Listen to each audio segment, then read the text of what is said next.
They'll be completed, of course, on the B stream today. But here on the main stage, we've got groups B and D, and maybe the biggest matchup of the day comes in Group D later on, the upper final. Oh, rickety, right. 2v2 between Daniel in Beast Mode and the Twins from Rule 1. I gotta be rooting for the Twins for this one.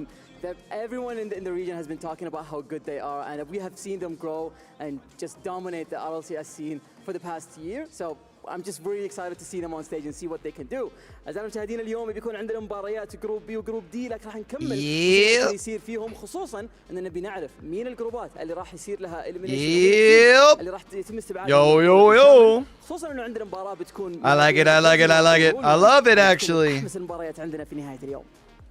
As we look ahead to the future, of course, it's impossible to forget the scenes here last night. The hometown favorites, Team Falcons, sending the fans home happy. An absolutely electric atmosphere here in the arena. Let's get everything up and going here now. Teams still to play here on this very stage later on. It's sure to be another exciting evening. From all the games that we had at Gamers8, this is the most MENA region participant teams that we have from all the games. So honestly, we've never seen the stage being so packed and everyone being so excited, because there's like 3 hometown teams. We've never had that before, and it's just getting me so excited, and everyone here is just so happy to be here. And honestly, I can't wait to get the first one started, because the first game is also going to be an exciting one. The first game is indeed going to be exciting. It features, of course, APAC's Rising Suns. He didn't do any translating that last time. They're led by the GOAT of the APAC region from the land of the Rising Sun.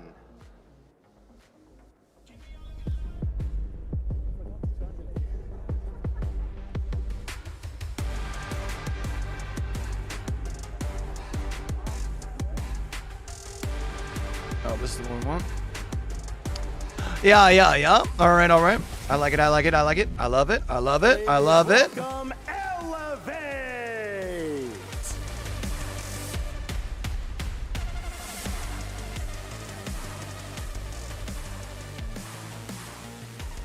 You like it? I love it. I want some more of it. Virtuoso. Kami and Vert joining the APAC region to play with the great Realize, and they've ruled the skies over the region for the better part of the last year. Swept by Twisted Minds yesterday, they've got to win 3 matches in a row if they're going. He didn't even know they played swept by fucking someone. فريق Elevate وصل للمسرح لأول ظهور له على المين ستيج في جيمرز 8. زي المشاهدين هذا الفريق بالأمس كان موجود معنا في جروب بي ولعب المباراة حقته في الستريم بي، وبالأسف الشديد خسر مباراته 3-0 قدام فريق توستد مايندز. اليوم جاي يعوض مباراته، لأن زي ما احنا عارفين احنا في مرحلة اللور براكت، احنا في مرحلة انه إذا ما فزت المباراة راح يتم استبعادك من البطولة بالكامل. فهذه ممكن تكون آخر ظهور لهم على المسرح، لكن ما ندري ايش اللي ممكن يصير، لأن خصمهم يعتبر أيضا من الأبطال اللي موجودين عندنا في جيمرز 8 من أفضل 24 فريق على أنحاء العالم. خلونا نرحب فيهم.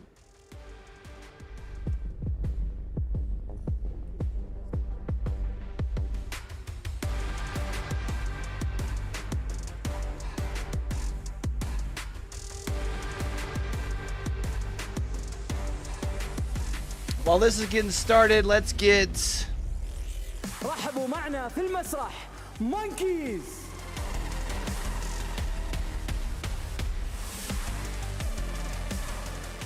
This stream up, so it's ready to go. كانت مباراتها الأولى في الستريم الثانوي، لكن للأسف الشديد ما حالفه الحظ وفاز في المباراة. واجه فريق نينجاز بيجاماز وما قدر إنه يكمل مسيرته معنا، لكن الآن يبي يحصل على فرصته الثانية للتقدم، يكون قدام فريق Elevate اللي كان معاه نفس المسيرة اللي شاهدناها بالأمس. لكن بنفس الوقت هذا الفريق صحيح إنه ممكن ما يكونون لاعبين معروفين على أنحاء العالم، ما يكون عندهم فريق يمثلهم، إلا أنهم يعتبرون من أفضل اللاعبين على أنحاء العالم، خصوصا في أوروبا في روكيت ليج. Mitane, Raziers, and Smokes. Boy, they deserve so much better than they got yesterday. 2 overtimes with Nip. Now they're facing elimination. But Raziers had a breakout performance last year here at Gamers8, and he's ready to channel that same energy to try and lead Monkeys into the playoffs. في هذا المباراة راح نشهد فريقين كلهم أدائهم ما كان الأفضل في اليوم الأول. كلهم خسروا خسارة كانت 1 سايد بشكل مرة كبير، لكن الآن موضوع انه يكون عندك ليمينيشن yes. عندك ضغط جدا كبير، فايش ممكن يسوون بريشر قدام المسرح الاساسي، قدام البث الاساسي. هذا الشيء اللي ودنا اننا نشوف وش اللي ممكن يمرون فيه. توفيق لهم، كل حالتين الجيم بيكون جدا ممتع. Well, as the teams now are ready to go ahead and take their seats, we will get our very first match of day 2 underway. I'd love to tell you what's going to happen, but Fancy won't tell me. He won't leak the script like he did yesterday. He was starting to give me little hints, and then I started revealing too much. We will have words about this backstage, by the way. I mean, you already leaked it a little bit yesterday. I can't have you do it again, man. أعزائي المشاهدين، خلينا نشوف شنو ممكن يصير في الجيم الأول. على طول راح ندخل إلى المباراة، نروح لهم المعلقين بنتكلم أكثر وش ممكن يصير، بالذات في الكروبات الفورمات مع هذا الفريقين. في أشياء كثيرة ممكن تحصل، ما حد يدري وش ممكن يصير في الونز والتوز أيضا. فعلى طول مع المعلقين. Boulevard City is about to become Heartbreak City for 16 there was something I wanted to do. here today. Casters, let's kick off day 2. Let's kick it off indeed. Need to pay my cell phone bill. You know, Will they turn it off on me? Stacks and Fancy. I can't imagine how heated it gets back there. Those two, you know, someone needs to check on them, make sure they're all right. But, you know, Chimako, this one, Elevate. Their last life, realize, literally universally loved in the Rocket League community, coming up against Monkeys, an up-and-coming team here in the European region, unsigned, but made it to Gamers8 thanks to the power of really Smokes, Raziers, and Matane. But that Smokes, Raziers 2v2 combo is especially nasty. It's especially good. Even in 3v3s, they do find each other a lot, and they're able to make a lot of damage. So this is one team that it's very hard to get prepared for, because you don't have that much data as for some other teams. So if you are in Elevate Choose, it's kind of tough, you know, because for some other teams you go back and you go find videos, replays, and you can get all the information that you need. For this team, for Monkeys, basically you only got the qualifier to get here to Gamers8. Raziers is one player that has been playing with other teams a lot of times, so even if you can get information from him, it's the different dynamic. It's not the same as he will play with Smokes and Meetin in this situation.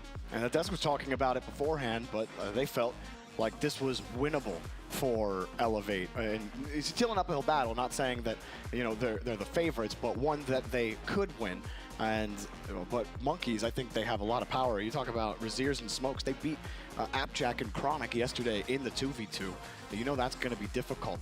Elevate in 3v3, they've got a lot of power there. If they're going to win this series, it's got to be in 3v3. They don't have a ones main on Elevate. 2v2, it seems like the cards are stacked against them. And especially when you have Raziers, the small modes are not going to benefit Elevate. Exactly. Raziers is the guy that thrives in those small modes. But we have seen Elevate do very well against RLCS level competition. They finally won a few matches, the wildcards. Good matches, very good matches against Team Alright, cell phone bill paid. Yeah, they were able to get the win. So this is a team that has been on the rise. You know, they're elevating themselves every single time. So yes, yesterday they had a rough one against Twisted Minds. No shame in losing against Twisted Minds. So that's a tough. But they have improved. They keep improving. They keep learning from their mistakes, and you know, maybe they will be able to get a advantage on those 3v3 situations and game modes, and you know, maybe get the win. I don't know. You are looking at Virtuoso to kind of be the Reddles of the team, if you will. Maybe that's not fair. Virtuoso has been demoing people as long as Reddles has, but you know, clearing space for your team. Realize, I think, has looked excellent at times, and if they can create some space for Realize and Kami, then there's a I guess Rocket no org still. This team down, but you can't underestimate how just up there and playing t-shirts. Quietly consistent in just keeping the play alive in the midfield. He doesn't wow you in the front of the rotation, but he always keeps the rotation moving, quietly consistent in that way. And I'm excited to see more of Monkeys with Matane. But Smokes, the desk was also talking about him, and I've really enjoyed watching Smokes come up, his 2v2 grind, getting up here and then actually making a LAN, and people are starting to notice him and be like, wow, this Smokes kid is really good. He's so got it's ground zero versus Optic. So we're about to get ready. Feels like that's got to be pretty close, right? Or that one's got to be pretty well trying to stay Optics, alive. Right? Monkeys trying to hop over them into the lower bracket semifinal. The winner will face the winner of Ninjas in Pajamas versus Twisted Minds. That match will be coming up right after this one. But first, we got to get underway with our first match of the day. Elevate on the green, Monkeys in the orange. Now let's see how both teams fare here. Start the match. I like don't know how nothing to. crazy right now. I mean, as usual. Okay, Too so easy. something crazy. Something did crazy happened. No defense at all. On the I feel like Elevate over on zone. Valorant, right? Like we Trying to go always for the chapter clear. up Very good read by Smokes. I mean, he was just on the wall waiting for that. the videos, but like I don't know how to that do it whenever Kennedy there's was 2 trying to streams get, running and we're the going pass back and was forth. perfect. Monkeys up 1 with only 14 seconds. You know, running. Because I definitely don't want to Did like not take long. chapter when I only switch Like you over said, for like easy 2 to minutes. get Like that that one off, and another shot right in front of the seems a defender. little unnecessary. Time taken away. See what Elevate can do. You already see the first man going forward, looking for a head, looking for a chassis to take off. I mean, I guess I could always do. Clear here for Monkeys. It was realized that the one that was looking for the bombs. We mentioned that maybe Virtuoso Like based off of main was the one to look for the bombs. stream, But it like seems which matchups he's, are up. Getting everyone a little bit on the road of getting the bombs, which I enjoy. I think it's something very smart to do, especially with Kami on the team. Kami is a sharp shooter. I mean, he can shoot from every single. I just gotta say, I hope Elevate at least makes this net, competitive. Kami will be able If you to see them shoot lose to through like a and mid-tier get a goal. EU team, Another attempted clear. Orgless This time a mid-tier good touch EU from team Kami nonetheless. to break through the midfield. Ooh. Virtuoso wasn't expecting that high pop. He's forced back immediately, but he's got the read. Realized forced Yeah, to stay I mean, flat on the like, goal not to be line. that Tries guy, go but- up, doesn't expect the little dink and dunk. Matane collects another. How do you prepare for that? I mean, look at Smokes. He puts it back on Meetin, and he was still on the air, just kind of waiting for the pass. I mean, calculated. I'm gonna call it calculated. I don't care. Oh, absolutely. I mean, he full flipped into that ball. He's like, I'm gonna slap that into your car. What a goal. Yeah, poor realized he's not thinking like, okay, I'm just gonna get there, challenge the ball. No way a mid-air pass is about to happen. You're probably not even thinking mid-air pass in that situation. And yet, it happened. Virtuoso gonna move back downfield. He's got a little bit of boost, but a heavy touch prevents him from keeping control. Another good 50 will keep Elevate in control. Okay, Elevate now trying to put some pressure in the offense. There's one demo. I think it was one of Elevate's car. No, it was definitely Monkeys. Still, Monkeys now getting the clear. Reziers doesn't control that ball. It's an open net, but not on target. It's gonna be Smokes now to go over Kami.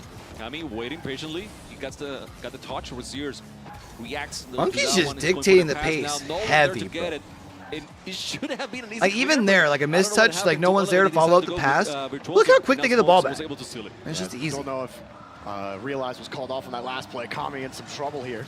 Got the first touch out. Demo opens up the back line. Reziers drops it off, and the double tap from Matane. Now He's you're got up a 3-0. And hat-trick. we were not thinking about Mitane as the powerhouse, you know, the guy that was going to carry the offense, but so far. Oh, it ain't much better over here. Ain't much better in here, kid. In every single goal All right. from Monkeys. This is, I mean, I don't want to say unexpected, but at the same time, we were thinking that maybe Reziers and Smokes were going to be more involved in offense and Mitane not as much. But I mean, that's a really good surprise for Monkeys. Now that was a nice pass from Reziers, and Smokes also setting up one as well. You do have some of those passes coming in, but you're right, it's not Reziers or Smokes scoring the goals. Matane just in traffic. He's just got to put the ball on target. Made that one work with a little double tap. And Elevate, not how you want. What do we to think start. Elevate tries to Realize go jumps to? back. Matane making a 1v1s, bite. Faking probably? the first touch. And Smokes gets a free, he does not get a free touch. Reziers forced back to cover.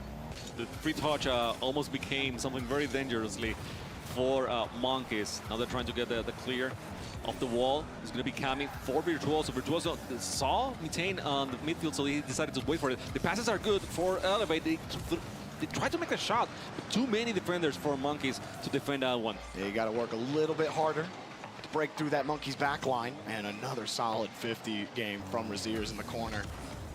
Deep pass, long to connect. Virtuoso gets there, but the follow-up going to be important to hang on to this. I'm not going to get it.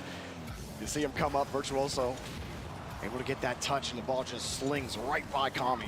A lot of broken opportunities when they try to clear that ball downfield. Not able to connect with each other enough. It's made it easy for Monkeys to get those hard clears out. Reziers big on a lot of those clears when it looks like Elevate finally gets some pressure. But the one thing I'm going to say I don't think we ever got clarification on this, so if anyone happens to know, let me know. Coaches cannot talk during the game, right? Just in between games, similar to like we see. Not working as well as they wanted to, so they're trying to get great creative with the situations that are given at the hand. Obviously, they're losing the game in other esports. So far with only although I know Valorant, you have to wait for an actual timeout, but I think they can do that. They at least can talk in between games, right? That is going to change the tide on this match, but you know, at the same time, I appreciate that they are dynamic. Like I see their coach kind of like going back and forth between the two, right? Also got the air triple bump. Realized, followed him closely, knowing he had to have a quick follow-up. Just nicely defended, and not a real hole to shoot at for Monkeys. Here's another one off the bar, straight up. A loose one. Nobody knows who's going to go. It looked like Virtuoso was expecting Kami to come in. I don't think Virtuoso could go. He didn't have any boost. Now flipping back across, Matane jumps early, and oh my goodness, this is just in? Don't let it go. No, in. not like this, brother. Potato league. Oh, but a juicy potato for Monkeys. Virtuoso had the right idea. I just couldn't get to it, and you know what? At this point, you don't care too much about those goals. It's whatever, you know, happens. So yeah, cameraman thought we were done. That's it. And basically we are. I mean, we are essentially done with game one here. We just need to be, you know, wait for those a few seconds left, and that's it. But yeah, Monkeys getting this one convincingly. Realize I forgot water channeling. Make sure I'm pumping them, after. To be honest, they never had a moment where they were suffering in defense, where they were cornered or something like that. They dominated the offense as they wanted to. I mean, Matane looked excellent all over, and Monkeys just, you know, having a breeze. Yeah, really a breezy game for Monkeys, and Elevate are getting caught in the wind current. I fully expect them to pick the 2v2 here. They picked the 2v2 last time, and it was pretty close, I believe. If I look again at the score, it was not close. Never mind. It was 7-3 for Twisted Minds because they played against SMW and Venom. An absolutely disgusting duo that's at this tournament. And obviously we know that Raziers and Smokes are going to be a tough duo to beat, so we'll see what Virtuoso and Realize have in the tank. Or maybe they'll put Kami in this time, but Virtuoso and Realize played twos yesterday. All right. So if we're talking about I know I like just started. Right? I'm sitting down. Smokes and the Raziers went. Starting to feel that leg work out a little bit from yesterday. Against Alpha and Sen, you know, on the qualifiers here. So that's pretty good. That's pretty good. That's pretty good. And then they beat Oxygen. Right. So Oxygen was I think in this situation was Ixo and Jorius. No, actually it was Gops and Ixo. So oh yeah, Gops was the sub for Oxygen. The super sub that got him here. Yeah. Actually, yeah. Well, look at this. And Elevate right off the bat from Virtuoso. Virtuoso and Realize versus Smokes and Raziers. And a little bit of a team bump. And it's nice when it's a 2v0 for Virtuoso. You get the first goal. I mean, you gotta say, that's a good one on him. Just seeing the openness of just that put it net. on target. Yeah, just put it on target. I mean, a lot of times at this level, you don't shoot on target. You just try to shoot somewhere so you will open the net. But when you realize that the net is wide open on time, you know, it's easy. It looks easy. It looks like it's very obvious. But at the same time, you know, when you play this fast, sometimes it is not. Well, you know, Elevate gave Monkeys a potato goal. So it's only fair that Monkeys return the favor here in game 2. We'll see if they can hold on to this lead. See if that gives a little bit of confidence. Realize trying to force that 50, decides not to dodge, and as a result, Virtuoso was able to do something with it, but Raziers cuts him off. Raziers across so fast around the corner. Smokes goes for the quick pinch, smart to get around Realize. Virtuoso forced across, starting to lose some boost. Picks up another one. Ooh, stays right underneath. Try the next 50. Realize coming across, a little risky. Especially when he already knew. Oh my gosh, what a save off the post. And he got it again, but Smokes is there. He got one. He's looking for the board. Can you drop it low? Second touch. What a goal indeed. I mean, they didn't have anywhere to go. I mean, they didn't have any boost. They'd already saved 2 shots. I mean, they're sitting on zeros. All you can do is just set up and look at it and go, no boost! Into the net to defend and help out as much as he could. But it was not enough. And so Smokes taking both defenders on that play. Team mechanics, you know, big brain, everything together in that play. Oh, Smokes getting bumped out of the way, but immediately closes the space down, and he's got a man downfield. It's Razier's on target! Oh! Bang! Just like that, monkeys. Again, a super play by Smokes. Retake the lead. Very smart. He waited a little bit before he didn't show the replay, but he decided not to go full force. Lose control, and Lockie needs to respond now. Those came coming out over here. Holy cow! Although he's got to avoid getting The bumped. audio is low over here. Shush! But again, Rettles is uncommitted. He's relevant to the play at all times. And it's going to be so frustrating. Lockie's got to up the pace here a little bit because this is far too comfortable for Rettles. I think Lockie could do with trying to make this a bit more of a mechanical game. Get the pace up, force the recoveries. I didn't realize this was a 1v1 until just a second ago. I'm an idiot. Far too loose, and a recovery to save the shot. Yeah, lucky that could have been another goal for Rettles. As you said it perfectly, they're just not quite threatening at the moment. Rettles, though, has gone nowhere. He's been completely not off the corner. To putting the shot back in. It's a great half flip challenge backwards. Rettles in trouble. They've locked each other. Lockie's got to go and does. Still a 1-goal deficit, but there's a lot of time left.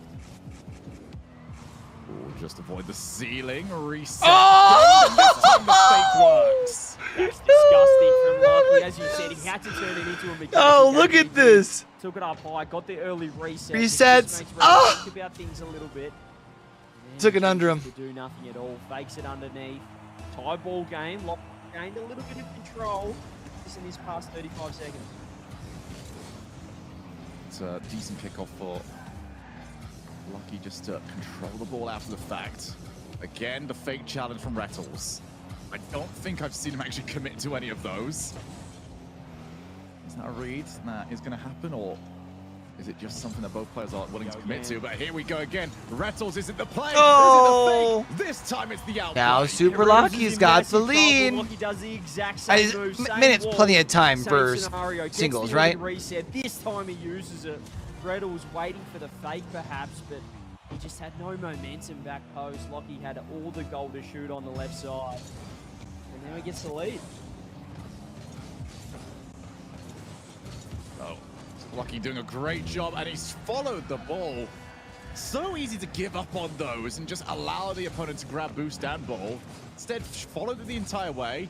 Realize if Rettles does go for the big shiny thing, he's got him caught. It was a great play because Rettles had to leave the boost as well. Didn't even grab the mid and just left himself in no man's land. Lucky with a Let's see if Rettles can lock in. The minute on the clock goes to the fake kickoff, but it's not great. Brother. That is absolute I like disaster this. for Super Lucky. That is super unlucky. I got him. Yes, as someone that likes to I hate avoid the myself for fake that. side kickoff in ones, that wasn't great. Another poor kickoff as well. It's going to roll straight through. Rettles is just going to Oh, go. He's missed an open net. Lucky still has a little bit of boost. He's missed the small pad somehow. He's only got 20. That's enough to get it clear. Rettles is going to look to quick turn and pop this one. He's always happy to stay on the ball league. He's a very direct sort of player in the ones. Always looking to turn straight towards net. He does grab the 100. Gets the 50. There it is. Find the angle. That's a fantastic That ties things shot. up. 6-6. Phenomenal recovery off the challenge. Look at that, lands brilliantly, and he couldn't have asked for it to set up any nicer for him.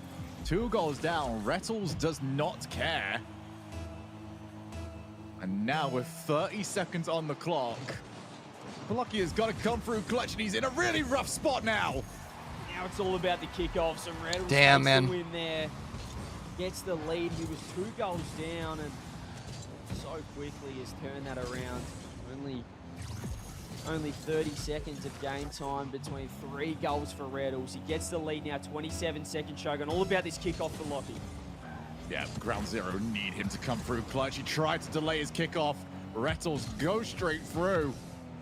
1 more goal might finish this. Goes for the challenge instead, and now this is playable. Much boost though, he has to go the early flick. Yeah, he's just looking to grab 100. He wants one last attack, and he should be able to get it here. That's a great challenge though from Rettles. Grabs a mid boost as well. Demo, None. that's just icing the game out. GG's. Puts it away. A great decision. Rettles on top. That's going to be Optic. Going up 2-0. Looks like Monkeys are about to be going up 2-0 over here as well. You a 1, a 2, a 3 into your net. That is absolutely gorgeous. By the way, Virtuoso had a full tank of boost, and he just couldn't tell what to do with it. It is just like that. It was too pretty. Yeah. He was stunned. I was a little stunned by that goal, not gonna lie. Oh, Monkeys, all the momentum. Their weight, Shamako, elevate back to the 3v3s. That's not a good sign. It's the way they lost here. It's a 5-1. They didn't do much on the 3v3 on the first match as well. So this is not looking good for Elevate in any means. I was saying that they had some good ideas, but at the same time, Monkeys is able to shut them down every single time. It doesn't matter what you bring into the table. Monkeys is ready for that. Elevate. They had a couple of tries in that 3v3. I'm curious as we watch an absolute highlight. Elevate end up getting swept here. It looks like probably so, chat, really but took over in the back half on the goal scores. Love that one from Smokes, but I just want to look at that double. No, why? We got to see the whole double reset. That's okay. We're definitely going to see that. Something tells me that's going to be play of the game when we go back to the desk. But maybe it's not over. Maybe Elevate have the reverse sweep in hand here, Shamako. They got it. They got it. They cut that too. We don't know the result. No, we're double do. Yeah, unfortunate. So, one thing here is that who are you picking now for MVP? Like if you're on the desk, because Mitane definitely had a better game 1, but now in game 2, I mean, both Smokes and Reseers, it was like a half and half effort. I mean, they were so good, both of them. I'm picking Reseers for the flash.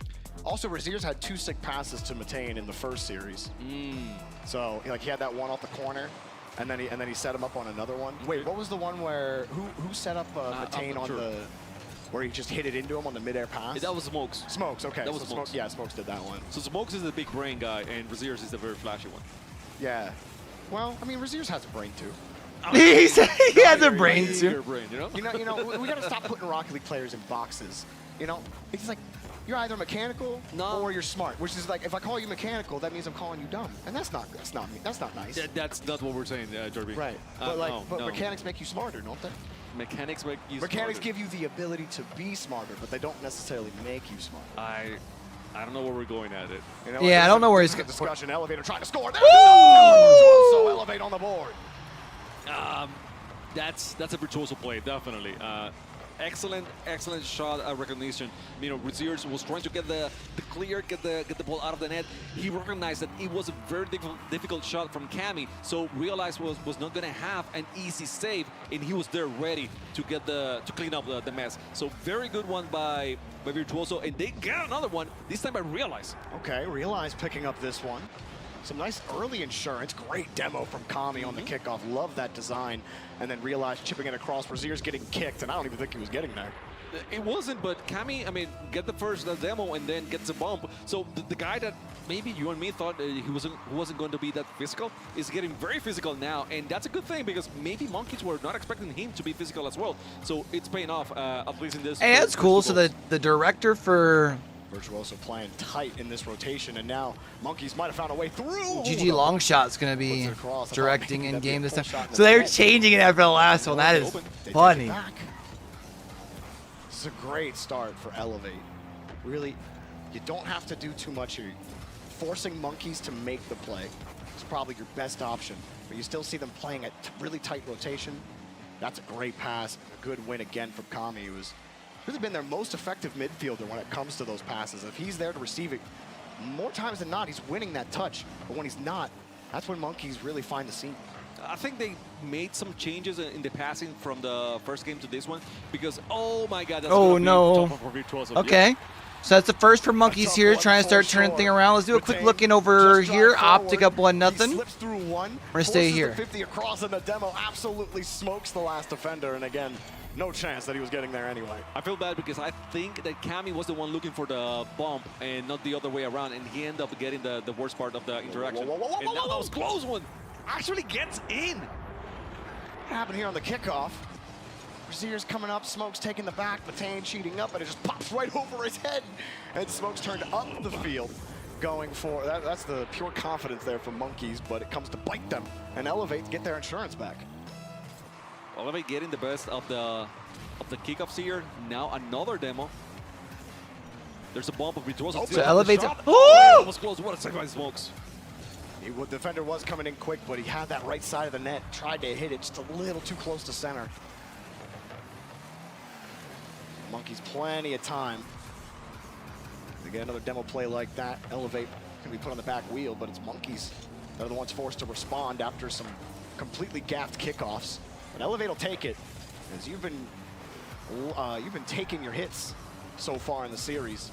And up by 2, establishing some confidence. Maybe that's all they need to stay stable here in this rotation. Another one up high. Do they have a 50? They got him. The shot underneath off the post. Another loose ball, and it's going to be picked up. Kami playing safe, and he gets kicked out of the way.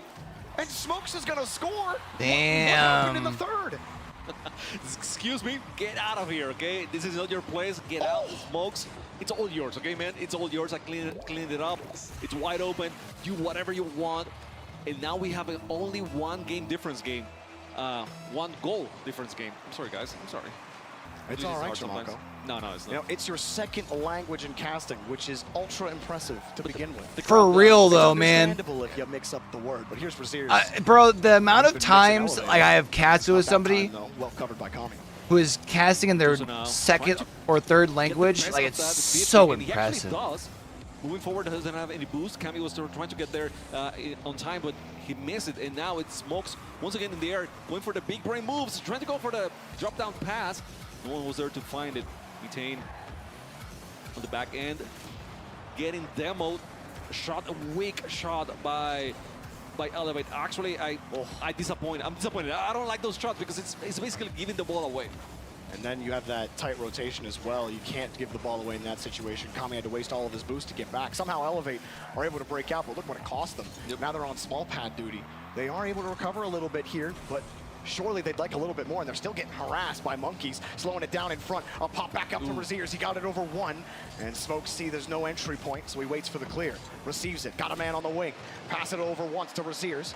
Back over to the corner. Does he have it? No.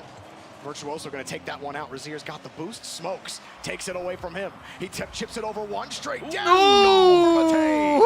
Little by little, Monkeys are getting more aggressive and putting more and more pressure There it on is. the green end zone. And Smokes Tab off the just backboard from fucking Smokes. realized on that play. It's Two over defenders went for the everybody. ball, and Miten is like, It's "You're so too slow, guys. pretty." You are just too slow.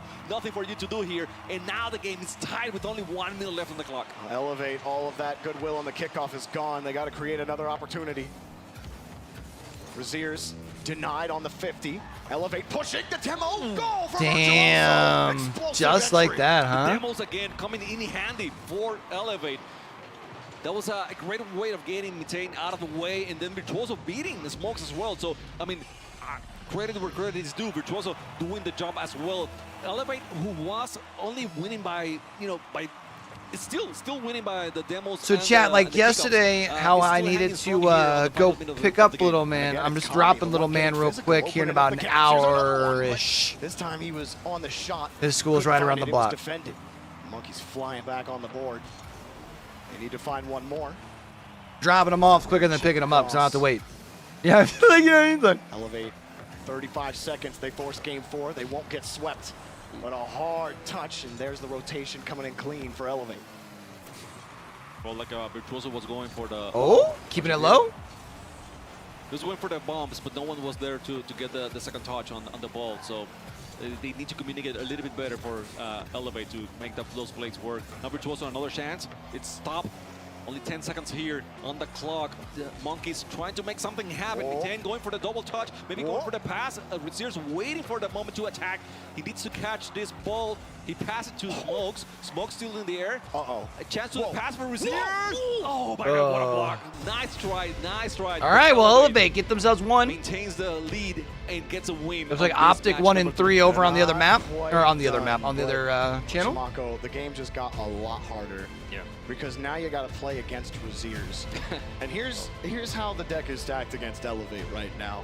There's only 2 players on this team that have ever played 1v1 in constructed play. That's Realize and Virtuoso. But here's the problem. Virtuoso hasn't played 1v1 since 2021. It's been a couple years.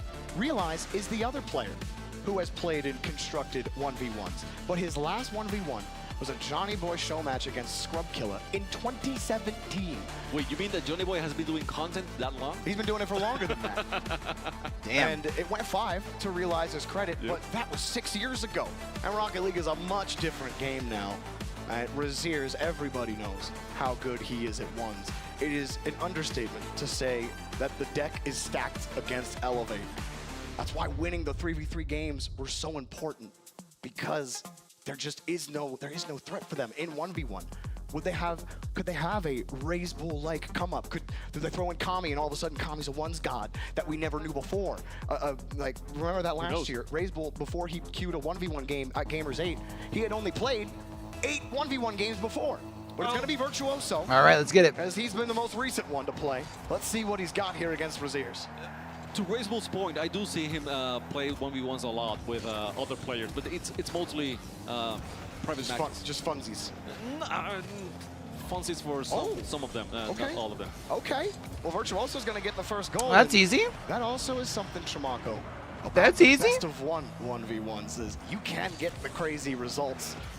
And maybe Virtuoso is going to start something here, but it's a long game in 1v1. It's a long shot, and just to tell you a little bit about Razier's, no one wants to play 1v1 against him. He even played, I mean, Monkeys played Gen.G yesterday. They won the first match. Am I wrong about this one? They did go 4. Okay, no, I'm crazy. No, okay. Don't pay attention to me. Okay. Anyway, not many people want to play 1v1s against Razier's at this tournament. So yeah, that's something that a lot of people have been avoiding, and for a good reason. I think Virtuoso, the main thing he's got to do is focus on counters. You know, Razier's has a really threatening aerial game. And you just got to try to find where those counters are. Try to bait him in, pick your challenges at the right time. And Razier's gets over him once. Virtuoso playing tight. He doesn't. I don't think I put on deodorant after my shower this morning, chat. I know I did before the gym. He got it. That's the danger. Razier's shades how Hit much it up boost real that he quick, has. make sure we don't And stink. as soon as he sees Virtuoso turn, he immediately starts boosting. As soon as he jumps, that's the boost, that's the touch. Nice work from Razier's. Excellent by Razier's. And you mentioned that it's the aerial play. That's where he gets you. That's where he is the strongest. And Virtuoso, definitely, I mean, Virtuoso, if he can get you on the ground and if he can bump you and demo you, then he's going to have a good chance. And that's basically what he did on the first goal, right? A little bit of a bump, he was able to steal the ball and then get it. But wow, we're talking about aerial game, and that was a completely ground flick. Excellent placement, excellent timing for that flick, and then an easy open goal for Razier's. I do love me a good moon flick. Oh, that one didn't quite get to the lunar surface. It's a great goal from Razier's. How's Virtuoso approach this kickoff now? Oh, he just loses it. It just goes straight into the net. Does he? I think he flips. I think he flips to his right side, and Razier's is just square on the ball here. Oh, he tried the delay, and he side flips to the side, but it doesn't matter. Razier's was square on the ball, all of his momentum in the center, and he wins that easily. I feel like delaying that diagonal kickoff is a little bit tricky. It's tricky, but super effective. It's just, to me, it was just dodging the wrong way. He dodges forward. Oh, no! He gets that goal, and he comes right back. But that's the tough part about kickoffs in general in ones, right? I mean, it is a whole thing, you know, kickoffs in ones. So maybe Virtuoso is trying to get creative with those, so that Razier's doesn't see what the next kickoff is going to be. And you see, in this one, he didn't delay anything. He decided not to go for the boost, which I think it was a smart play, given that Razier's was so close. And now Razier's just booming that ball on the net, and Virtuoso was ready for it. Virtuoso coming out, great angle for Virtuoso. He's going to have to do a little bit more, and he's only got about 16. Now he has 1. Stays right on the ball, opts not to go for that boost. Morning, King. How you doing, up. buddy? And he eventually does get the boost. That was well played from Virtuoso defensively, but he still has to get the ball. That's dangerous. He's flipped. He's got the save, but he's got to do more work because Razier's is there in front of the box. Oh, that was nice. In this one, Virtuoso had more boost, so he decided, okay, let me go up. I should win it in the air, right? Because I got more power than Reziers. But Reziers very smart, using the boost to his advantage. Actually, you know, reading Virtuoso's head before time, and was able to put it underneath. I mean, it's just a mastery, you know, who can fool who a little bit more often. Reziers certainly hoodwinked Virtuoso on that last play. Virtuoso leaves on the challenge. Wrap around. He hit it into the post to knock it out. That save. That was Wow. crazy. Bounced off the inside of the post, squeezed it, but Virtuoso still gets the goal. He ain't done. Virtuoso is very patient. I mean, he has a lot of patience. He's waiting for the right moment to attack. He didn't get frustrated with that save at all. I mean, he said, okay, I mean, you got it. I still have more boost than you. And you know what? I'm stealing your boost as well. And I'm going to be faster. Once you try to steal the ball from me, I'm going to go straight to the net. So, I mean, patience and just showing experience here from Virtuoso. Oh, that's a tough one. Virtuoso is able to get it, but he only has one boost. How you Reziers doing knows this the morning, more. King? Reziers knows it too. Appreciate you coming One through, reset. homie. And a pop. Oh! He gets a great save. Two of them now. Does he save that one? He does. my God. Flips it off to the side, but he's got no boost. So Reziers. No boost, though! Oh, no! He misses the ball. He almost had it. Not a Damn. bad idea, but he couldn't connect. Just the fact that he was able to save not one, but two shots. Yo, I two appreciate hard that. shots Sorry to hear you can't with sleep, nothing though, on the man. tank That's was, crummy. I mean, it's nothing short of amazing. I struggled a here bit last for night, too, Virtuoso, man. but again, I've been on this very Virtuoso weird, like, just I'm kept either going up at and it, down just all kept night digging a little bit, you know. until I have a night like 2 You know, nights a ago little where I bit just more every crashed for single like 10 time until He was hours. able to get that shot, and Virtuoso had the right idea. Had the right idea to get the clear, but I mean, we're only humans. At some point, we're gonna miss. Reziers just gave that up. Virtuoso's got a break. I don't think he's going to get it there. Yeah, he tried to dunk it towards the box. But he was able to steal the boost. He's going to kick it really far away here. That gives Reziers a chance to get some pads. Now he's going to harass him out of the way. Doesn't get much out of it. Virtuoso has to waste the rest of his boost. Just gets back to the 50. A couple times now he's had to catch up to the play where he had control, but then he just gave Reziers a chance to get back into it. He had no boost. Virtuoso No boost, can't 100% know how He's much stealing. He's boost stealing the Reziers boost. has it. He's getting that one, but he's got to get the ball.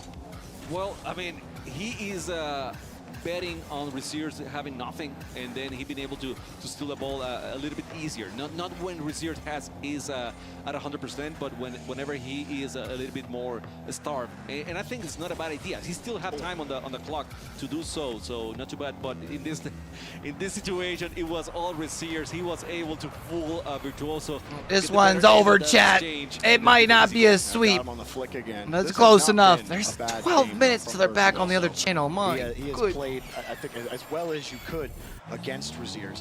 Not as mechanical, but has really played well against him in really defensively. Again, trying to find those counters, trying to force him off the play and steal the boost. That's the only way he can really get through him. And can he stop him now with Reziers? Oh, wait a minute. Does he get it? He still has a flip. Oh my goodness! The plan B, the German genius, the mechanical maestro. Look at him go! Whoopsies! Man, We gotta invite this guy for the next freestyle competition that we have, okay? I mean, I don't want to hear any excuses. We gotta invite Reziers over there. The pogo and everything else included. It's with 100 boost tank, okay? That's it. It's not infinite. It's not infinite. I mean, I told you I'd mix up a plan B and a pogo. I told you that yesterday. It's a pogo. Everyone's gonna give me flack for that one, but that's okay. I know these freestyle moves, man. Pogos and plan Bs, they all look the same to me. They're not the same though. they're not the same. I don't know that much about freestyle, to be honest with you, so I might be wrong. Well, Reziers, 7 goals, no time left. I think this one just may be over for Elevate. Virtuoso, really solid first half of this 1v1. And he will get another goal. No, he won't. Nope. Reziers takes it away once Sends more. that shit to Time the side. expires, and Monkeys will move on in the lower bracket. And again, we'll play the winner of Twisted Minds versus Ninjas and Pajamas. Could see a potential All right. rematch. Maybe Ninjas and Pajamas will get a chance at blood. so Elevate, Instead, gone. Monkeys clean through the lower bracket so far. Look solid. Look As well very, as very ground solid. zero, The only thing I have gone. to say is, look, if you guys don't have Damn. the mechanics in your arsenal, That's the two APAC teams out like that, right? He was playing really good. I think with a little bit Ground Zero's OCE. Never mind. Kept this game a little bit closer than what we saw here, because I mean, for me, it's APAC North and APAC South, but I know that's not how he had general idea, pretty much anybody, but well. The timing was off a little bit here and there, just because he's not used to that place. ALGS does it. But other than that, that was a. I mean, I'm applauding here. But I think that gets for his efforts on that 1v1. Means that we have no more Pacific representation, right? Which is something that we were expecting, because we said it before. RLCS, they were looking good. Here, well, it's not. I guess we still have Gaimin Gladiators, right? So that's the only reason why. But they're probably about to be losing to Vitality on the other Let's stream. hear what the Like, let's smart be real. people on the desk have to say. Leaf, Corelli, Johnny, what do you make of that? I'm not sure why you included me in the smart part of that, but we'll give it to Johnny and Corelli. But yeah, what a match. That is, can anyone say mechanical? I mean, the creativity, the uniqueness of every shot, the variety on show, that was a very impressive performance. And hey, one of the all-time, I'm not even exaggerating here, one of the all-time best passes that has ever happened in Rocket League we'll see was that just in a bit. pulled off by Smokes. And some decent individual goals as well from Raziers. Wow, what a performance. Yeah, we were talking about this a lot. We could have probably had 3 or 4 top plays. We're like, oh, that's our one. Wait, oh, that could be it too. And what's funny is it happened across a few game modes as well. It wasn't just one. So we talked about Monkeys being a bit of a dark horse, maybe not getting some of the respect that they deserve, especially in a crew battles format. But my goodness, they come out guns a-blazing here against Elevate, and I think they've really shown that they're going to be competitive in this Group B. Right. I mean, shout out again at the end there to Vert. Vert had a couple good smart plays himself, but again, this was just a clinical showing from Monkeys. Overall, all 3 players stepped up in their own way during this matchup. Oh, look at this save. I mean, that was where it really became. Well, get back more on like Evening Sleeper. Goals, and then the save lands. What do you mean by reset? I guess is what would be my question. Pogo must outplay from point blank range. That is unbelievable. Raziers is on. He only lost by 1 goal to Chronic yesterday, and now he's destroyed Virtuoso. I think Raziers is going to be a great match for anyone in this tournament. I think that's the second Pogo that at least we've seen on a stream. In competitive? Well, I just mean here in the last 2 days, but no, there's been plenty of Pogos. That's the first one that I think we see connect, at least on Honestly, on LAN though, like this, we're still very early days, like with this mechanic. That was one of the better ones. That was a clean bounce. Got a like, great to get bounce. clean, fast bounce. Yeah. No way for Virtuoso to close the gap. Sometimes like a weaker bounce leaves an opening for the defender. Virtuoso is just helpless, pre-jumping, hoping that the shot hits him.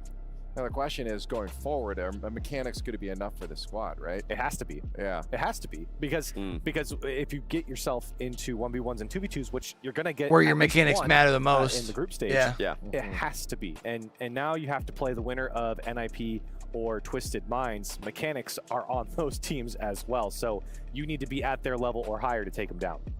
Okay, well, let's, again, we said it could have been any of them, but let's take a look at our STC play of the game. I mean, we had to nail it down on that passing play. There's no way, this is, you said it, Johnny, world class. This is an all-time Metane passing to Smokes, but Smokes hitting him mid-air with a back pass of that much power that the ball just flies into the net. Yep. Metane does not have a flip there. That power is all being generated by Smokes, firing the ball at him while he's just floating midair. I mean, great job by Metane to be there, but that pass from Smokes is one of the best passes I've ever seen. Yeah, 2 things that stick out to me was Metane using his flip to kind of get back to the ball when the pass came across. That was very smart from him. And then just the back pass itself is unique. One thing that helped me get back into a little better sleep schedule, a lot of these mid-air passes that you're finding, was just forcing myself to get up early.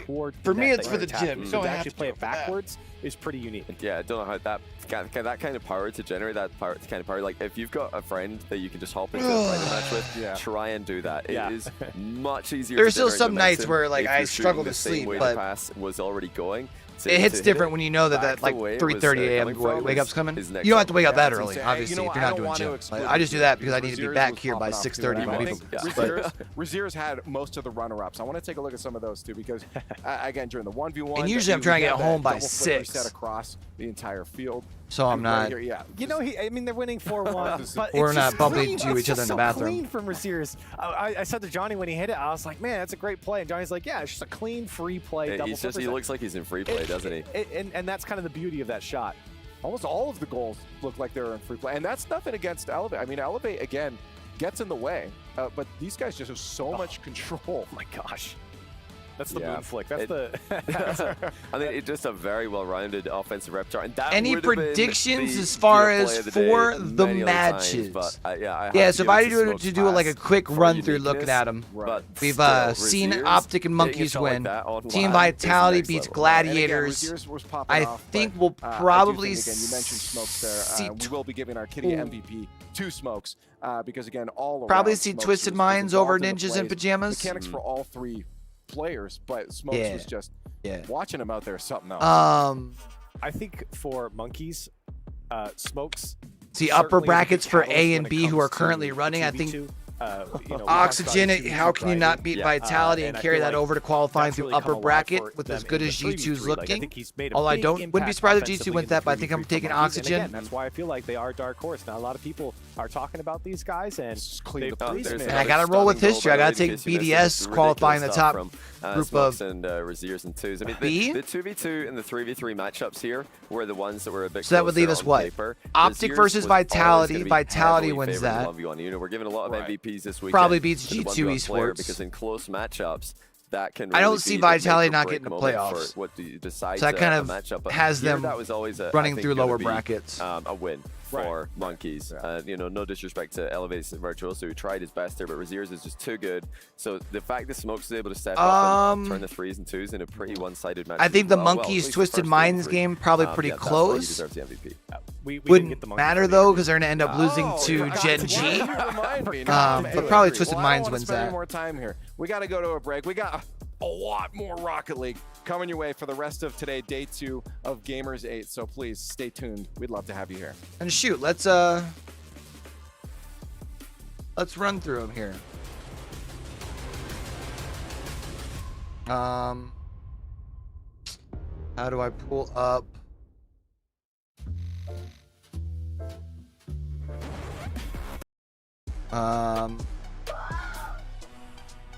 Let me see if. Oh shoot! I clicked the wrong button. Hold on. Now if I could do second window, does it automatically pull it up? It used to. Why does it not do that anymore? All right, let's see if I can.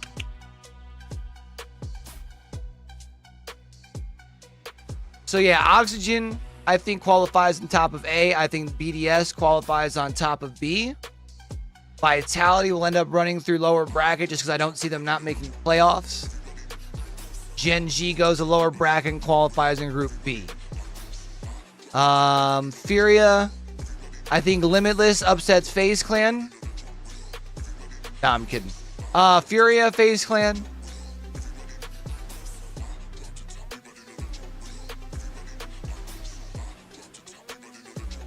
Probably Furia. Carmine Corp beats Falcons.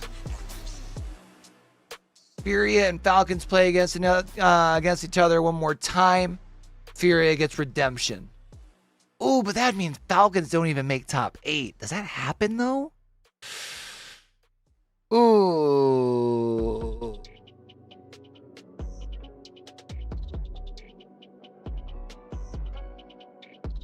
We'll have to see. They kind of have a tough draw going against Carmine Corp, but, you know, is what it is. Team Secret, Team Liquid.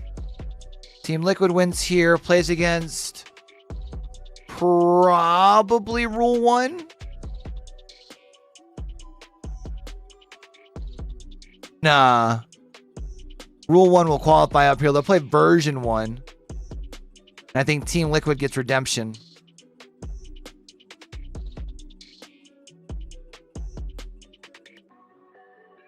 But that would be kind of my guesses as far as how the rest of this breaks down today. We'll be able to watch pretty well up through. I would like to be able to watch upper bracket finals, but something tells me I'm not going to be able to watch this one, which kind of sucks because of the upper bracket finals, I think that's going to be a really good one. Oh, they're back.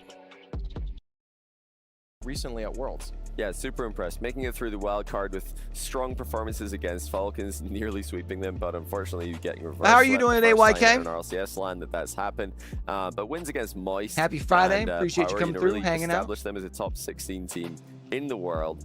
And they're here to show that again. Right now, they're down there in lower round 1. But they've taken a different route to get there compared to Ninjas of Pajamas, who got 3-0'd by Monkeys. Twist of Mind to 3-0'd Elevate, and then let's see if he broadcasted the game yet. Yep. One of those wins, well, their only win was. They're probably getting ready for it, though. It looks like game in that series was whether they lost was by 1 goal. And that's impressive. Do we just flip? Let's just flip over there, chat, and check that out. That was it'd be a shock to see them lose, and to lose on the other side of things, the Gaimin Gladiators, the team that, well, OSM, he certainly showed up today, showing up against AJ in the 1v1s, but well, they're gonna have to have a seriously good performance here against Vitality if they want to put up a fight. Yeah, this would be the biggest name taken down. OSM obviously legendary, a strong ones player, but I mean, not to that level, obviously not. So we're going to get our predictions in real quick. We're jumping into the match very shortly. Vitality 3-0 for me. Yeah, 3-0. It has to be a 3-0. There's no point even doing predictions because surely Vitality are going to get. Yeah, I mean, I think there's a reason that this is on off the loss alternate broadcast. In 5 against Oxygen, this is one of the matchups that they're expecting to not be very much of a contention. Even you could have said the same thing about the last one. There's an early goal for Vitality. Zen didn't need that goal, didn't have to hit the ball, but he wanted it. And who is going to tell him no? 1-0. Oh. I won't tell him anything. No, definitely not. I mean, I think I could beat him in a 1v1, but that's a story for another day. We'll see if OSM perhaps if they go to that format, it'll be certainly Who's my Wikipedia? So Vitality. Again, we spoke about it in the first series, Shogun. A goal in the first 10 seconds. How does this keep happening? It's part of what we do over here, CJ. We have patterns in the series that we cast. Bam! Like that, baby. One part that would be interesting if we did start the form here, though, is, you know, Ground Zero did call out the 1v1 play. Imagine if Gladiators did the same. Yeah, but it didn't work for Ground Zero, so I'm not sure if Gladiators are going to look at that as a positive thing to do. However, it'd certainly be interesting. You know, Zen, another player who I guess also has not won a 1v1. I'm going to have to find out what my schedule looks like and OSM, casting-wise this weekend. I mean, he hasn't lost a 1v1. I didn't realize that playoffs were starting so late. Playoffs started at 1. Perhaps the ones is the answer. You know, if you've been paying attention at all, it would be obvious that OSM will crush Zen in the 1v1. Imagine that. Can't wait. I love this. I mean, this would go down as the biggest upset of all time, surely. I can't think of a bigger one. Yeah. Gladiators over Zen or over Vitality for sure. In general, the Gaimin Gladiators taking down Vitality. Easily. Almost a chance there. Both players faking each other out, but Gladiators getting some offense, which is good to see. Alpha getting beaten to the ball, but perhaps it was pretty good for it.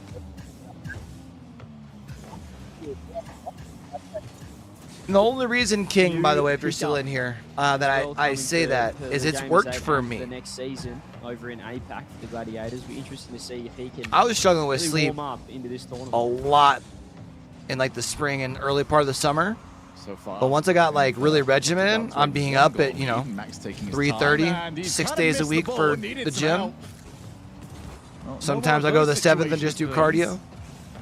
What happened? Trying to catch Vitality out because this is not going to be the sort of pace Vitality. My sleep's at least gotten a little bit more consistent. The ones that really set the tone for the dance. Nice goal. And Zen, he's got it in. That's his second. Yeah, phenomenal placement from Zen. Bottom left. Both plays from Gladiators. Double committed there. Radosin just hovering. He is so annoying to play up in the offense. Does it again there, and Zen buries it in the bottom left. Vitality get their second. They hadn't had really any offense since their first goal, but Gladiators coming off a few whiffs, like you mentioned, Shogun, just, you know, letting surely they still have a couple minutes until things get popping off on the other game. But let me just double check. Yeah, they're not even on the trying to find some way of keeping this going. Duo talking about the game yet. All right, so Since I gotta take little man to that school revenge here in on about Optic. 40 minutes, I'm gonna go make sure I get some getting the job clothes done pulled here. for him. Radosin sets up, good And then positioning also from pack his Max, lunch real needs quick, some chat. help, and OSM provides. Gladiators diving around, but I think when I get back, we'll stand up. get the ball out of defense so far. Stand They're up! very low boost. Flitz does grab 100 and Max Stand confirms. up! That's great play from him. He does get space as well. Can he When find I a teammate? move Flicks you. it over 2. Shot could come through. OSM's crept up and Alpha's on the counter again. Vitality just always so busy at both ends of the pitch, looking for those bumps, the extra demos, which is something that perhaps a ground zero could take a leaf out of in their own game. And that is a fantastic infielder, Zen, who, guess what, buries it again. Hat-trick game 1. Yeah, just nobody there to meet him. OSM tried, Flitch tried, neither of them were up to the task. It's 3-0. Gladiators had a decent chance on the opposite side of the field, but this game has got away from them. Now off the kickoff. Vitality have been practicing a fair few kickoff strategies. There were a couple of them at Worlds, but I don't think they played enough games at Worlds to really go through all of them. Let's see what else they've got in the back pocket. Just walk through the tournament, but I mean, Vitality, they're just, as I said, they're just so active. You know, we talk about the mechanics and how good they are individually, but just what they do for each other as a team. Look at how many times they go for is the this extra one bump, the again? extra demo. Alpha goes to the bounce dribble. So good at that. Just doing the simple things right. He's out for 54, and Vitality don't look too affected, Shogun, with the early loss yesterday. No, they are a team that, you know, they have lost. When we're talking about the dominance that Vitality have had, they have lost matches. I think they've lost 2 overall, but they've still gone on to win every tournament that they've been a part of with this roster. Want to add another one to the pile. This would be their 6th. Farming tournament victories ever since Zen came in, who is now looking for his 4th. Let's get there early enough. Again off the backboard. I want to see him hit that bounce their dribble at some point. He's been trying so often. I know he tried it during that game 4 for the World Championship. That one went high, this one went high. It's gonna happen one day, but not during this matchup. As Radosin does not get another one, it drops on the line.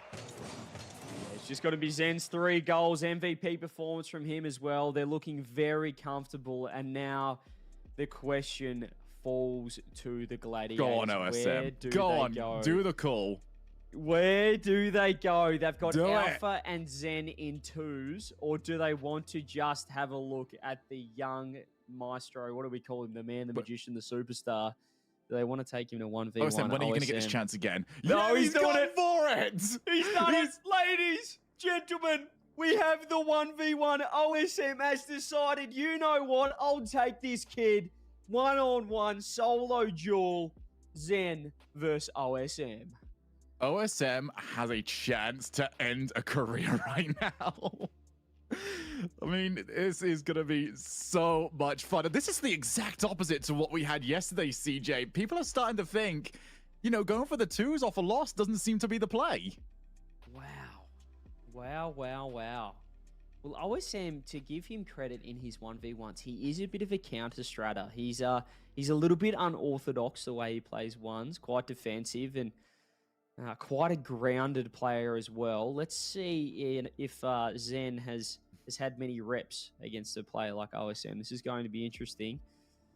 And I cannot wait for this. I love when the losing team really picks the best game mode for the with the other team. It's a little bit of mental warfare. Zen, great early challenge, 1-0.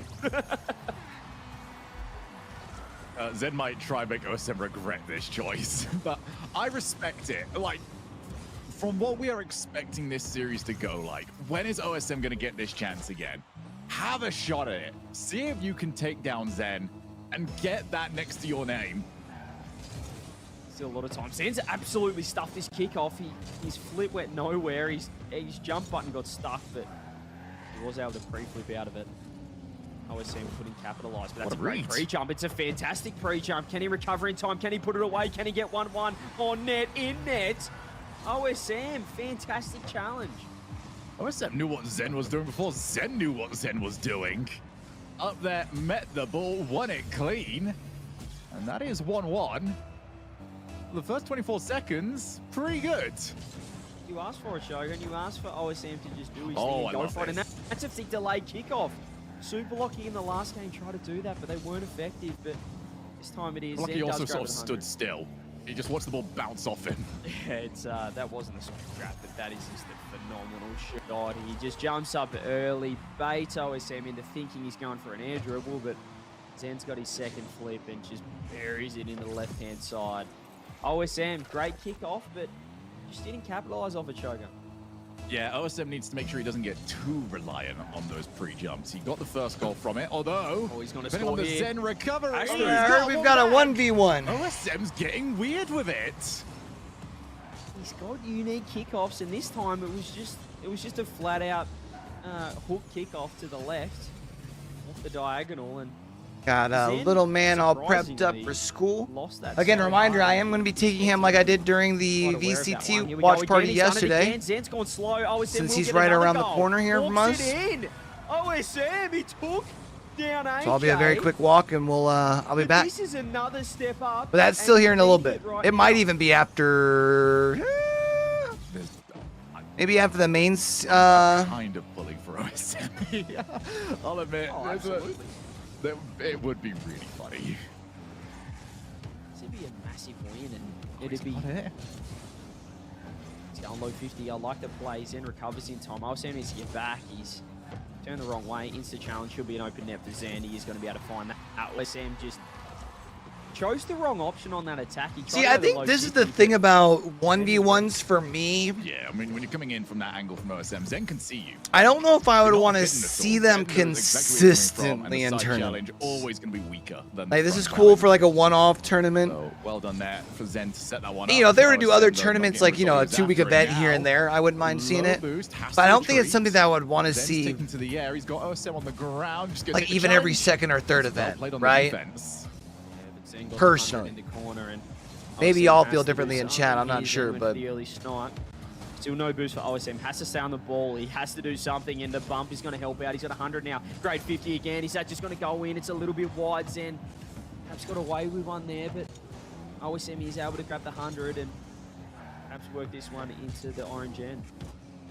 Appreciate OSM's you, doing a King. Good job of going for challenges. Yeah, well, I'll that be maybe he having to take him. Shouldn't, but that's the advantage. I like to of drop him a little Zen's bit closer not to the necessarily end of prepared drop-off for him. time, so I still have Now about goes 40 for the- minutes. okay, Nice the cringe goal. but it's That was really well effective. done. I love that you said it and not me. The air dribble comes through. Zen just such a standard ones goal, isn't it? He just gave enough speed on the ball, then flew past it and found OSM floating in the air. OSM has been pre-jumping Shogun, so perhaps that played a factor into Zen's decision-making, knowing that he's going to be in the air already and he's a free target. Yeah, it's a difficult decision that OSM's going to have to make throughout this of when to pre-jump.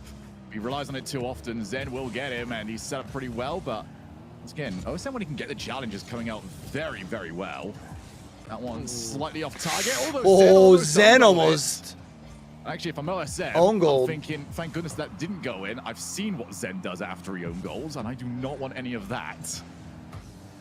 Yeah, Zen lacking a bit of boost, but he's able to grab the 100. OSM Ooh, is is that in past all him? sorts here. He Yep. doesn't know what's going on. Nice. And he's being demoed Nice as demo. well. OSM just bamboozled by Zen's positioning. He didn't know who was going to hit the ball when Zen was turning, and in the end, just put himself out of position.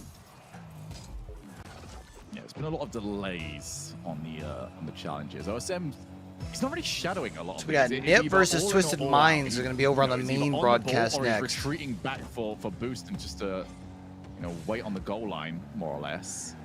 I think he needs that middle ground a little bit here. Allow himself just a shadow.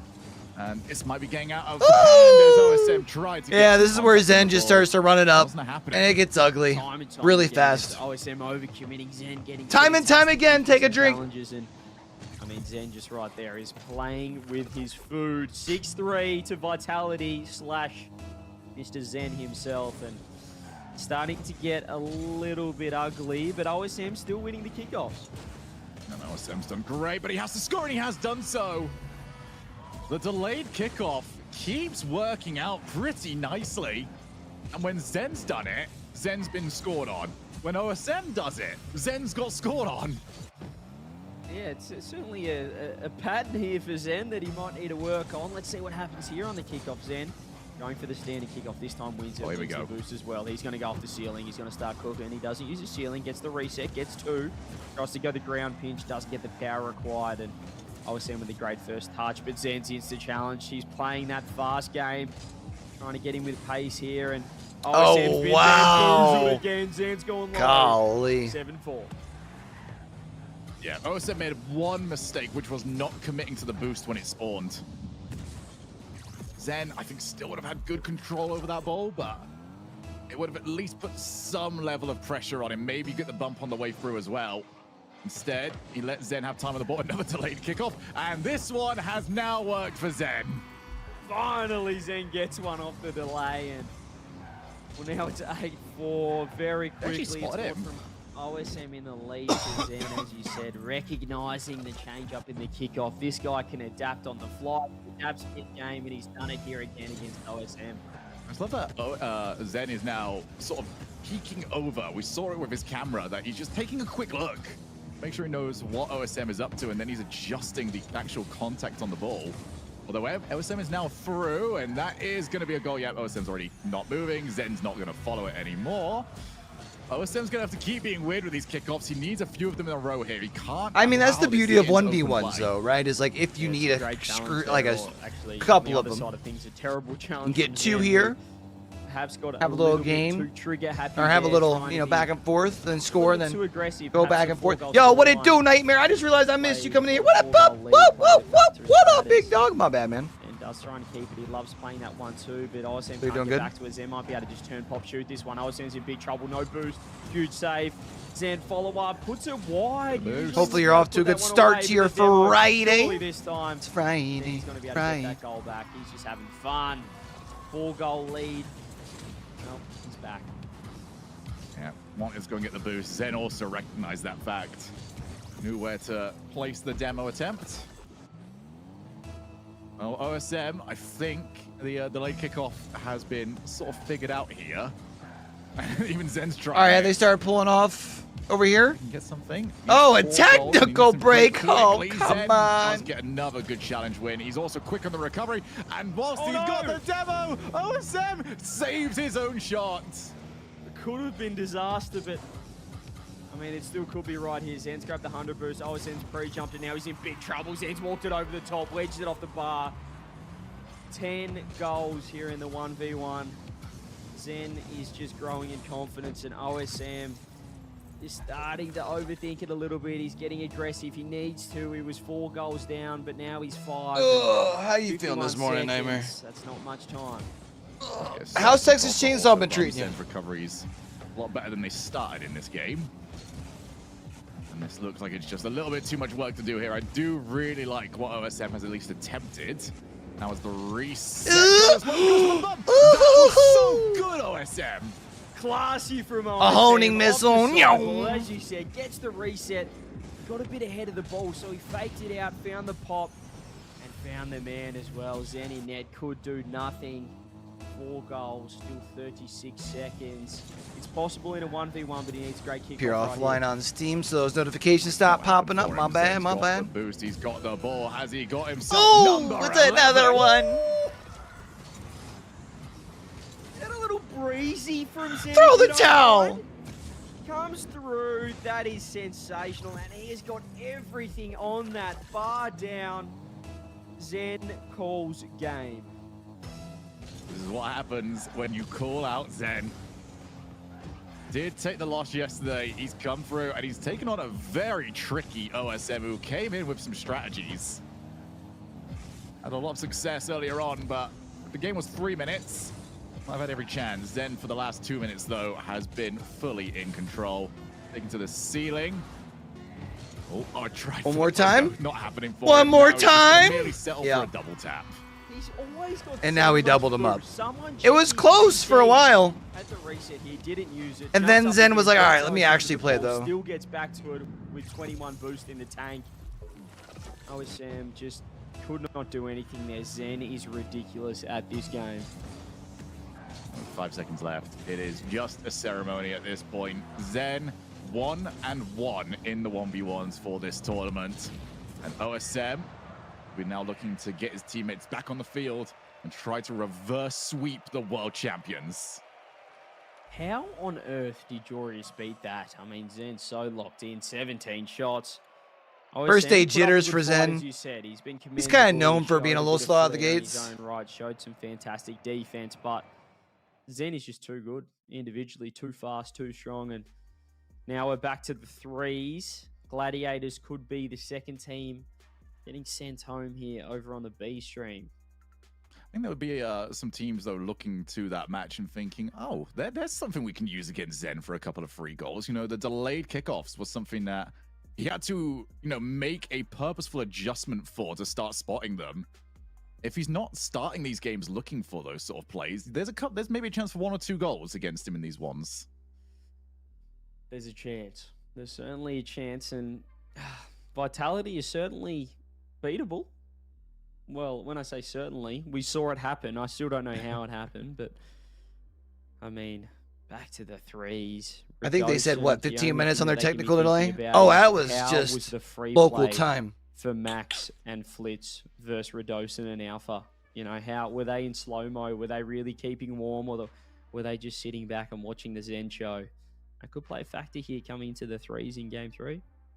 Yeah, we will find out. As everyone has now loaded up. Let's see if we get another early kickoff goal. Oh, right. I'm on the wrong screen. I was like, where's the gameplay? Yeah, it's a great touch, though. I love the Gladiators waiting for the fake off the kickoff. That's certainly a Maki Duda initiative there. The coach of Gladiators just telling them to perhaps go for a few things. Their backs are against the wall. That's a ground pinch. Or, sorry, a team pinch, should I say. Almost a T-ball shot. Now Alpha's up. Just going the kamikaze. He's like, you know what? I got this, big dogs. Torpedo. Alpha 54. I got this. No worries. So here's an interesting stat for you, CJ. We're in Game 3. That is the 16th goal Vitality have scored in this series. That is the first goal not scored by Zen. Oh my word. I didn't think about the stats for this event with the 1v1s. He has scored 12 goals in the ones, then got a hat-trick in Game 1. Zen, ladies and gentlemen, has 15 goals in 2 and a bit games. He's actually stat padding. If you're in the ones game, you are stat padding. Well, if you're winning the ones. Well, even if you're not winning. As long as you're scoring in the one game. OSM's on 3 goals per game. It's ridiculous. I'd be desperate to go to the ones game. I can claim that I'm carrying. If you scored, that's well, I won't be scoring on Zen. Let's put it like that. Maybe I'll get one off the. Oh, nice save coming in there from Flitz. Great save from Flitz there, though. Is Vitality almost got their second. Alpha getting a demo on the way back. Their demos are such a huge factor into how they are so effective in this 3v3 format. Team Vitality, why they are the best team in the world, undisputed, unless you're Jorius, and you can certainly dispute that somehow. As OSM now. Tries to get the equalizer, does get a 50 on now. Max goes up, forces 2. Zen somehow gets another touch in the air. Again, I just want to spectate him and see how this is happening consistently. So much boost, and his touches are just so elite. He just always leaves something in the tank, doesn't he? As Alpha tries for the drop-down pass to Redosin, who almost had a goal in game number 1 at 0 seconds. Saw the ball drop onto the floor just before it went over the line, and now opportunity off the backboard. Flitz does well on the rotation. Turned up at the right place, the right time, and also the pinch attempt. So, again, Gladiators, I respect that they are trying stuff. They've had a lot of this throughout this tour where no one's playing dull, basic Rocket League expecting, you know, or Vitality is going to be an easy win or make mistakes. They're getting weird with it. They're trying to force situations that Vitality might find awkward. You have to get unorthodox against teams like this when you do have. I was saying you have to find a way to change up the pace from even as well. Typical Rocket League game if you're gonna be playing against some of the best in the world. Lineup as well. It's a great touch from OSM. He's got one more as well. He's got the equalizer. Now we're tied up. Nice.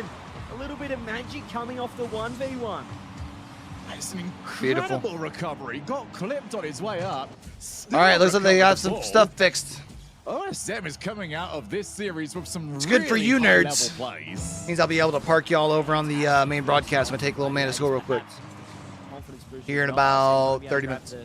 corner boost straight away. That's a great bounce out. Flitz is there. Double commit Vitality. Zen's in trouble.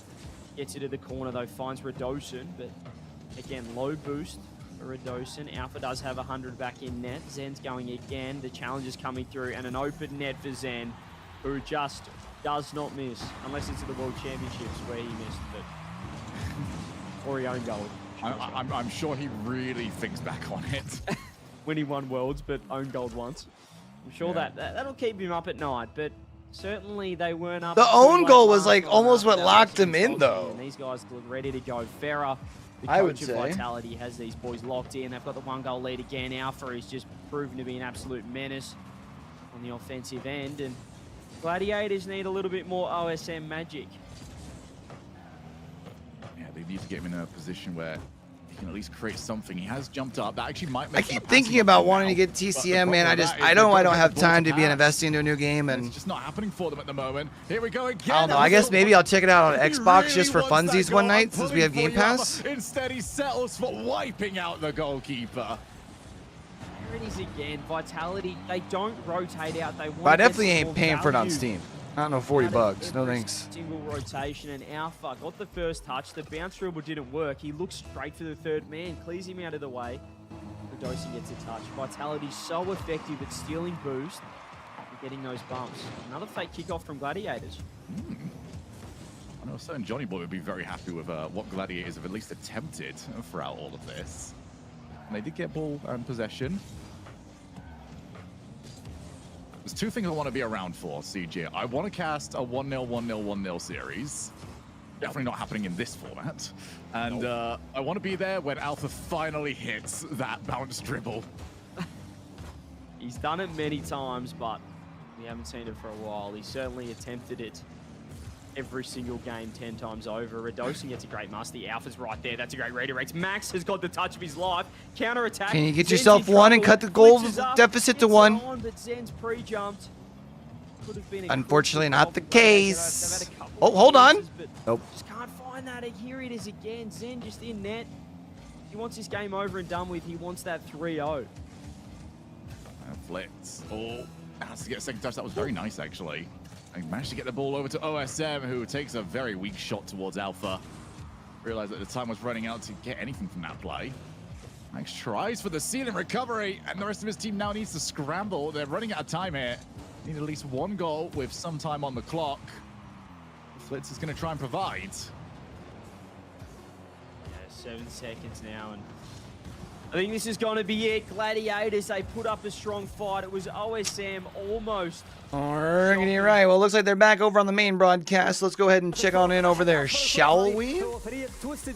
قدرتهم انهم دائما يكونوا متواجدين في البطولات وقت ما الكل يقول انه ما حد يقدر يفوز، ما حد منهم يقدر يؤدي اداء كويس، وفجأة تحصلهم في كأس العالم، تحصلهم في النهائيات في المياجر. الشيء هذا شاهدناه مرات عديدة جدا، خصوصا في الأسابيع الماضية شاهدناهم في التوب 16 في كأس العالم. All right, so that gives us Optic versus Vitality after Oxygen versus G2 over on the other channel. الشرق الأوسط في الهوم تاون هنا في الرياض. Senzo, SMW, and Venom. No. Boy, what a heartbreaking defeat. It means Vitality and Optic play right now. Again, you talk about teams on this stage that are playing today that deserve better than what they got yesterday, but they still have a lethal weapon. As we saw at Worlds in Venom, he can be a difference maker when he's at his best. شاهدناهم يلعبون التوز والونز بالامس ضد فريق بي دي اس، وادائهم ابدا ما كان بسيط. خسروا مباراتهم فقط 4-3 مع فينوم، وايضا سينزو كان ادائهم مره متميز، لكن اكثر شيء ممكن نركز عليه هو ايش ممكن يسوون كثريز، خصوصا في المباراه الاولى. دائما نشوفهم من افضل الفرق اللي يأدون في اول المباريات، لكن في نهايه المباريات مع نفس الطويل ممكن يضعف مستواهم شوي. هل قدروا يصلحون المشكله هذه؟ هل قدروا انهم يرجعون الى المستوى المتوقع؟ الان راح نشهد الشيء هذا في المسرح. Well, it's time now for the players to go ahead and take their seats as we get ready for our next lower bracket matchup. These two teams fighting for survival, a long road through the lower bracket. Can they survive and advance? Let's send it off to our casters and find out. طريقهم جدا طويل تويستد مايندز وان اي بي للتواجد في التوب 8 في البلاي اوفز، انه خلاص ما عاد صار في الا اليوم فقط لازم يشقون طريقهم الى النهائيات. هل بيقدرون يسوونها؟ هل بيقدرون يكونون فعلا في المركز الاول في الكلوب اووردز؟ في ثقل جدا عالي على تويستد مايند ان اي بي، هم جايين يوقفون حلمهم هنا عندنا في جيمرز 8. بالتوفيق لهم على طول مع المعلقين. Another South American versus Middle Eastern matchup awaits us, Chimako. And I gotta say, the last few South American and MENA matches we've gotten have been fun, even though some of them might have been one-sided, like Crew versus Twisted Minds in the wild card, or Falcons versus Crew in the group stage. But this is both of these teams' last chances. You see Ninjas in Pajamas, they're getting together in the huddle. I'm excited for this one. We had some one-sided matchups in the past, but also yesterday. Don't forget, Falcons against Furia. That was the peak of South America and MENA. I'm counting Furia as South America still. Okay? Absolutely, absolutely. So yeah, yesterday was peak. That was such a good matchup, especially the once match. But regardless, here, if we can get like half of that, just half of that, that will be amazing, because that was such a firecracker last night watching Furia against Falcons. So right now, Ninjas in Pajamas, yes, they lost to Monkeys. They didn't get any game, any match. However, the last two were overtimes against Monkeys. So, you saw how good they were. Maybe Ninjas are, just finding their footing. I don't. They never start very strong on LAN events. I don't think that's the way they do their things. So hopefully now, that they're getting into the groove and gonna do better than yesterday, at least. To me, both of these teams are evenly skilled. Yeah. But the difference is gonna come in the mental game. You see Ninjas in Pajamas, they huddled together, Fossey trying to pump his team up before this match. And Twisted Minds as well, totally tilted out last time we saw them on LAN against Crew.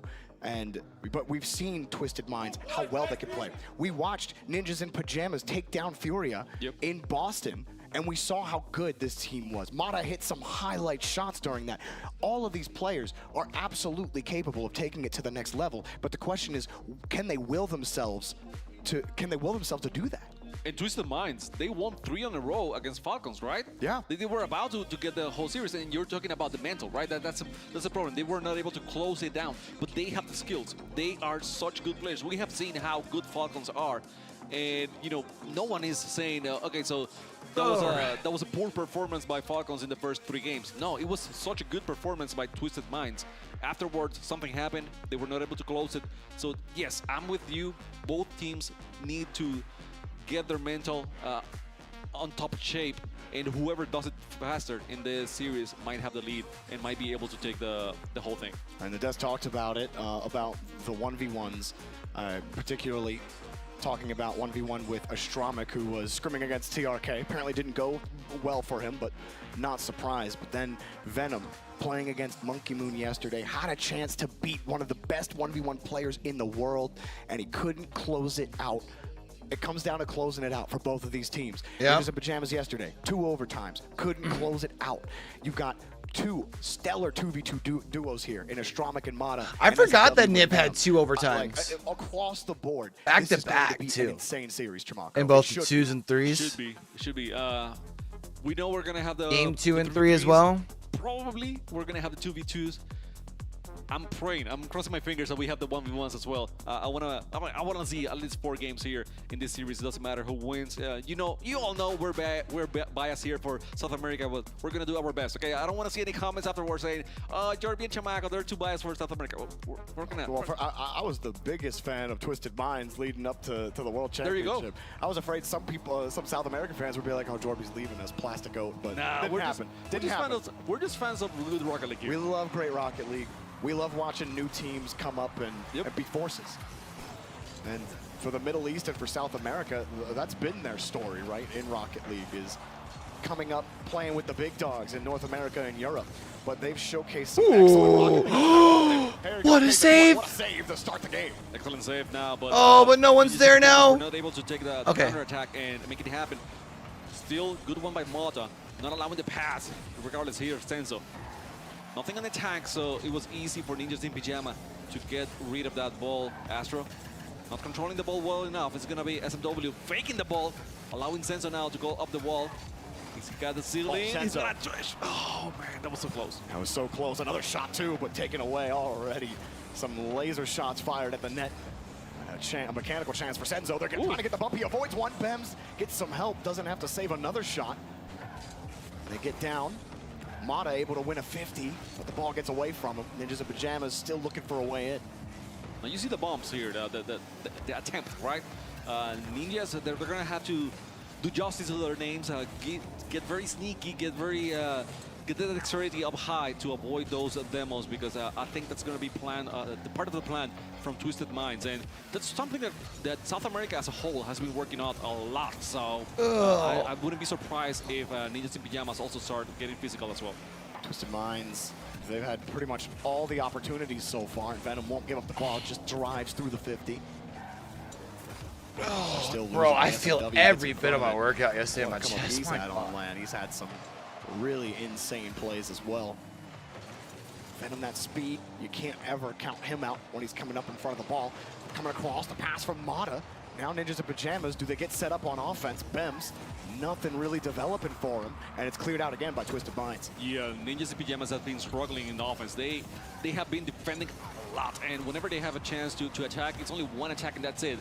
Right now, the second one, finally, there it is. The caster curse. That's it. That's what they need. A little bit of help from me here to make that goal happen. I mean, that's the beauty of Rocket League, right? You can be under pressure for 4 minutes. As long as you keep the ball out of the net, all it takes is one counter, one air dribble 50, and it bounces hard off the back wall, goes straight out into your teammate, and you put it top shelf. Easy goal for Ninjas in Pajamas. Basically happened to Furia yesterday against Falcons too. Yeah. I mean, the 50s in that series were incredible. Twisted Minds were getting a lion's share of them. Oh, the shot from Senzo. Just missed. That one just missed. There's actually a green trail on it. He got a piece of it. Now Bems downfield. One to beat. Flick. Goal! They got the defense, the block in the beginning, you said, and then the beautiful clear up to Bems. I commanded Bems of not hitting the ball any harder before. You know, he kept control of the ball the whole time. It's on his car. He got all the options there, then decides to go for the flick. Beautifully placed. And now Nip with 2-0 lead here, just half through this game. And that's huge for Bems. They need Bems to be producing. Ooh. Oh, how about Venom producing a banger off the post? How many defenders were there? I think it was 2 defenders, and Venom doesn't care. It was like, okay, I mean, bring them all here. It was, well, Astro was close. He wasn't actually there to defend. So Bems couldn't do anything. I mean, he got the first one, and now he couldn't defend that one on his net. That was smart from Venom, though. He knew Bems. He had a little bit of momentum going towards the net, anticipating a shot towards center. Venom instead just goes a little bit behind him and gets right beyond his reach. That was a great recognition. High IQ touch from Venom. Still so much pressure from him. So Mind's got to be worried about the counter here. Win that 50, but SMW getting bumped to slow him down. They were low on boost, but everyone was able to find some big pads. A high physical match, and so far, yeah, the demos and the bumps have been on point. And pass. Watch it, another pass against the crossbar, but this time it's cleared by Astro. Now, Ninjas in Pajamas have had some precarious defense, to say the least, but they've gotten it out. And that one for Twisted Minds. Now I'm going to play a little defense. The third man gets demoed. The net open! Puts another one in. The demos keep coming. Keep it coming. I mean, from both sides. That's how you open a net. That was a beautiful one. And now once you maybe I underrated you send someone in, rushing in before they are able to rotate and get another just a little bit on the goal. So 3-1. I wasn't expecting a 3-1 lead, actually, to be honest with you, from Ninjas in Pajamas, but I'm not complaining. However, I still feel like it is Twisted Minds the one pushing, rushing forward with the offense. They certainly have the faster pressure, the faster approach on offense, but the counters have been lethal for Ninjas. Twisted Minds struggling to find the goals, though. That goal line defense has been difficult for them to handle. And then another touch up high. Bems can't go anywhere. He's got to hold on that back line. Oh, and the touch underneath. He tried to read it. He thought it would bounce. He did not get it. SMW doing work, but his team a little slow on the rotation. Not expecting him to win everything there. Venom had turned across. You think they'll have a quicker turnaround probably for those from their own side games that are going a little bit cornered here, but Senzo, what he like the lower bracket third games, it's one of the winners is just staying. Now. Not much in the tank. Another attack here. There was a that was a gift. So I'm low-key probably more excited about Optic versus Vitality for real. Oh, okay. Venom is there to pick up the pieces. I'm about to say, crazy bro. Shot from SMW. A straight line double tap. My goodness. Bounces off the inside of the post, but your teammate is there to clean up. What a touch from SMW. I'm impressed. I'm impressed. I thought that was going in, and you know, if that goes in, it should have gone in. I hope that the analysts, you know, are watching and just okay, this is the goal. This is the goal. It doesn't matter what happens. SMW robbed. Ooh, got touched. Oh, that's a goal. That's in. Venom picks it up, and just like that, it only takes him what, 35 seconds? And they tie it up. And that's why I'm saying that, yes, NIP was in lead, but I feel like Twisted Minds were the one pushing forward and making things happen in the offense. And, you know, if you're playing that well and that aggressive in offense, then you still have a chance. It doesn't matter how much you have in the clock. And now Twisted Minds, all that pressure finally comes to fruition, but hang on. Oh. Shot, it's wide. They just need a stronger midfield here. Anyone going to be able to get the decider before overtime? 10 seconds. Tried to shuffle underneath, but there's another solid 50 for Twisted Minds. Demo Off on the back corner. line as well. Second touch going to center it. Ish. Ben's trying, but he has a teammate to help him out. Still only 12. Only one pad. He can't get off the back line. He doesn't have to. Overtime. Overtime, baby. Let's get it. Drop. It was the best position for NIP, so now they can reset, they can start over. They're going to steal that boost, sending the ball backwards. He's going to get it. It is Niñas in Pyjamas, was Mota, Senso now. Going for the 50. Good choice by Astro, and watch now because Bems has a lot to cook. Was allowed, and Astro loses the ball, loses the life on the process. Mota is able to hit it, but the passes keep coming here. So yeah, NIP being very forced to play defense, and if they make any mistakes, watch out because Twisted Minds is gonna shoot a laser beam to the net. Laser beams and missiles. The missiles are their cars. Just touch the ball up, fly in, destroy a defender. Oh, maybe bump your teammate, get Mata in position, but he doesn't get a solid enough touch. A little bit of boost wasted. Another 50 neutral, but that's Senzo's ball. Pass in front. Oh, nice shot. Good save as well, though. Good defense, good rotation by Ninja so far in defense at least. That was a needy, very needy demo by the Ninjas, but SMW still on the track to attack. He's going to control. They haven't been able to get the ball cleared, though, man. The ball goes backward, but Twisted Minds, they have players everywhere. Now Venom with a chance. Biggs the save, but it's still controlled by SMW. Oh my gosh, they're just so fast. They won't give Ninjas space. SMW beats two, but the last man comes through again. The defense for Ninjas is holding firm in overtime. How much in the air they can hold? That was close. Another one? Maybe not. Not really. Oh, it's tense. Twisted Minds again. Speedy approach. Straight down. And you see SMW is lying in wait. A high pop, but no one can go. Seeing Mata in the air, he's got no boost. What's he supposed to do? Senzo gets a 50 underneath. Senzo still working. Wants a bump, he doesn't get it. But look how fast Venom flies into the corner. Does not want to give him space. Picks up a demo on top of it. SMW is up next. Venom still headhunting on the box. SMW, but Senzo can't go again. Good center, man, but great job by Nip to be able to make sure that they're there to stop. They gotta get out of the green. They finally break. And you see how many demos we got on that play in attempts of wumps. So Twisted Minds every single time just another dual KO on that situation. The dueling demos. Yes, basically. Oh, Senzo's up. But there it is again. They're on the backboard. It's having to fight back on this. To handle anything Twisted Minds have thrown at them. But they've had zero offense in this overtime. It's been 2.5 minutes of Twisted Minds rocket launchers towards their net. Rocket launchers into their cars, but Mata finds a way in, trying to push Senzo off the ball. A hard task indeed. As Twisted Minds, here they go again with Venom, pushing it across the bump out. SMW puts it up high, but nobody can go. Everyone's rotating back. A counterattack, here it comes. Here it comes, passing. Delivers the win. Such a selfless play. That was so good. I mean, the give and go, the tiki-taka here and there. We're going to keep playing. And then at the end, it seems like oh, damn, they're already into the 3v3 over here. Astro once again, and he decided, okay, let's shoot it on the next. All right, chat. So who do you want to see while I'm gone? Each high on a different player, basically. Do we stay over here on Twisted Minds? That's going to be hard. And Nip?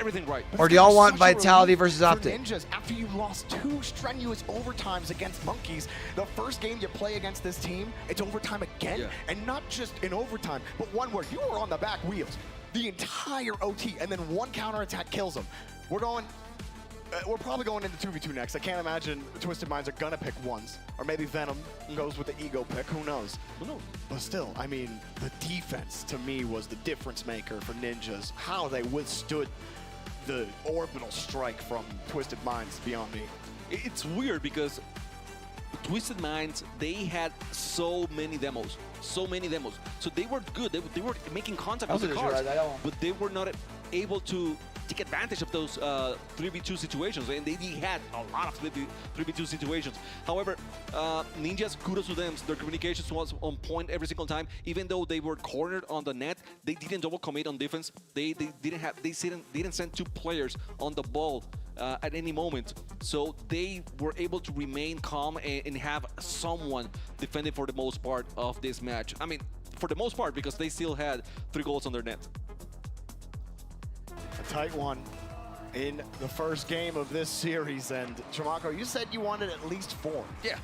I feel that first game felt like we're gonna get at least 4, but let's see what happens here at the start. Is SMW? Ooh. Oh, he missed. He didn't have the boost. Venom clocking in on the Mach-E. Shout out Joyo and Cash. Trying to channel that mechanical energy in this 2v2. I'm gonna say something. If on 3v3s, Ninjas was really good at getting counterattacks, I think it's going to be easier for them on 2v2s, at least that I'm expecting. So Twisted Minds has to be very careful not to overcommit on offense. But at the same time, the third man saved them so often on defense. So without that third man, are they going to be able to withstand the offensive pressure from Venom and SMW? Well, the answer is, well, Twisted Minds have to have an answer. Mata puts the first in. It was a good demo as well. Getting rid of one, and Mata being very patient on that play. Waiting for Astro, maybe he could barrel get through the other defender as well. It didn't happen, but still, you know it's on the minds of Twisted Minds.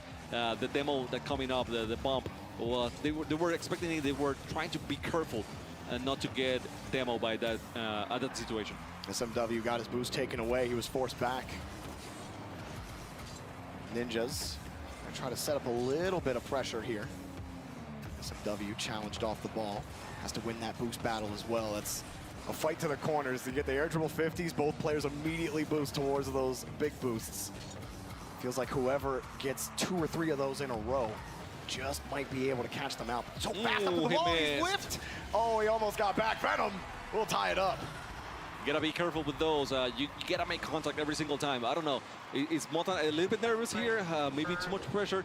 That's one that you have to, hit. You want to see green wall? Got it. 100% of the time. Otherwise, it's going to be a free gift for the opponent. And they it's stopped again, and now the shot. Oh, that's the first goal. Damn.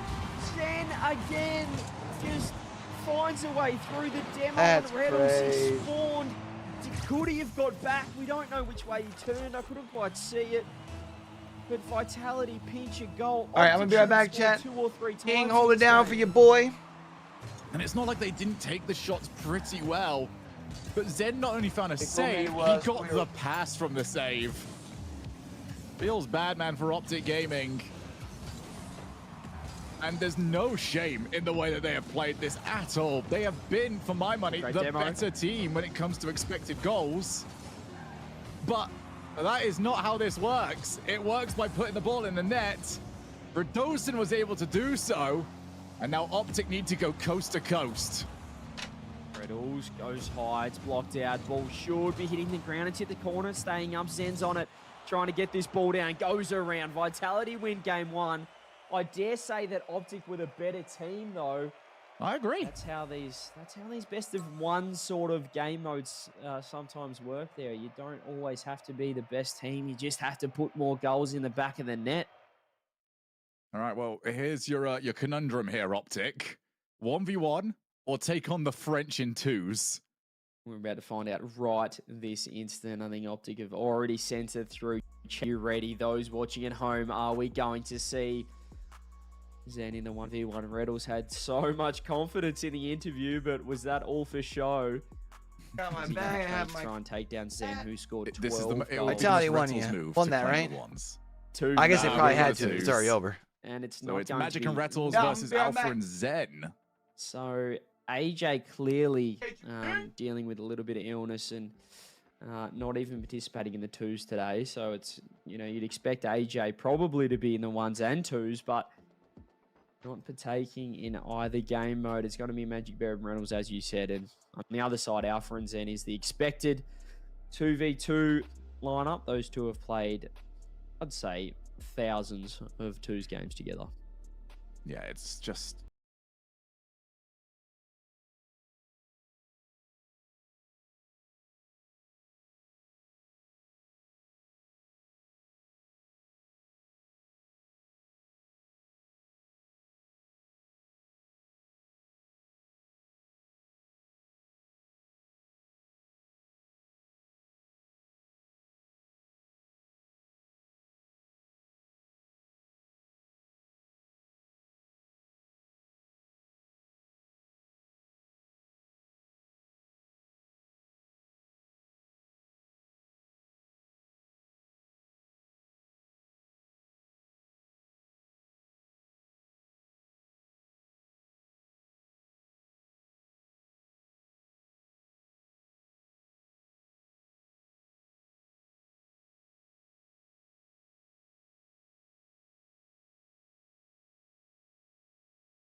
Am I still live? Am I like reconnected and I'm just sitting here on a blank screen? Quite anywhere near this one. Is that what happened? Well, that's what can happen sometimes is Zandy's going to keep this one out. We probably, well, unless we can see something crazy from AJ. Hang on. Oh, just goes wide. All right, I've done some looking up on this one. We've just pulled a Portsmouth versus Reading. Did I lose there we go. connection for a minute? We love a Portsmouth versus Reading. Yes. I had to. Here we are. That's what the everyone first goes for time Reading has ever been mentioned on an RLCS broadcast. Am I live? That's how I feel Portsmouth has. And exactly. It's not connecting to anything. Exactly what we wanted. Brilliant stuff. Brilliant stuff. I'm gonna have to just shut this thing down, aren't I? Series. Really just step. I'm gonna be honest with y'all, chat. If I just shut this thing down, I'm probably not. Clearly are a fantastic team, and somehow push Vitality down. Optic unlucky that they had to face them. Yeah, they'll still be thinking to themselves, what on earth are you guys doing here in the lower bracket? This should have been Oxygen. I gotta figure out what's going on with my stream, man. Oxygen are over in because for some reason, like everything's changed, but it's not showing me anything different on my OBS. We mentioned it in passing in the series, even though CJ. Technically feels I'm still live over there. I'm sure a lot of people would like to see the run back between Oxygen and Vitality. You know what I mean? I think Oxygen would rather anything else. Like it shows me. Yes, I think that Vitality seeing what it shows there. Beat them once, but they learn, they grow, and you can never. They just win. As you said, even when they lose a game, they still win. Is the feed clean at least? I mean, the feed's clean. I don't really need. It's gonna be Farah. It's gonna be Farah. It's always Farah.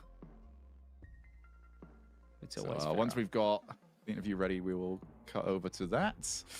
And I believe that sucks. I'm sorry, guys. Go figure, right? Gotta love it. Gotta love it. Okay, so you wanna bump me? You're gonna look silly doing it. Okay, it's not gonna be that easy.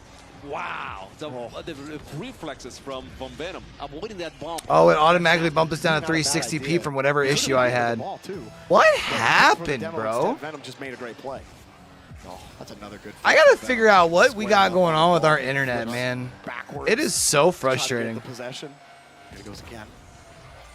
Trying to test Mata. Mata waits, and he's able to get the 50, but he's gonna lose. That or it's actually something with OBS, which it could be that too. To be fair. Buff too. It's faster on the acceleration, so it really is. Yes. Yeah. It yeah, truly is speedy. I can feel the lightness from here. You just hear the and he's just zooming. Now he's got a chance for a flick. Takes it.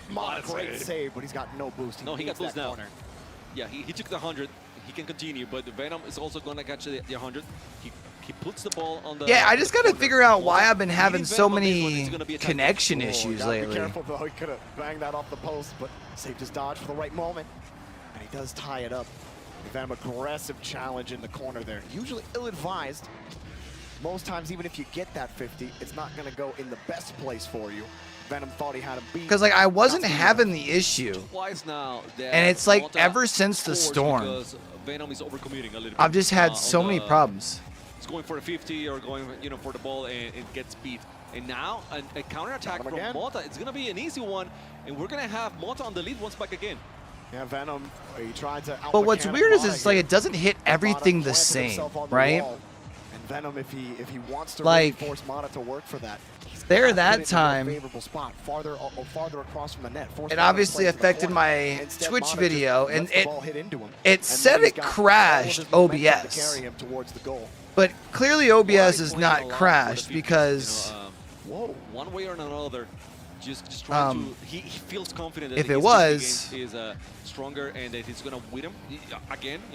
Keep moving forward. But that was a good one for Venom. He's going for the bump, and Venom just was able to dodge. I wouldn't be able to continue to stream. You know what I mean? Possibility. Now that again another 50. Yep, just drives into it. It does unfortunately mean that if we have any more hype moments, I'm not going to be able to have any shorts off them.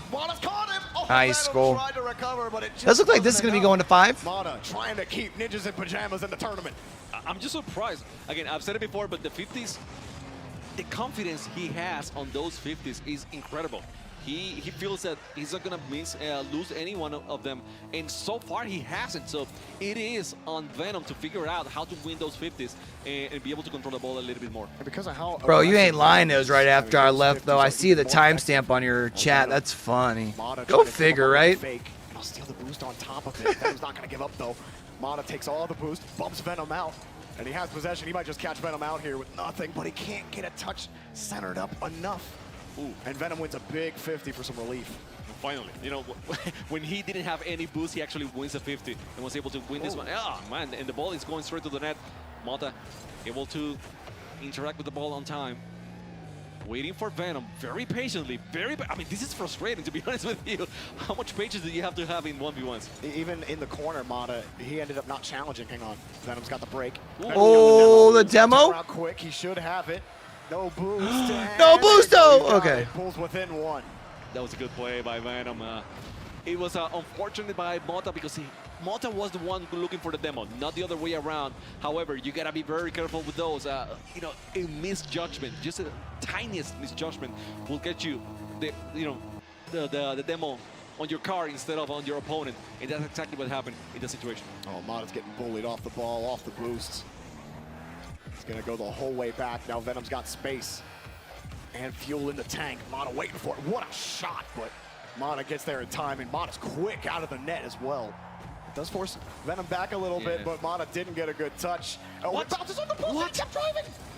And he didn't read the bounce as well. I mean, okay, you miss some of those, that's fine, but also you should be able to get the read. And now, I mean, that was such a wasted opportunity. Luckily for Venom, Mata doesn't have any boost, and Venom knows it. He is just taking care of every single boost pad, 100 that he can find, and Mata is forced to go backwards and get the boost to the corner. And a fortunate spawn for Mata in the corner to pick up that boost. Uses a lot of it to try to set this up in midfield. Mata still has a chance to be able to... That's the funny part of 1v1, like, who's going to bite first? Oh, Venom wins it, and he ties the game. I was going to say to build up on this lead and be able to force the game 5, but Venom... It does not matter if it's 2 or 3 goals, they're coming back. Yeah. So Mata is at some points very patient, but at some other points, whenever Venom is not the one to bite, he gets desperate, and then he pushes forward a little bit too hasty and allow Venom to get those counterattacks that we have seen. So Mata, you gotta decide, okay? Are you gonna be patient or not? But it can't be both. And this is gonna be an easy one for Venom. Oh my God, no! It should have been an easy one for Venom. That was a pinto bean of a shot, and Venom, he's not getting any of it. Now Mata's got control. That's a big miss, and now he gets bumped. He's in trouble. He no! He can't do anything about it. Mata keeps them alive still. Such an awkward play, going for the bump, but still Venom was... Damn, Venom almost got to that.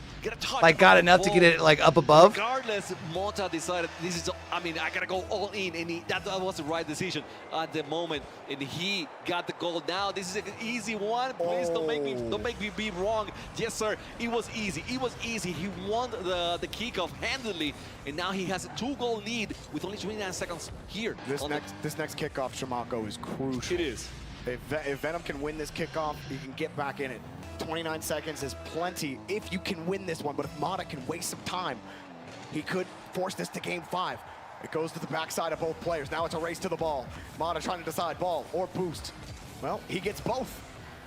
Now he's wasted more time on the clock. He just kicks it away. Venom caught out, but the ball's too high. He's going for the bump. Mata looking for him. He chips Venom out, but he can't delete him. Venom, one last heroic shot, and it's off. Oh! If he got the second touch, he could have gotten the There's no time left. Mata kickoff. Firm. The last Game 5. For Ninjas. We go to game 5. We were talking about Venom being able to go, you know, up the distance against Monkey Moon. So, you know, praising him so much, not knowing if Ninjas in Pajamas had any once player.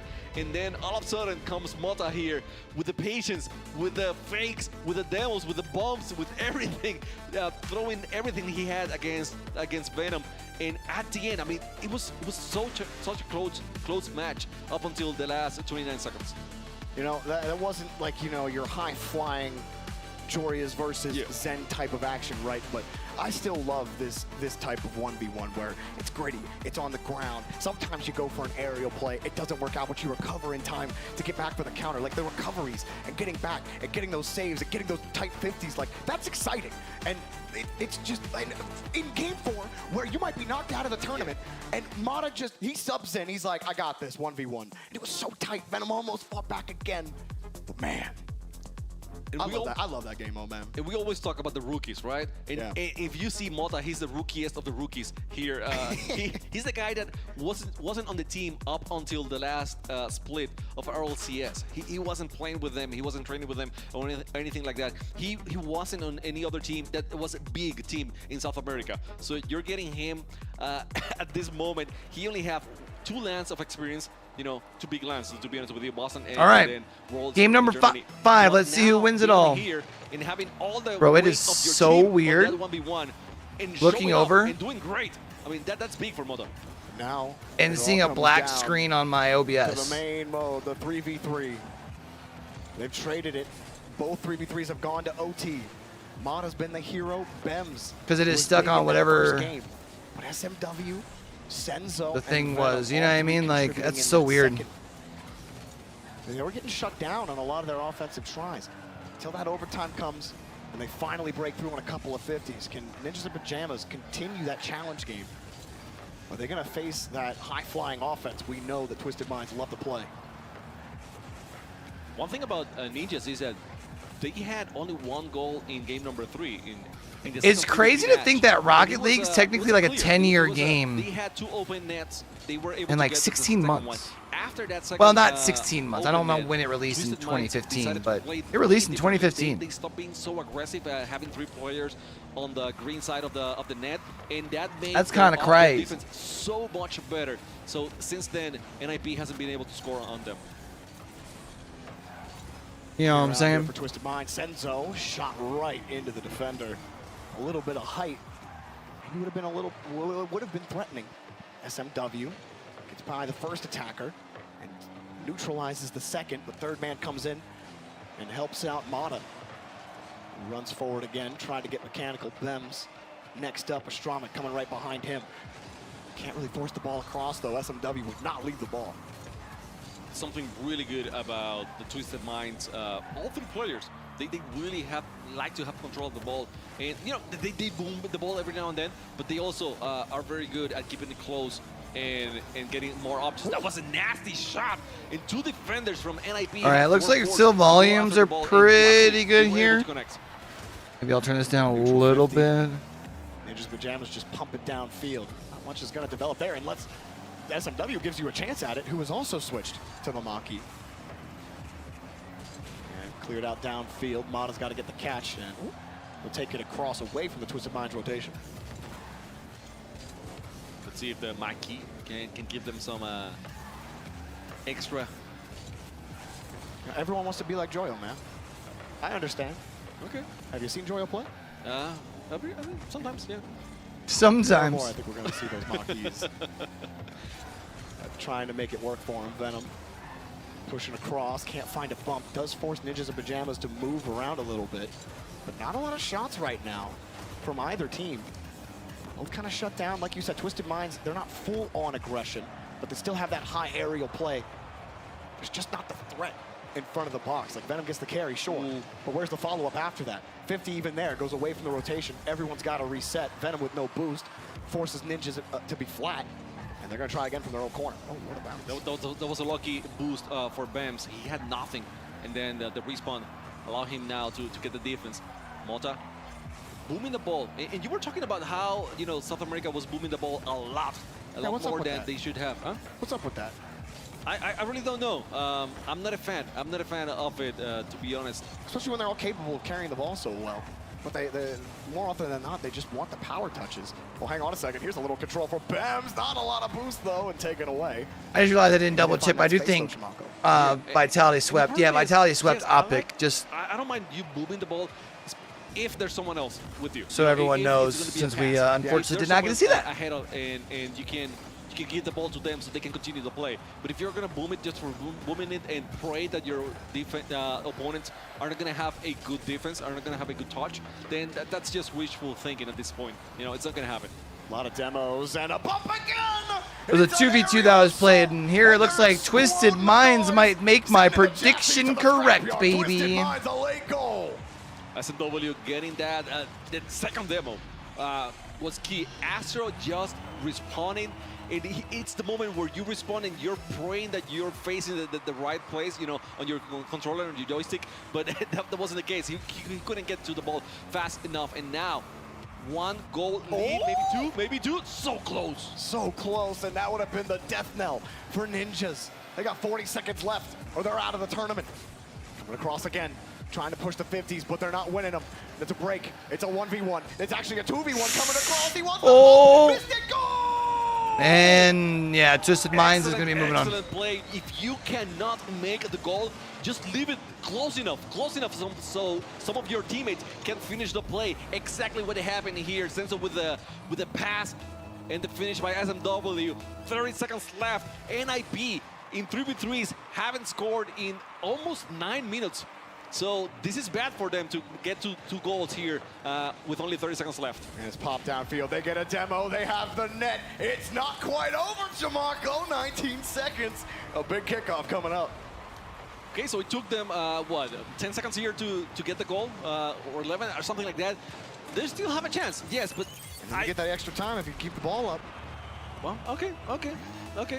That's true. They need more demos. They do need more demos. Oh, they missed. Oh, he does get the demo, though. that gives them control. 15 seconds. Cut off. 13 seconds. Ninjas, they get the 50, but they need support. He's there. He avoids the bump. SMW. And here they come, they win another 50. Ninjas, the last cry, the last breath, no time. Ball up high, off the corner. Do they have it? The shot! No! Twisted Minds, move on! Twisted Minds, told y'all. Told y'all. All right, we're already starting game number 1 over here with Oxygen G2. Gave credit to Doris in the ones and the twos, but certainly in the threes, he felt Oxygen didn't have it, but they have beaten Vitality in a 3v3 game, so certainly no slouches in this format. It's kind of the last thing North America wants at the moment is, despite how strong Oxygen have been in this tournament to this point, they don't want to be losing to a team like Oxygen who has kind of been written off. And for Oxygen, it is all Yeah, but about Oxygen just beat Vitality. They've still got something in the tank. Granted, you know, say what it is, it's not a normal RLCS format. Right? But mostly up against the defense. But they've been working their way back into this game in the last minute. Oxygen really rue the fact that they did not score that shot. Yeah, Exo should have put that one away. Joris goes very high again. Tommy tries to pop it up, trying to force some sort of a counter, some sort of offense from G2, but Exo so fast, gets 1, gets 2, looks at the bump on 3, crossbar again, Archie. Off the corner, goes wide. Whoa. Chicago doesn't make contact, leaves it for Atomic, clears long. Pass off the wall, but you can already see G2 were waiting for it. JNAPS doesn't decide to challenge. It controls the ball, Exo meets it. Now JNAPS and Chicago on the break. Oh! And you're not gonna miss those when you've got Chicago. JNAPS with the perfect touch puts it back to Chicago behind Jorius. He's flat-footed. And the perfect finish, bottom right off the post. G2 getting the first on the board, and there's not much time left for Oxygen to get cooking. You have to take your chances. Oxygen didn't. Now they're gonna have to try and create another one. Whoa. Exo passes. Archie jumps back up. Immediately after he landed. Nice challenge, and Joris got the reset! What? Joris, Archie's got the beat out, Chicago's there, 50'd out, and Joris has a reset off the ball. Instantly boosted and put it past Atomic as well. You kidding? How has he done that? The innovation, the creativity. I'm gonna have to pass on that, Logan. But I appreciate you. Talk about improvising. JNAPS has just undone all of Joris's good work. I'm so angry right now, and I'm not looking. We've lost Shogun. One of the best goals I've seen in so long. How are you doing? You've given it up by having a kickoff. What are you doing? My. Sorry, I'm back. The audio probably went weird there. I actually had to leave the PC. Oh. We lost Shogun for a second. I had to take a walk. Ladies and gentlemen, those. So who are you cheering for today, Logan? About this in the Oh, last nice series, shot. And here's another goal, though. Okay. Have a good one, bud. Surely no kickoff goals. It's been 7 years of professional Rocket League, and there's still too many kickoff goals for nothing. What are they going to cook here off this one? Jorius is just saying, guys, keep it simple, please. Just be there. Please be there. He's on the kickoff as well. He's managed to keep the ball as dead as it possibly could be. And now it's time to go into the open play. Ixo faked out the original shot. Now another one. And G2 are all grouped together. Now off the flick, Archie pushes away. Jorius from the ceiling. Can he get himself a hat trick? It's messy gameplay, but that's suiting Oxygen. They did it against Vitality. It's a pop-up. Not sure if it's helping Atomic with low boost. Puts it down. Huge block out. Oxygen. So they get About time for breakfast, chat. What do we want for breakfast? A little bit of brekkie. To try and control this one.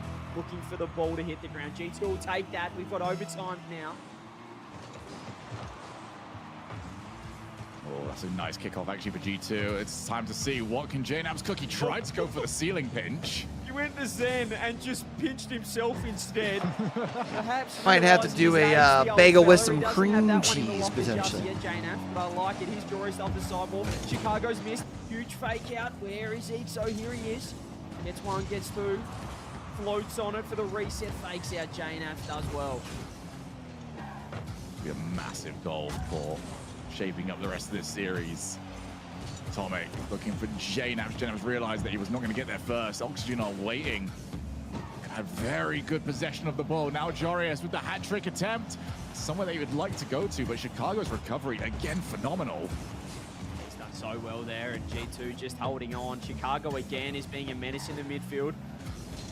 Here we go again. Imagine Oxygen wins the first 3v3 though, and that gives G2 the momentum they need because they get to pick the whether it's 2v2 or 1v1.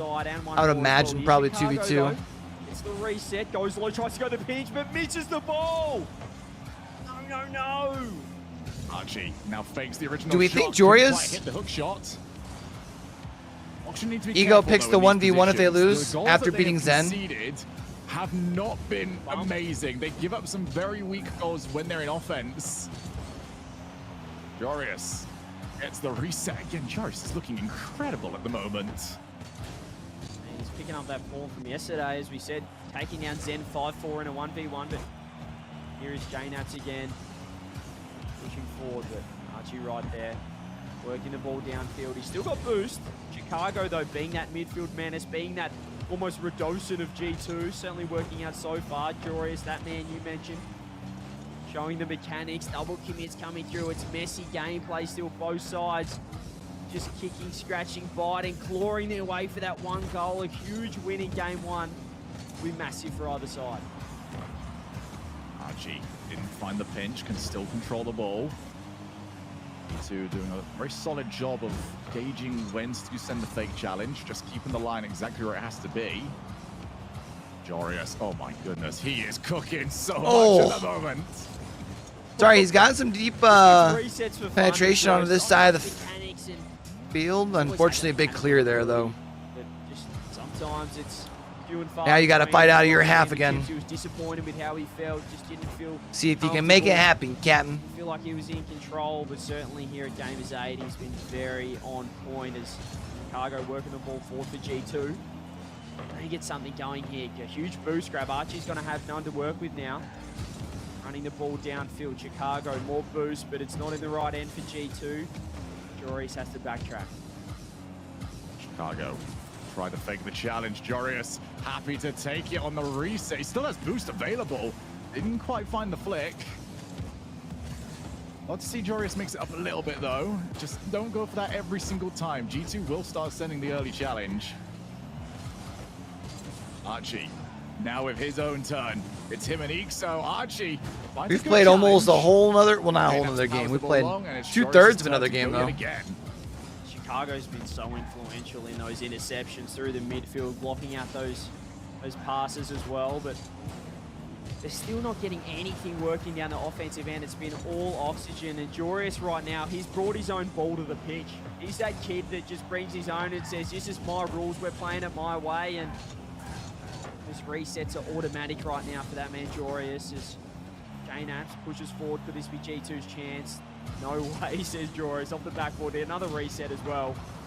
Oxygen, the demos of physicality. Eventually you feel like this G2 interception game might break down. Oh, this is now a nice spot. Boost steal as well. Really push for too much more than that. G2 playing the long game here in what has turned into a long game. 9 minutes overall, 4 minutes of that in overtime. Nobody able to break through and find that winning goal. They've almost played as much of this tied at 2. Great time. I feel like everyone's biting on the fake challenges, though. No one's been able to read that. Both teams have done a as they played not tied at 2. Getting everyone to jump. Or they tied last 20 seconds? Oh, that's a great fake. More than that, actually. Oh, it's just one. The laser that usually Atomic keeps it in. Not on target, but Oxygen still in trouble. This is it. Atomic gets it. G2 get the first. Almost 5 minutes of overtime. Yeah, that's big. Saw him try and go through the in and out. Had to go off the sidewall, and that was just far too much to have to do. And whilst we saw Jorius playing very well, it's also so important for G2 to get Atomic working. They need him. He was the one popping off in the ones games yesterday, and they need him to be as hot as possible when it comes to the 2s and 1s.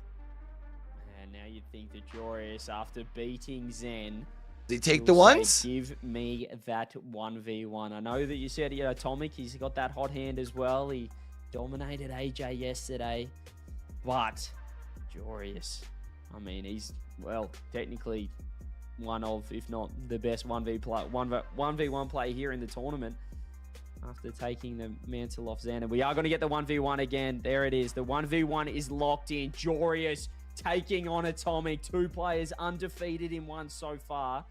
This should be an absolute doozy, Shogun. I think Jorius has got the advantage here, but I mean, I was going to say about anyone that just beat Zen, to be completely fair. But this is a huge chance for Atomic, and if Atomic does get the win in this, what a phenomenal position for G2 to find themselves in. We know that they've got something good to work with in 3s. To have the 1s at that level as well is so huge. It's everything in this tournament. You need players that are versatile. You need dynamic players, and right now this is 2 players that are in form. No excuses for either side here. Jorius and Atomic, both players that can step up on their day, be phenomenal ones players. We're underway. So Jorius taking down Zen yesterday. Atomic taking down AJ. There'll be some question marks on that AJ win now, knowing what we know about the others now. What a okay, question marks to exclamation points. Atomic is huge. He just looked like he was playing it slow, and then out of nowhere, the change-up speed. Look at the flick, bang, gone. Jorius flat-footed, caught napping. Atomic, perhaps we're underestimating his 1v1 ability. You'd have to say that Jorius is the favorite coming into this, particularly off that win over Zen, but Atomic, he's still got it in him. Here's Jorius now, though. Has boost. Goes high. Looks for 1 more, 2 more. Tries to block it through Atomic. Great defense. And we'll get 2 for the measure as well. Great counter-attack. Yeah, taking that to the other side. Gave Atomic the option. Not only to get the block, but he could then stop his car on the wall. Makes the recovery so much quicker. And Jorius was about 2 seconds behind in the 100-meter race. G2 looking towards frustrating, Atomic, bro. Thinking, you know what? You've got this, buddy. Yeah, the other players as well. Every team has talked about the nerves that the players that aren't playing feel, let alone the guy that's got everything going against him. As Jorius just sniped this one. No, Atomic gets back in time.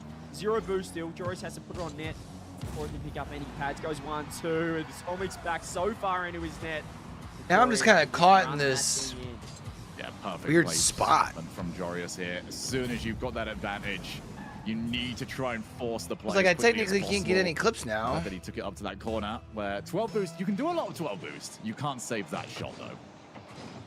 Nothing you can do at all there is he just had to try and get out to the ball, but Jorius played it very well and he's got boost again, got control, flick again over the top. Jorius ties it up. Trying to look again from what Atomic was expecting. I think he was expecting a slower play. Maybe a challenge on the goal line. It seems like he was setting himself up for it. And then the moment Jorius took the flick, it was, oh no, I've kind of misread this one here. The first touch just had so much pace to it, and as you said, it really caught Atomic off guard, and it caught Atomic off guard again. Jorius, kickoff goals galore. They're acceptable in the 1v1, so I'll give you that. Oh, Atomic actually failed the attempt to flip onto the floor, which would have given the pace increase. I don't think it necessarily would have helped him prevent the goal if he got it.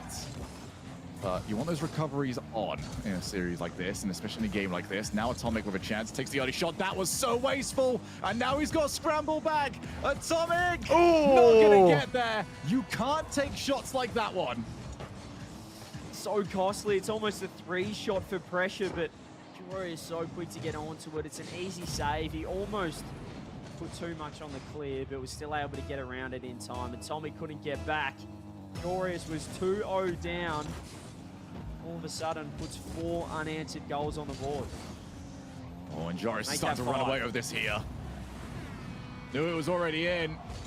Jorius has had the better recoveries from the kickoffs. Jorius turned things around here. And he has been winning kickoffs, which means he can kind of continue to run it up. Had low boost, but Jorius knew that Atomic, if he's that low, he's going to have to dive at it, try and get something on the ball. All Jorius needs to do is get it over the top. Does well. 5 goals on the board, 5 unanswered. Could be 6 again. He's won every single kickoff. Goes the insta-flick. This time Atomic's ready. There's Jorius waiting to see what Atomic goes for. Early jump from Jorius meant that the low challenge was available. I gotta ask a question. Atomic flips into the floor, gives himself plenty of recovery. Have I been sleeping That was perfectly played. on doing bagels? That flip into the floor, just in the sense of, you look at his recovery. He was on the ground before the challenge even happened. I don't ever eat like them in halves. To get back in time. Atomic does get one back. So much time on the clock, but Atomic has to start winning these kickoffs. Is that what that means? A late kickoff here from Jorius. I'm surprised that he mixed it up, considering he's had probably the better success. Because I've always been a probably just trying to put keep my on cream toes. cheese in the middle and close it type of guy, right? Boost grab there from Jorius is And just eat it so aggressive with 2 hands, because I, you know, can't take my time while while eating, I guess. I He don't know. hasn't been caught overcommitting too much just yet, as Atomic has to back off, playing so safe, but getting caught out again. That's going to be another goal. Oh, Jorius should have scored that. Atomic, what can he do now? Is it going to be a 2-goal swing? Here we go. Flip reset. Jorius down there. Atomic just doesn't get anything. But I always on see it. so many people eat them in halves, you know? Huge punish from Atomic. Yeah, Atomic had an argument with the ball and the ball won. But Jorius, oh, dearie me, we can't allow that one to settle and probably needs to get the next goal to not allow momentum to stop swinging down the other post. Well, it's jumpers for goalposts at the moment because it seems like the goalposts keep moving. And they just keep getting smaller or something. What is happening? Atomic now 100 boost, drops the free jump from a mile away, does get a touch on it when he's trying to land. Atomic right there, 0 boost. Jorius, everything in his control right now. Atomic manages to get the 100. Jumps up to avoid the early bump. Jorius staying around. The early flick, is it caught out? Yes, it has. Jorius can't clear it. It's a 1-goal game. Just turned in and then, yep. Realized a little bit too late that Atomic had played him for a full. 1 goal between them. And it's the little things in this one. There's not been massive outplays. It is all about the positioning. Here we go. 100 boost for Atomic. Can he tie it up? He was 3 goals down, 2 goals up at the start of the game. So the reset goes behind. And we're all tied up. We got 5-5. Oh, Jorius is supposed to be the hot hand. Atomic put him on ice, froze him to the goal line, and put the ball into the net. 5 each. And G2 Esports, if they get this, will be ecstatic with their position. Joris is going to start this off. He's got the boost. He's got the ball. He's almost got Atomic's car. Can recover from here. Oh! That he was on the wall. Damn. He's on the boost again. Surely, he's still got boost. He's missed again. Someone give him a radar. The goals are right ahead of him. He's going everywhere. But there, Atomic again with a save. 1:17 left. Can he find the net? There it is. Finally. Don't touch it. Don't touch it. Oh, okay. Well, I was worried if he touched that, that might go anywhere. Finally. Darius was just getting the eye in. He now knows where all of the posts are. He's laser focused. Everything's going to be top corner every single time. See what Atomic's got from the kickoff. Oh, Joris actually went for the fake kickoff. I like it. And he's got the boost. Big bump from Atomic, though, means he can grab that midfield boost. Or has he been caught out? Yes, he has. Joris saw him go for the mid boost and punished him for it. Yeah, you saw the little flick of the camera there from Atomic. He knows what he just did was wrong. Definitely frustrated with himself. The task just got an awful lot more difficult. Because now 2 ties you 1 minute left. instead of getting you the lead back. Won the kickoff. Because you can sometimes get one, then get a cheeky little kickoff goal too. However, and ran it back, and this. And now Joris is going the opposite. Kills a little bit of time off the clock, Shogun. He knows the situation he's in. He doesn't need a score. He just needs to kill all the time he can. Yeah, we saw this yesterday. Joris will play the clock. He's not going to go for a big outplay. This is all going to be challenges. And Atomic is just going to play the smart game. Nice. Get rid of Joris's car. That's not going to work. And instead, I feel like Atomic's put himself in a really bad spot now. He's going to have to just retreat and have so much Yeah, time but Joris is just going to take his time. He's chilling on his half of the pitch, bro. So smart. So smart from Joris. This is game, set, not match, but he will tie up the series. There's the sealer for good measure. And Joris is still undefeated in the ones. He's taken the scalp of Zen. And now he's got Atomic as well under him. As Oxygen, a huge Game 2 win. We've got a series. Oxygen do need to find a freeze game win. They look good in the last one, but you know, you can look good all you want. That doesn't get you wins against G2 Esports. If they can't do that, then the ones, the twos, they will not matter. See if Oxygen can grab a freeze win up next. Back to the 3v3. Archie and Ixo just been waiting in the wings, jumping into the free play. Same with JNAPS and Chicago on the other side of things. But Jory is trying to get picked up by a different orb. It's now best of 3. We're going to have potentially 2 more 3s games and the 1v1 in between. Oh, sorry, the 2v2 in between. As the remaining we are game guaranteed the 2s game at the very least. We are. So that maybe should be 2 3s. Yeah. Maybe. We have not gone to game 5 over between the two of us. We haven't seen Neo Tokyo. What does it look like? I've forgotten what the map looks like. Game 5, I can't remember Neo what the Tokyo. theme is. Oh, for those that are probably switching between streams, over here on the B stream, we've had about 3 game 4s, and the rest have been sweeps. So I mean, this is only our second one that we've casted that's even gone to 4. Yeah, well, it's been a bit, you know, when I say rough, or has it been smooth sailing? You know, it depends which way you want to look at it. You know, it's been clean. We keep been sweepy. Glass half full, I say, but this could be the series. This could be the series in the upper final here of Group A, where we could get our first game 5, at least over on the B stream. So let's see then. Oxygen Esports. That time, I'm curious, when these players say that they're over in free play during the Swans matches, how much is actually achieved in that free play? Because, you know, we're also hearing everyone's just sort of watching the game. Yeah, that's all you're doing. You're watching the game. Here we go. 3v3 underway. It is 1-1. Whoever wins this will be moving on into the 2v2 game, potentially to take out the series and move on to the playoffs. Everything on the line right now. So G2 Esports will feel like they've got a distinct advantage in freeze. That advantage is quickly going away. The bumps coming through early. And the pressure off the kickoff. It's Atomic with a poor clearance. Didn't get a follow-up either. Chicago left him. Archie going for bumps. Furious going for bumps.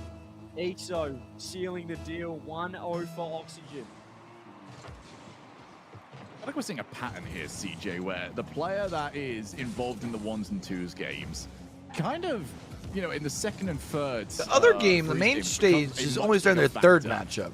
It just seems like playing the games back to back to back allows players to play a better game.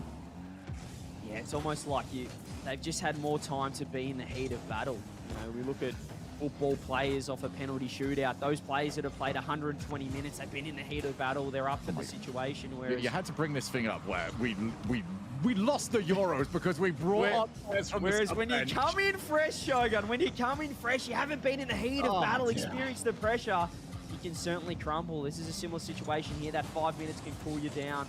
Whereas those 2-1s players, or at least the player that wins, is just ready to go, full of confidence. Yeah, we'll call that one the England. If there's a Brazil, that one can be the England. Pass play, although that's the wrong player to pass it to. Archie, has he got it? Boost didn't need it. 2-0. Oxygen looking good, man. It's crazy, man, because Oxygen did not look good at wildcards. They looked very mid. And just walks that one into the top left corner over Atomic. 2-0 Oxygen. We've only been a minute 20 in the game as well. I keep getting worried whenever I see the Oxygen kickoff. At least playing them pretty well in this.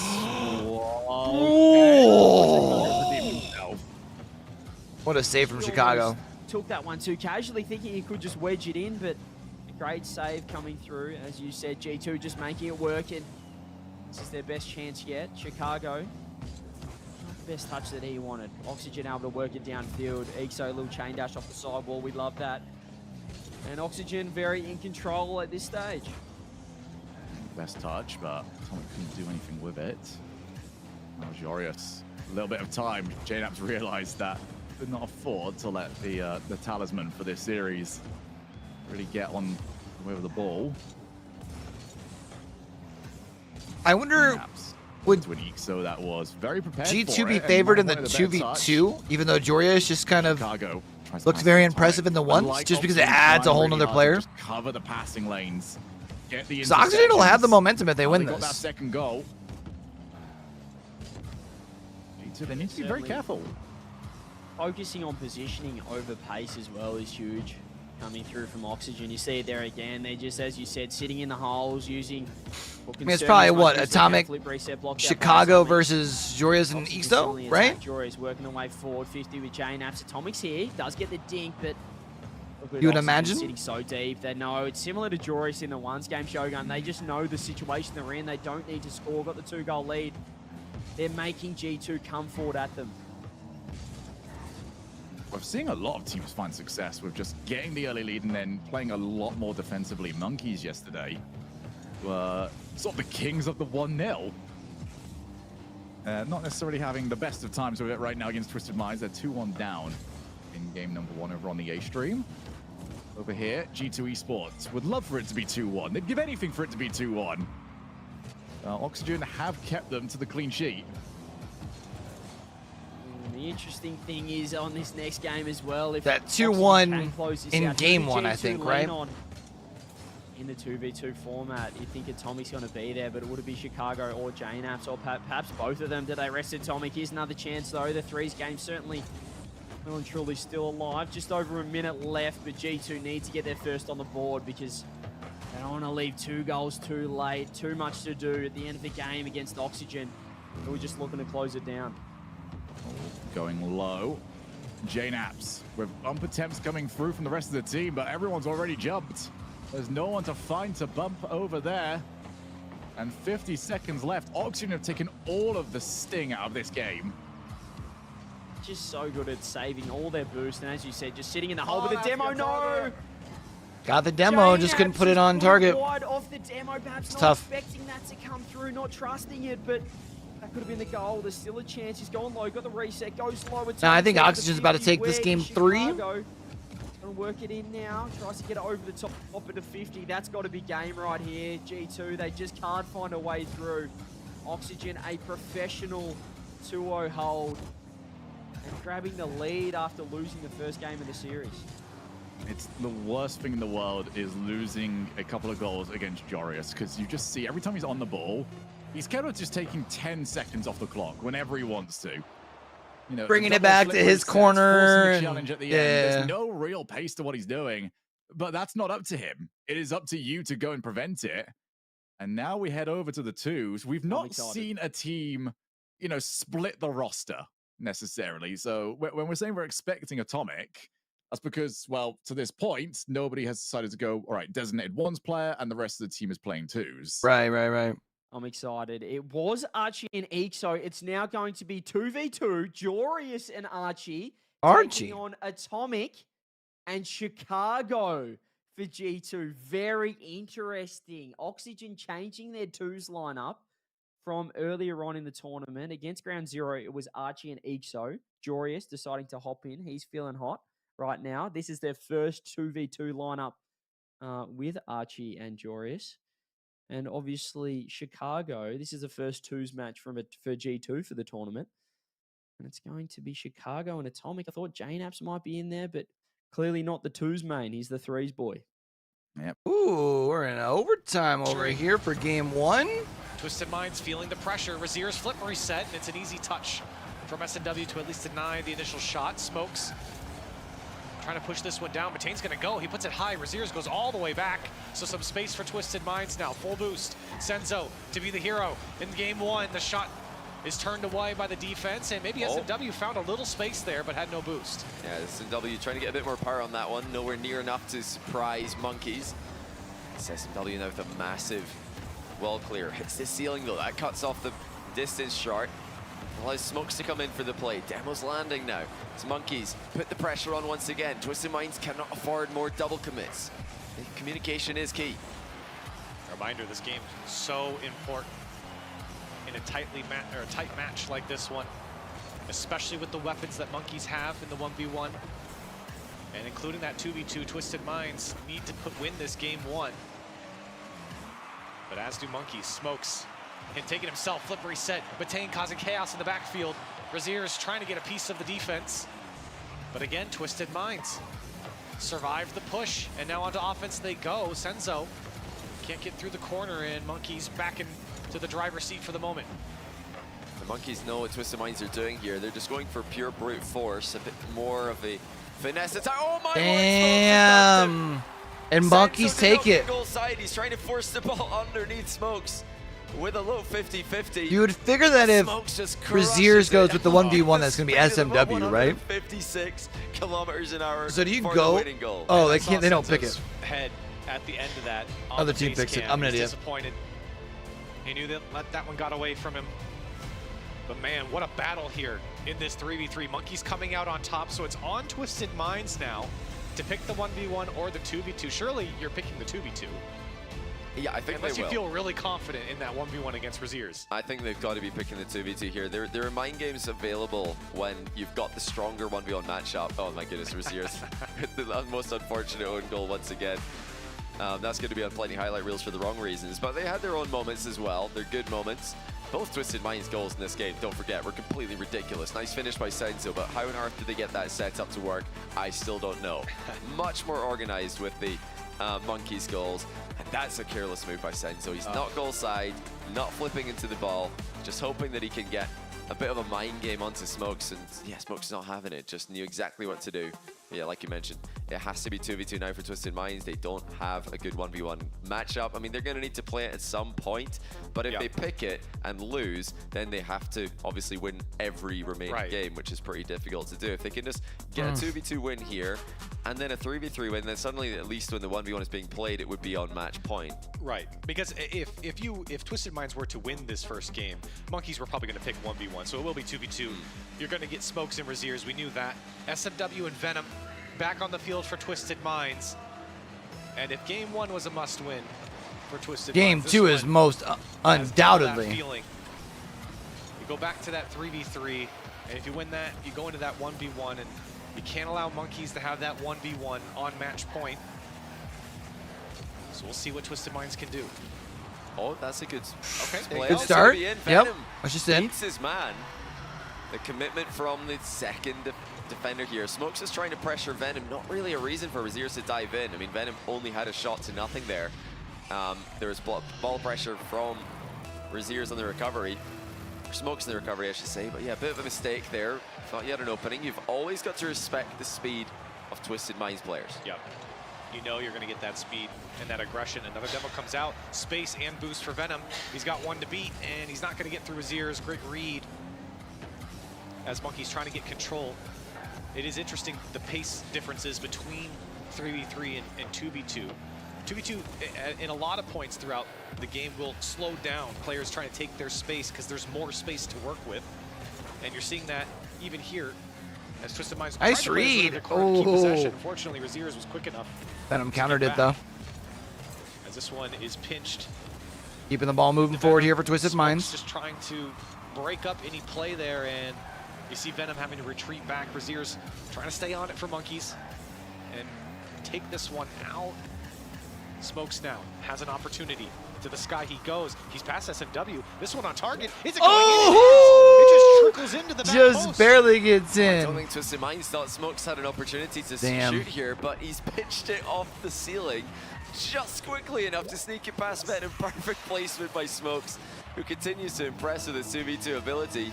Monkeys getting a 2v2 win against Gen.G earlier in the tournament, Elevate earlier today, and Ninjas in Pajamas as well.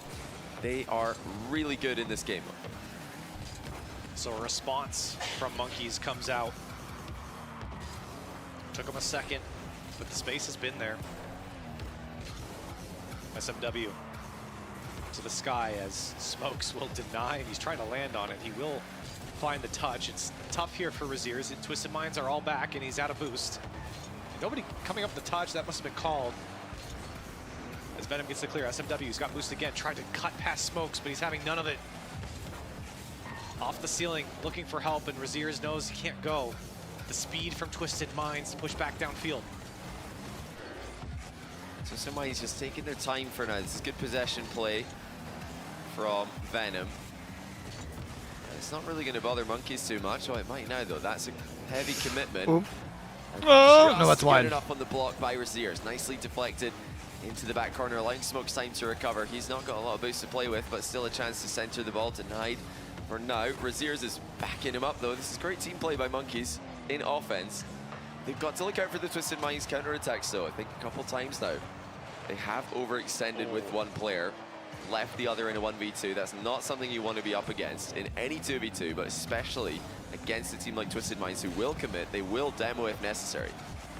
That touch a moment ago from Venom to the Monkeys back wall. He was really trying to get a piece of Raziers to pass to his teammate in SMW. Didn't pan out, but smart play. Haven't seen a lot of physical play come out from either side. Certainly a powerful thing you can do in 2v2 with eliminating one of those players. There's only one left after that. You don't get that extra help that you do in 3. You do get in 3s. The Smokes just under 2 minutes now. A tie ball game. Smokes battling for possession. Venom almost coughed it up, but over Raziers to try and get this one away. SMW wants to go to this guy, but Smokes has a perfectly read again. Monkeys very proactive defensively to deny any attempt from Twisted Minds. This one trickling in front of the net, off the post and in, and Monkeys into the lead. Damn. Again, Monkeys have the patience. They've got the organization. And that was a great sacrificial play there by Smokes to leave the net wide open. Raziers does not miss from this range, just takes the necessary time to slot the ball from close range. And while we're taking our time here in the A stream, the B stream is flying today. G2 have just been sent to the lower bracket by Oxygen, who are the first team to qualify for the playoffs in a group containing Vitality. So well done, Oxygen. G2 will fight later on today for their spot. And now it's going to be all Monkeys who are speedrunning Twisted Minds. Well, and this one's interesting because Venom, he's got 18 boost. He has an opportunity to get this touch. SMW takes it away. And it would have been a decent clear had he not hit the crossbar, but instead it sets up the opposition. And Monkeys, a 2-goal lead with 1:17 on the clock. Twisted Minds trying to get the kickoffs going in their favor. They did, but the shot was not on target. And some work to do here on the Twisted Minds side. Yeah, Twisted Minds, we were calling the first game a must-win. I mean, this is absolutely a must-win with the 1v1 still to come. Here comes SMW. Can he make it happen? Double tap. It's a beauty. He air dribbles over the last defender who thought that the final touch had already occurred. SNW had more. Oh, it's so clean from SNW, and you're right. That last touch before the double tap was enough to get over the last man. Just a clinical air dribble to the backboard. And some life here for Twisted Minds. Less than a minute to go. As SMW trying to deny boost, he does. Now Razier's backing up.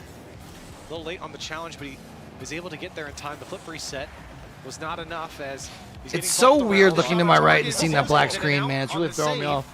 And Monkeys holding on to their 1-goal lead. And what a save there by Razier's. Couple of great saves in a row, in fact. They don't have to hold on for too much longer, but Twisted Minds have started to apply the squeeze. They're getting consistent pressure onto Monkeys. Smokes leaving it now for Razier's. Great communication. It's been a clear difference between these two teams in both games so far. Monkeys are the more organized team. They're clearly communicating more effectively. Twisted Minds are into the final seconds. Shot from Smokes. He's Another goal. Nice and easy. Thought he was going to shoot right at him, and he backflipped to try and make himself big, but I don't know if Smokes even meant to do that. It was kind of I guess he was just trying to delay it. I think he's expected a 50-50, but he didn't need it. He just had an open net. So Monkeys, a 2-goal lead off of what I'll credit some Smokes brilliance there. I don't know if he wanted the challenge or the fake. Either way, it's enough to secure the win in game 2 in the 2v2. One for the road. Wow.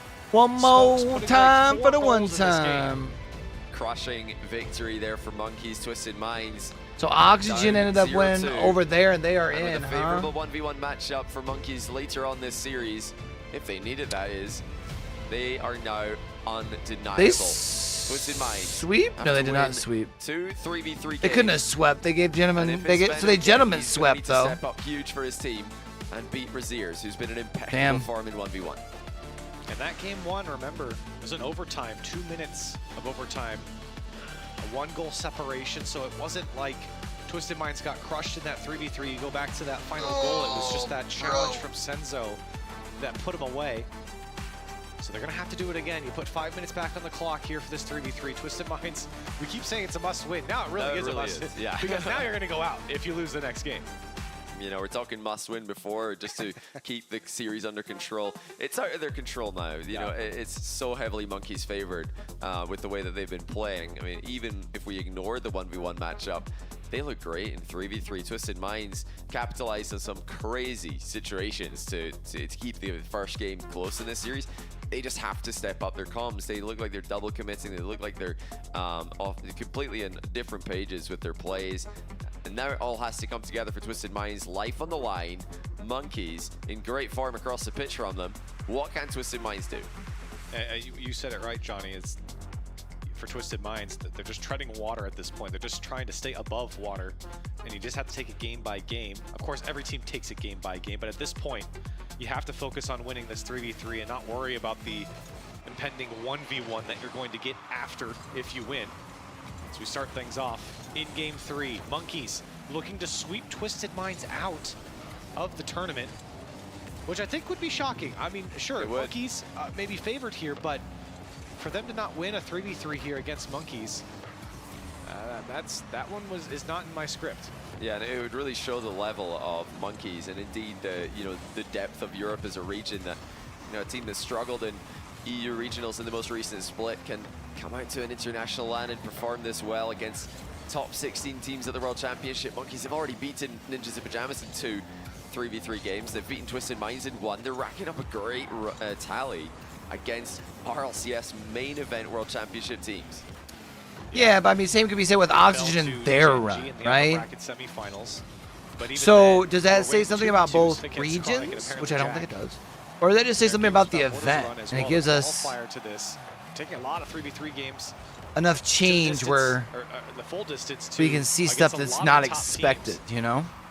I think that's why a lot of players have picked Monkeys to be the underdogs, at least in this group, but maybe in the whole tournament. When you have a guy like I just would like to point out, I was asked earlier by YK my predictions, and I am 100% so far.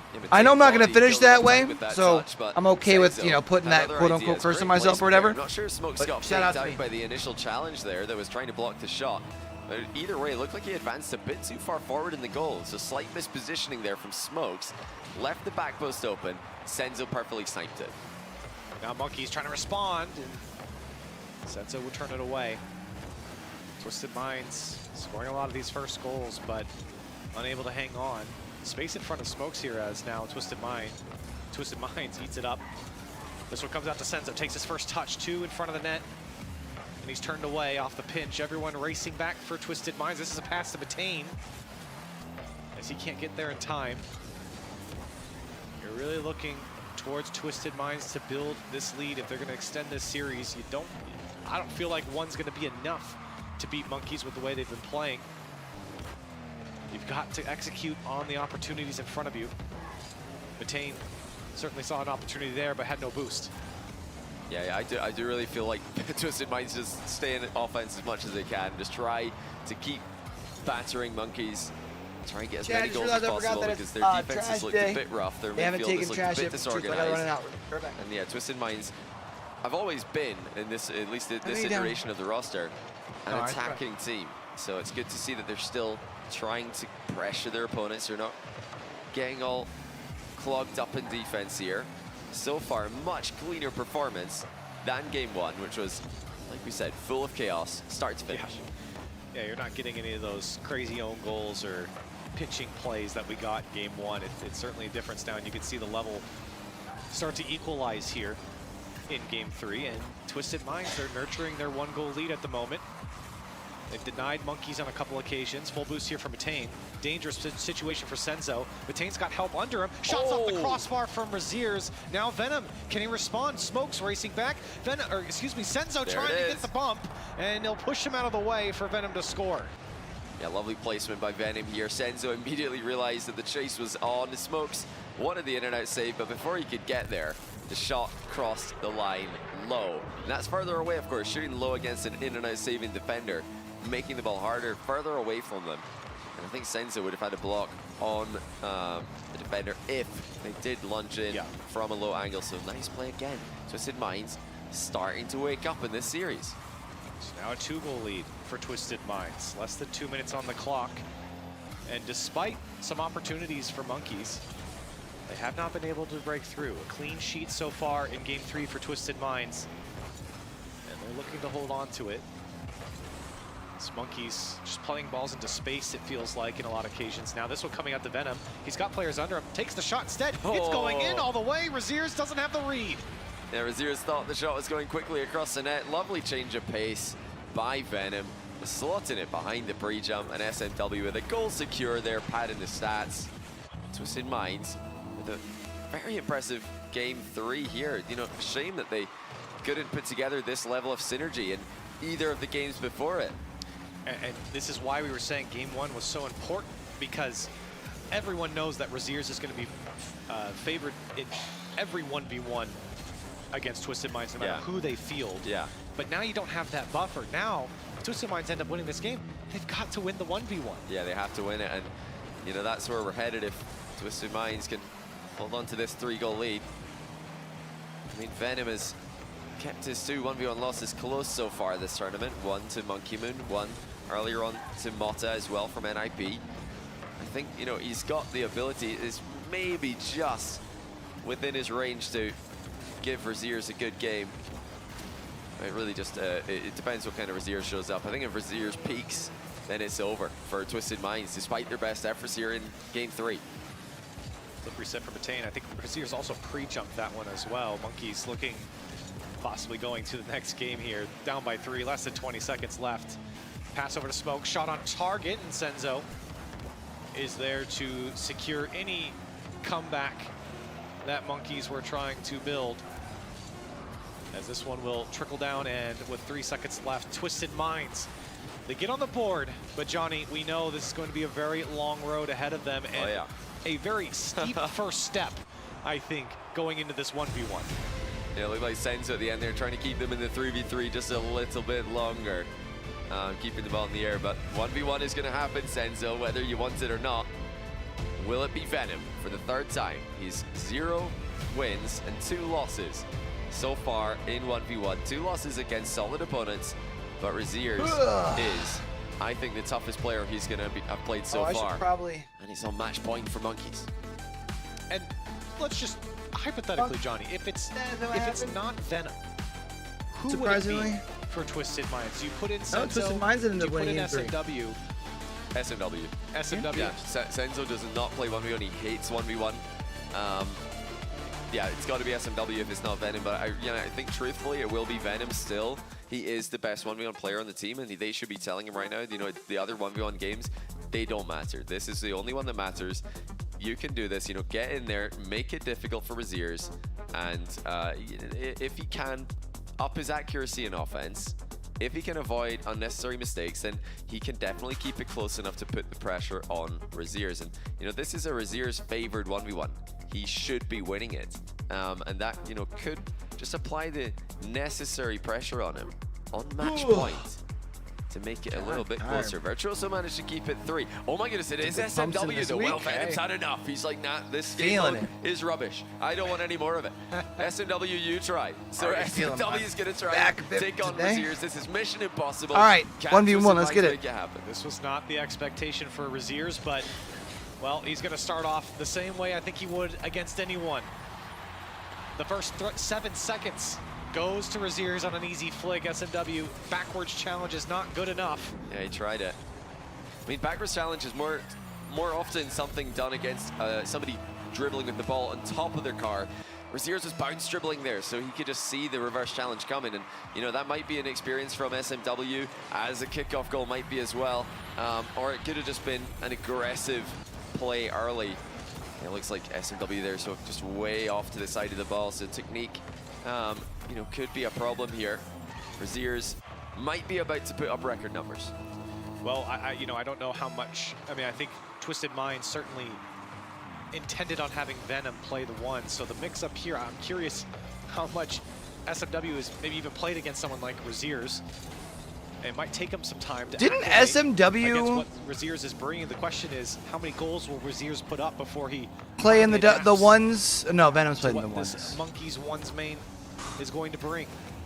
Oh, he's trying to demo there, doesn't get it, but he will actually collect the ball. The boost is spawning in a second here, doesn't go for it. Not sure if he was just not able to control it or didn't have the timing available. Flick goes wrong as well. I mean, there's a lot going wrong for SMW in this matchup. And his biggest problem is flying towards him right now with a flip reset. Mind game. SMW doesn't fall for it though, and he scores. That's great work from SMW, and that's a tough one to read. You got Raziers right behind the ball. There's threats of multiple touches, but from SMW's perspective, really, Raziers just falls in front of him, and you have to take the quality challenge, and you follow through using your boost to catch back up to it. And this is what he's got to do. And he throws the little cheeky fake kickoff. I love that. So smart from SMW. If you're going to lose on the technical back and forth, the mechanical aspect of kickoffs, turn it into a pure mind game. It didn't actually result in a good possession for him, but now he's managed to get another challenge off Raziers. It's wide open, and he puts in a tie game. He is, my man is locked in, by the way. I looked at his face cam during this. He didn't even react. He's just leaning closer and closer to his screen. And these are the ones that you have to execute on when Raziers costs it up. You have to put it away. I'm curious what the kickoff will look like. And, you know, expect Raziers to keep a lot closer control of the ball. Another successful fake kickoff for SMW. He's done it twice in a row now. Once again, he can't really transition it into a successful air dribble. No demo either. But yeah, I do expect to see Raziers playing a lot more honest. He's tried a couple of mind games. They haven't worked. Oh, what a recovery by SMW. Just when it looked like Raziers was going to get a 3-2 lead. Very scary there from SMW. Now Raziers trying to threaten again, but Raziers, he's just going to take it away. SMW pulling out every trick he possibly can. Another ball is coughed up by Raziers, and what do we think, SMW, Chap? I think a little too maybe SMW just enough of a change to possession when Raziers gives it to him. It's like you play with nothing to lose. There's no expectations, right? Interesting situation for Raziers. He's tried to fake out SMW a couple of times. It hasn't worked either time. Because it looks like SMW is locked in, man. Straightforward game. And let up those early ones, but now is good. That's all he's just got to try and keep his boost total intact. He's got 23 right now, which is a disadvantage, but when you're facing the ball, that disadvantage isn't as big of a deal. Air roll shot will test Raziers, who almost goes with a double tap. He's fallen off the crossbar. SMW's follow-up shot goes wide. and it curled down off the post as well. Now Raziers with boost to work with, goes to the air, gets the bump, and brings it in all the way. Damn. Turns that one around after the pressure from SMW. And that is so smart from Raziers. If you can't mind game him, just hit him out of the way. This is a big test now for SMW. Do you have irretrievable bump defense? The best ones players in the world do, but right now, Raziers is 1 for 1. It's been 2 fakes in a row for SMW. And now more of a standard kickoff. Raziers with possession and boost. That one's right over SMW. Should be a tap in, and it is. Just give it a little tap, tap, tap, tap. Straight up. Early flick there. He knew that an early challenge might be coming from SMW. That's how SMW scored both of his goals, in fact, just going for the ball. Ignoring Raziers, playing the ball. Well, Raziers is saying, if you're going to play the ball, I'm going to move the ball. And now you're playing nothing. Another straight on kickoff. This time, SMW getting a piece of Raziers. He steals away the boost. So control from SMW has a flip reset there, but Raziers is not fooled. Demo, maybe? No? You just play possession. That's very interesting from SMW. He's still playing this one out safely. He's really looking for Raziers to bite, but he's not having any of it. First touch, in control. Gets by Raziers, cut it back. He's got 5 boosts and not enough. No boosto! Going back and forth across the net, and Raziers can't keep up with it. SMW, my goodness. Putting in the work in the box. Such a good first touch off the wall. To be able to catch up to the ball again and then shoot behind Raziers. Phenomenal control by SMW. He's keeping it competitive. It's in the final 2 minutes now. Monkeys on match point. Raziers, the heavy favorite. But can SMW keep him in this match? Again, SMW predicting where Raziers wanted to go with that. Raziers kind of pulled off. He's got no boost. That corner taken away from SMW. SMW trying to push around Raziers, but he ended up getting bumped. He's got that boost twice now off this kickoff. Yeah, that wins in possession as well, and Raziers still has almost no boost. SMW trying for the aerial play, reset, saved by Raziers. And another corner boost taken, but the other one spawns for a 3rd time. This time Raziers will pick it up himself. SMW shot on target is direct. And an easy save for Raziers trying to gain possession. He'll back up SMW. Here comes Raziers, another flick to beat him. And it's 5-3 Raziers.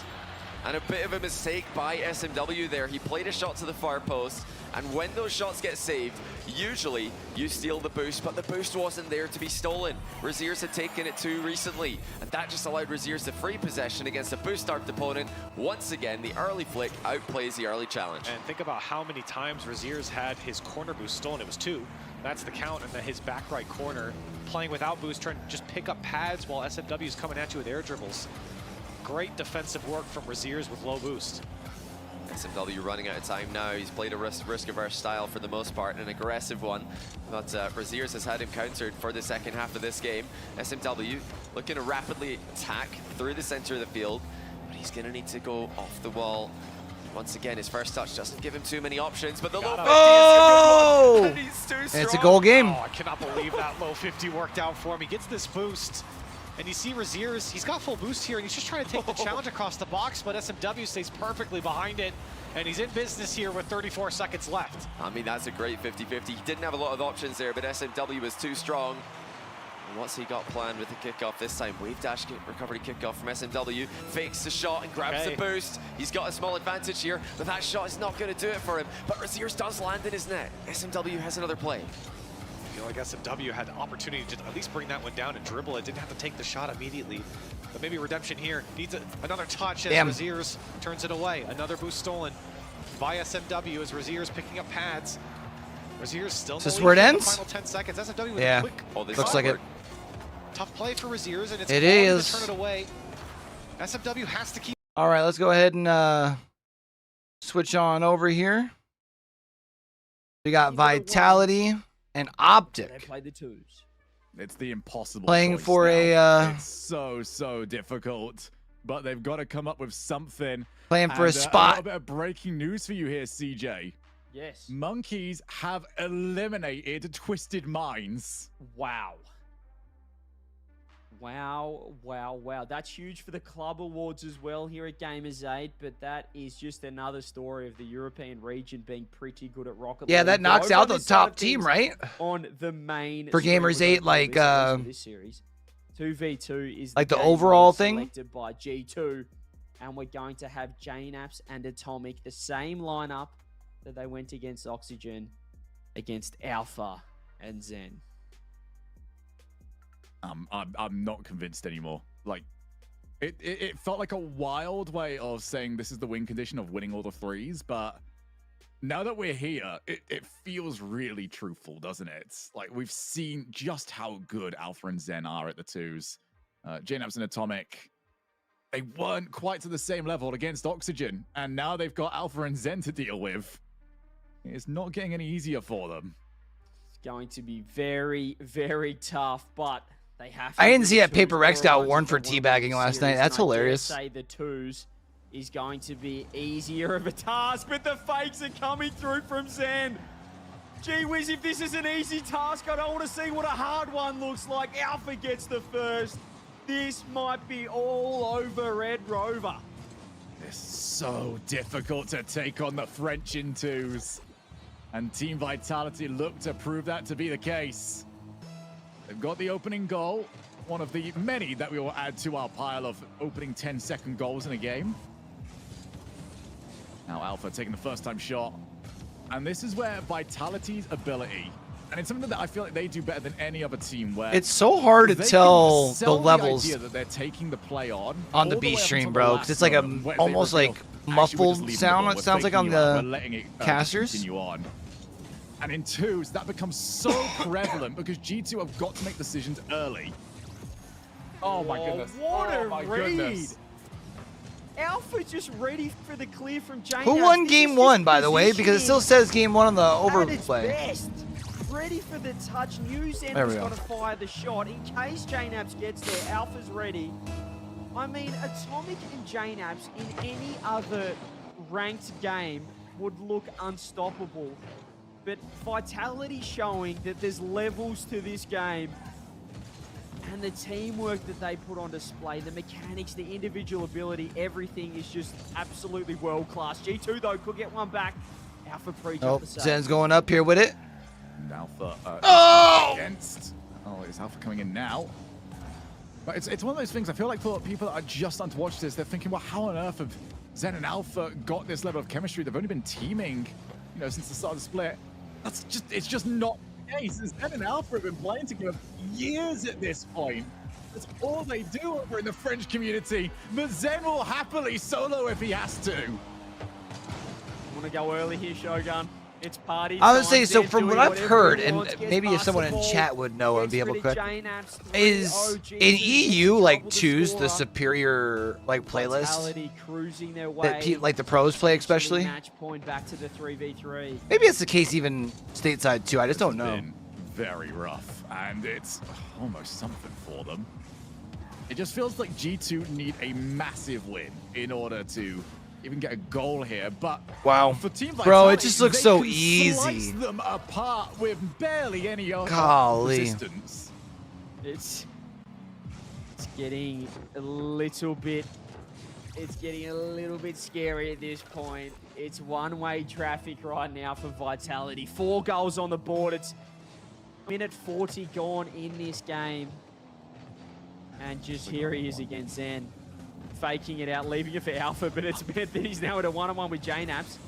He has to get to work. Double commit from Vitality. A first little bit of a mistake, but a double chain dash means that Alpha can get to the ball. Zen's going to run it back and try and just control this one. Try and win some possession and get their 5th goal, or is it going to be the first for G2? Bumps coming through. Great shot from Atomic. There we go. All right, first one on the board for G2 here. You got plenty of time. Alpha tried the in and out save, realized that he was under pressure.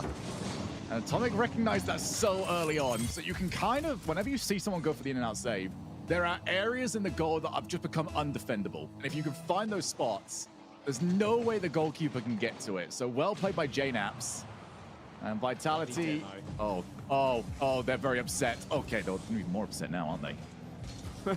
Alpha just couldn't quite get that one as Zen was almost hitting the double demo. Does fake out JNaps, and one more. And once again, playing with his Furia touch here. Atomic gets a good clear downfield though. JNaps is right there. Zen just so fast. Right on the ball. Atomic Trying to get one back for G2, but there is Alpha 54 ready to go again. We've got half a game left. G2 needs Zen's just waiting to see where they're taking this thing. What I want to highlight here is, more than anything else on Vitality, especially in the twos, how not only are they playing fast, wait a minute, let's see if Gen.G can create something. They've got the jump, and that is now the lead cut in half. Right, well, Vitality, I'm going to talk about what you did really good after you score another goal. Until then, compliment rescinded. Here we go. G2 starting to get to work. I'm starting to sit a little bit closer in my chair now. 2-goal margin. G2 clawing it back. They've got a couple on the board. J-Naps can win the kickoff as well, but he misses the boost. Has to go back. Alpha gets possession. That's a costly miss there from J-Naps. Alpha now works around one. Tries to get the bump. J-Naps is there. Atomic's already up. So is Zen. Alpha over to the corner. Then that was plenty of boost, but he's also not got a willing dance partner to try and challenge him. As they've got another 2v1, J-Naps chasing down Alpha, who's done so well. Dodges the demo and gets the save, pinches it off the post, now gets a chance of his own over the top, but Atomic's there off the ceiling, trying to dunk Zen. Oh, this is trouble for J-Naps. He goes high, goes for the block, does get it. J-Naps does very well in defense. Alpha and the read off the backboard tried to do exactly what Zen did against KC. Ball taken away a little bit too early. Zen on the reset, and there is number 5. Zen's just too good, bro. The compliment can happen in about 10 seconds, but CJ, break this one down for us. J-Naps just handed that one to Zen, and he did the rest. Once he had the reset, Atomic had to back up, respect the flip. But the power, the shot was too much, and now Shogun, please pump up Team Vitality. Okay, can we talk about... Ooh, talk about what? J-Naps is like, what? Talk about what? We'll give it a moment. We'll give it a moment. The compliment will happen. I'll put that on ice. We'll talk about this kickoff goal. J-Naps has just run through Vitality's defense, Vitality's kickoff, walked that one through. The Vitality compliments can wait for another day because we've still got 2-goal margin. It feels like a joke at this point that, you know, everyone's just like, oh, we'll get to that in a moment, all right? And then I just feel like I'm going to say it, and everyone's going to go, oh, that was not worth the wait. It's, I cannot wait for you to give us a little spiel about Vitality, and this could be it right here. Here we go. J-Naps, can he call the margin back to 1? Alpha's pre-jump, blocks it out. J-Naps looking for bumps, looking for boost. Does get the boost, doesn't get the bump. J-Naps beats it out. Alpha's in trouble. Sidewall. Zen's recovered as well. Double commit Vitality. Zen launches it downfield. An opportunity for G2 gone begging. Oh, and Zen's looked for J-Naps. J-Naps leapfrogs him. Now he's up against Alpha. And now we got a game. Well, I'm going to throw the compliment out the window. I'm going to send it over to G2. J-Naps could not have played this any better. Nah, the old boy still got it, baby. Here we go. 32 seconds. G2, 4-0 down, have brought it back to 5-4. And they are a chance. They have to win this game if they want to take Vitality out, send them home in Gamers8. Zen to Alpha. Touch was a bit wayward. 22 seconds. G2 can work from here. Huge challenge from Alpha. And Zen, all he knows is getting challenged. Had to go early. Did not want to get bumped. 10 seconds. G2 will have possession of the ball. Or do they? Zen's actually just gone first time shot. Yeah, Tommy's still here, though. This is it. They have to keep the ball up. It's going to bounce. It's still up in the air, but Alpha gets it down. Vitality take the all-important 2v2, meaning that even if G2 win Game 3, stay alive, they have to face Zen in ones. This is Vitality's game to really take this one now. They're in the driver's seat. G2. So I feel like that's probably the goal for Vitality, even after the Zen loss, right? Is just to get Zen his 1v1. Vitality was too much to claw back in the end. Yeah, absolutely was. And now G2 have got to win 2 threes games, and they've got to beat Zen in the 1v1. You know, nothing too much to ask from them, as... this is going to be difficult. We can't sugarcoat this. This is going to be a very, very difficult task. And as far as Vitality are concerned, they don't even want to see the ones game. It's time to get the job done. Yeah, they want to just lock this one out in the 3v3. And obviously that's what we're going back to here. G2, as Snasky said in the interview, they would have to really win all of the threes games. They dropped the first one. They went to the twos. They almost leveled the ledger there in the 2v2 format. It was a great display. It was for mine a lot better of a performance, a lot stronger than the 2v2 game against Oxygen, against Archie and Jorius there from JNAPS and Atomic. But Chicago, it's his time to shine. Back in the threes, he's been in free play. Sathu, what has he got? They need to win this game. Certainly do. G2 Esports staring down at a group stage elimination. Oxygen qualified in the upper bracket. Here we go. It's Zen starting us off. Goes for the ceiling, and I feel like the moment you get Zen over there, you could already see Atomic just go, I'm going on the backboard. I'm not having this. It's not going on. You're not scoring that one against me. Man, they're just so good defensively and offensively. Is Team Vitality. Here we are again, working it forward. JNAP's doing well, and, well, Vitality are so comfortable right now. After their first 2 series wins in the lower bracket, they dismantled the Gladiators, and then, obviously, we saw what they did against Optic Gaming. They're looking to send another North American team home. They're not only the North American Slayers, Team Vitality Shogun, I think they're just the world's Slayers, bar Oxygen. Yes, and that would be maybe a team that they can have revenge on later on. I think that would have to be in the finals, though. If they want to get that one back. Oh, Zen. Oh, Zen! Zen. Oh. That was double commit, double the chance to stop him. You can see the level of respect Zen is getting every time he's up in the air, and how much boost has now been wasted. G2 are flailing. Radosin decided not to go. That might have actually given G2 a bit of breathing room. They're now out. Psycho from Zen to potentially, he went for it. Didn't quite get it.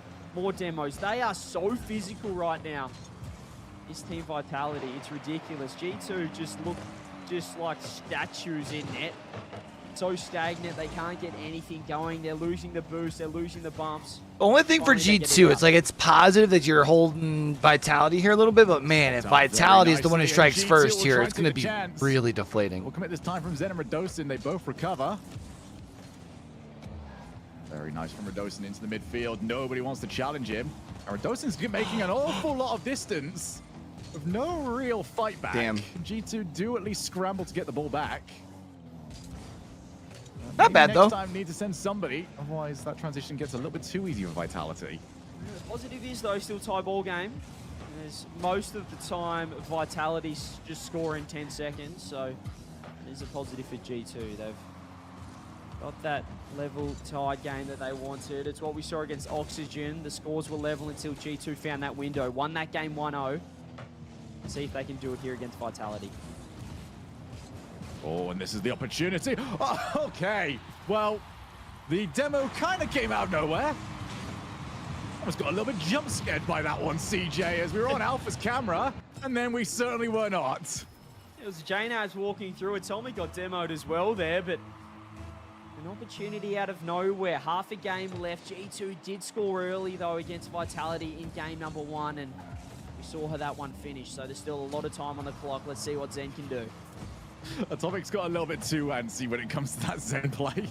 He tried to pre-jump to make it to the ceiling, and Zen just took it underneath him.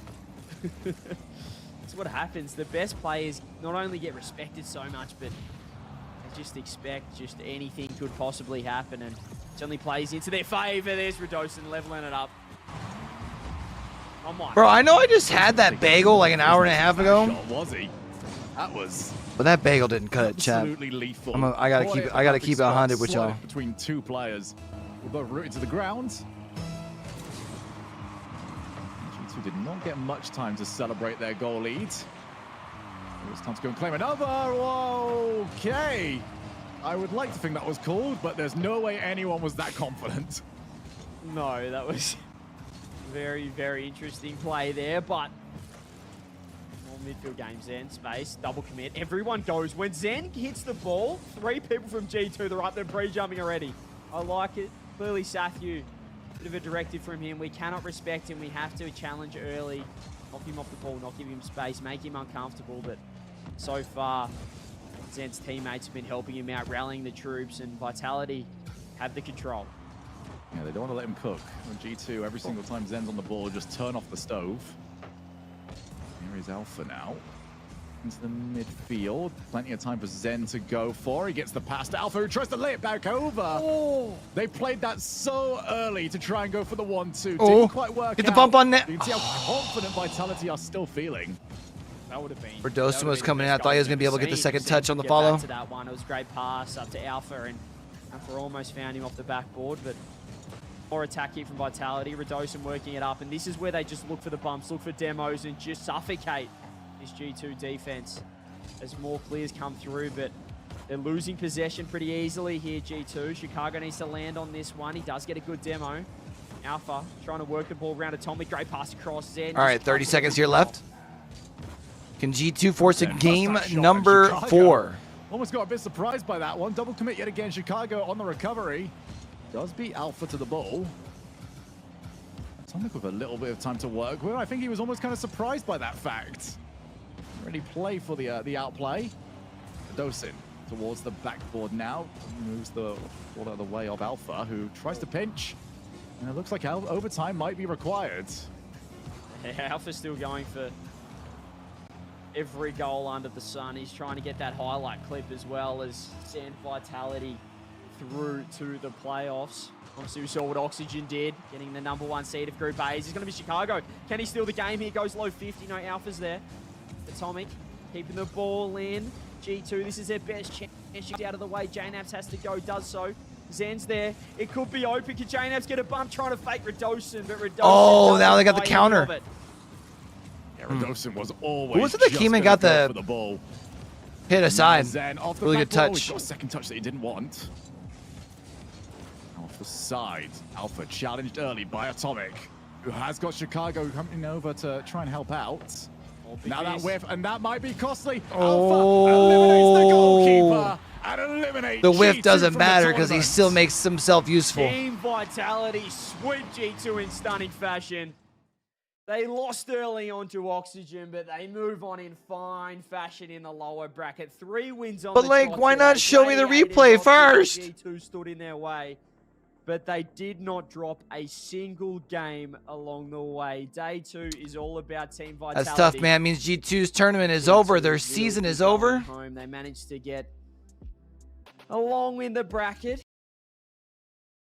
المركز الثاني في الRLCS World Championship قبل أسابيع قليلة فقط. Alright, so we got Team BDS over here. إنه ما هو هذا أول لا لهم ولا ثاني ولا ثالث ولا رابع، من أكثر الفرق اللي متميزين جدا في عالم الRLCS من بدايته إلى They're going to be the ones that are probably going to be winning over Gen.G. تواجدهم في راكت ليج الى اللحظه هذه، فايش ممكن يسوون ضد الفريق الخصم اللي يعتبر ايضا من الافضل في العالم ومشاركين ايضا في كاس العالم. خلونا نشوف ايش ممكن يصير، بس اول شيء نرحب فيهم.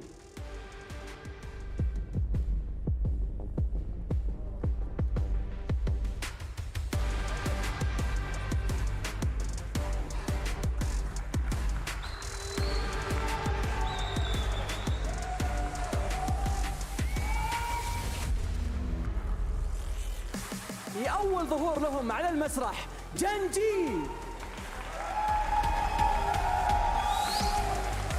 This is going to be a good game. هذا الفريق المستمر في تحقيق النتائج في جميع البطولات على مستوى العالم، يكفي انهم فقط في اسابيع قليله استطاعوا انهم يوصلون الى التوب 8 في الRLCS، واستطاعوا ايضا انهم ينافسون BDS وكثير من الفرق العالميه في هذا المسرح، لكن ايضا فرصتهم الآن للتأهل إلى النهائيات بتكون أسهل بكثير في حالة فازوا المباراة هذه، لأن قدامهم فقط فريق BDS هو العائق الوحيد للتأهل للتوب 8 في Gamers8.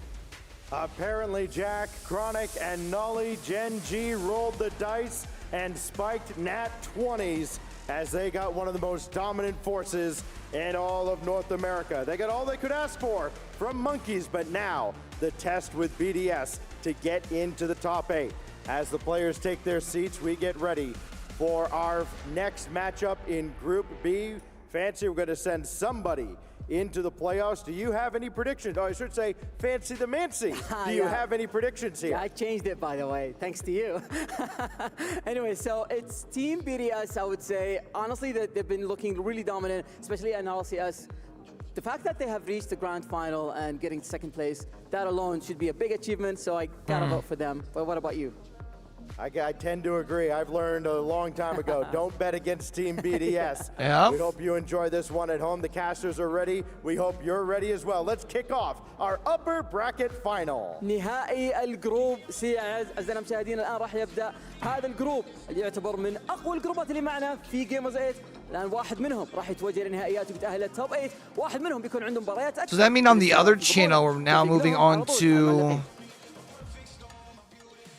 It's what? B's Pioneers Furia? Final. Team BDS and Gen.G Mobile One Racing to qualify to that final bracket, Johnny. And we could spend a lot of time, I think, breaking down the 2v2, the 1v1. But the interesting part about these crew battles is at the end of the day, that 3v3 can really carry you through. And BDS, they showed us at Worlds last time, they've crushed Gen.G in that department. Yeah, that's where Gen.G are really going to be wanting to get their revenge in, as 3v3 is the main game mode for all of the big RLCS teams here. But yeah, they'll fancy their chances in every mode here against BDS. I think the biggest thing to take away here, if we're picking the biggest favorite in any game mode, it would be Gen.G in 1v1. Both Chronic and Jack are pretty clear of anyone from BDS. Monkey Moon's been the 1v1 guy for BDS in qualifying and at the event itself. See, I think it should be considered a massive advantage for Gen.G in that one game. Will BDS be able to win 3 of the other 4? I think they would think so. They've had a very good record against Gen.G in 3s, and 2v2, well, that's where Monkey Moon really shines with his teammate Seiko. Yeah, you know, you have 2 players on Gen.G who are ranked top 5 in 1v1s right now, apparently Jack and Chronic, but you can only send one of them out there, first of all, and second of all, you only get one 1v1 mode. So for Gen.G, while the expectation is that they would probably do well in that department, all right, let's go. 3s and 2s are a lot closer or even well in favor of BDS, especially when it comes to that 3v3. So we will see what Gen.G can do in these 3v3s to kind of even the score. Yeah, Gen.G lost their 1 2v2 game that they have played to Raziers and Smokes. That's seemingly not their strongest match. Apparently Jack and Chronic, they're dropping that one. It was a very competitive match there, 4-3 for Monkeys, Raziers and Smokes. But yeah, 3v3 and 2v2 definitely BDS favored. We're playing 3v3 right now. Can they do again what they did at the World Championship? It was a slaughter by BDS the last time we saw it. But there's been a few weeks. See what Gen.G has in store for us. The promising North American squad early on in RLCS, the Fall Major champions, as they did in Rotterdam, trying to show up to another LAN and take it. It really does fall on, a lot of the talk will fall on apparently Jack and his performances, as you know, he feels like actually he's been underrated coming into a lot of these. But in this crew battles format, he can certainly solidify himself as one to look out for, as he already is. 3v3. See, I feel like people give them respect. I just don't think anyone has them like top 5. And I think that's fair. It's a really big deal if Gen.G can win one 3v3 game early here, either this one or game 3, then that puts so much pressure on BDS because the 1v1 is surely Gen.G favored. That's a good save from Chronic on the close range shot. It has been mostly BDS who are attacking in this matchup as they did at the World Championship. That's a big miss from Chronic now, giving Seiko the free reign of the aerial play. Tries to double reset, lands it, and it's wide open and missed by Monkey Moon. Well, not wide enough, Johnny. Monkey Moon, he certainly had players in front of him as well. That near post was covered in the end. Yeah. But he had an opportunity to pick a spot. That was definitely not the right spot. 2 minutes in, chances for BDS. Rise, double tap, trying to push it down, but Chronic was there. The shot will go through for Monkey Moon, and BDS on the board first. Well, there you go. Monkey Moon, accurate shooting here. Rise uncontested. Chronic botches the clear. Nolly asked to do some last-ditch defending. He gets dusted to the ball by one of the fastest players to those low aerial plays. So BDS striking first. That sounds good for lunch today. In this 3v3. Gen.G can't let this one get away. That's the real you question. Have to stay in it. Nolly. Now apparently Jack has options in the box. Couple touches and it doesn't come out to anyone in orange. Chronic just trying to slow down the transition from BDS. Rise has been playing point man a couple times for BDS not found. Here's apparently Jack trying to go under Seiko. Chronic to follow up. Wow. Seiko's blocking everything. The ball's still in front of him. He's getting pushed off now as he gets help from Monkey Moon Rise. Put it to the backboard as BDS dangerous on the counter, but here comes Gen.G. Nolly, one in front as Monkey Moon turns it away. Yeah, Monkey Moon and Nolly, a lot of history between the two players. They played rival series together all those years ago with a Swedish player called Zensaz, and since then they've mostly been opponents at the opposite side of the pitch. Seiko is playing a great game here. Very instructive play by Seiko. Every time he's the first player to challenge the ball, he goes for the ball. He does not get faked, just gets behind it, makes himself as big as he can. Gen.G are really struggling to get any clear-cut chances. They had a brief spurt there where they had a few shots on target. Oh, look out. And now it's Monkey Moon the other way. Jack saves and recovers well. Nice follow-up from Nolly also. Yeah, great strike there from Monkey Moon. The defense wasn't necessarily Oh, and Seiko. Seiko to curl around the backboard, and somehow this one snuck in for him. The near post there from Chronic was covered, but it came off his car and into the net. Yeah, that's a bit careless from Chronic. I don't think he realized how quickly Seiko was going to get into a striking position there on the opposite side of the ball. He probably, thought Seiko was trying to force that one into the middle because he was defending the center ball more than the goal there. Seiko just clearly dunked on him. Now Seiko's looking for a third. Chronic will not let him through that time. Gen.G once again completely dominated. I want to be used best. We're spending a lot of time on the Gen.G defensive third. BDS. How did the main broadcast get ahead? 3v3 dominance here over Gen.G. Oh, it's not Just ahead. Over a minute left. Seiko quickly up to this. Oh, one. it He is still doesn't ahead. Touch. Rise, can he find the angle? Chronic How did it get somehow ahead makes of the save. B stream? Come up big for Gen.G to not let this score get too out of hand. Oh, I guess it And now was an like all opportunity. sweeps Jack other trying than to pass G2. himself. It won't happen. Oxygen. Nolly looking for options. We'll just dunk it away, and again, Gen.G just can't hold on to it in that final third. Whereas there As weren't BDS any looking to 3-0s threaten one more goal. so far yet in Yeah, B. it's just That makes more sense. BDS pressure, more BDS possession. Gen.G have not been able to find a way out of defense for long periods of time. There's been no passing, and there's been really no 50-50 game to speak of. I mean, they're trying to make it work here, but I think every time G2 it's was falling to also BDS one of the player. Can they get anything teams going that in was the a closing bit stages? in. Apparently Jack looking to advance forward, just ends up underneath the ball. It's BDS attack once again. It's off the post, but with a 2-0 score, they won't mind. Gen.G have yet to drop a 3v3. They will do it here. 10 seconds left. They need to score with time left on the clock, but BDS dominating Gen.G here in this department. And Johnny, we now go Probably either 1v1 twos? or 2v2. I would assume it'd be 1v1 coming out from Gen.G. We'll see not only if it is the 1v1, but then who they send out as well. You saw in the interview from Herc with Jack and Chronic saying that, there's nerves on stage. Yeah. And I wonder if that would affect him going in. Apparently Jack, obviously, he doesn't really talk about that as much. If that affects their gameplay or who they would rather put in, we'll have to see. This really comes down to how highly Gen.G rate their 2v2. If they think they have a better chance to win in 2v2 than 3s, then it doesn't really matter what order they pick the game mode in, because they're assuming they're going to need to win both of them. However, if they think BDS are just stronger significantly in 2s and that 3v3 is their best shot, then they have to pick 1s here, because they would need to win that and then win both 3s if they think 2s is going to be tough to win. I think, honestly, Gen.G won't be, going too deep with it though. I'm telling you what they, could go for if they're trying to big brain this. But realistically, like you said, they should just be picking 1v1. And it's their best matchup, their best game mode against BDS.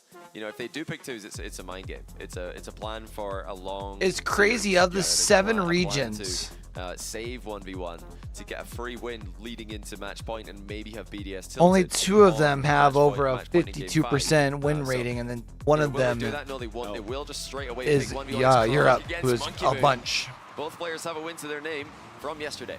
And the theory here for Gen.G is just to get the win, in the game mode they're most confident in. Or they should be, at least. They've sent out Chronic against Monkey Moon. And Monkey Moon... Chronic was able to catch up, though. The first time we've seen him, he was able to take down Venom, but it was a very close match in overtime. 7-6 was the score. Oh, look at this. And now Monkey Moon getting physical. And Monkey Moon said, boy, get him phone out Great here. bump there from Monkey Moon. Chronic landing. And there really wasn't much that he could do to dodge this one. He'd already decided his fate by jumping in an awkward position.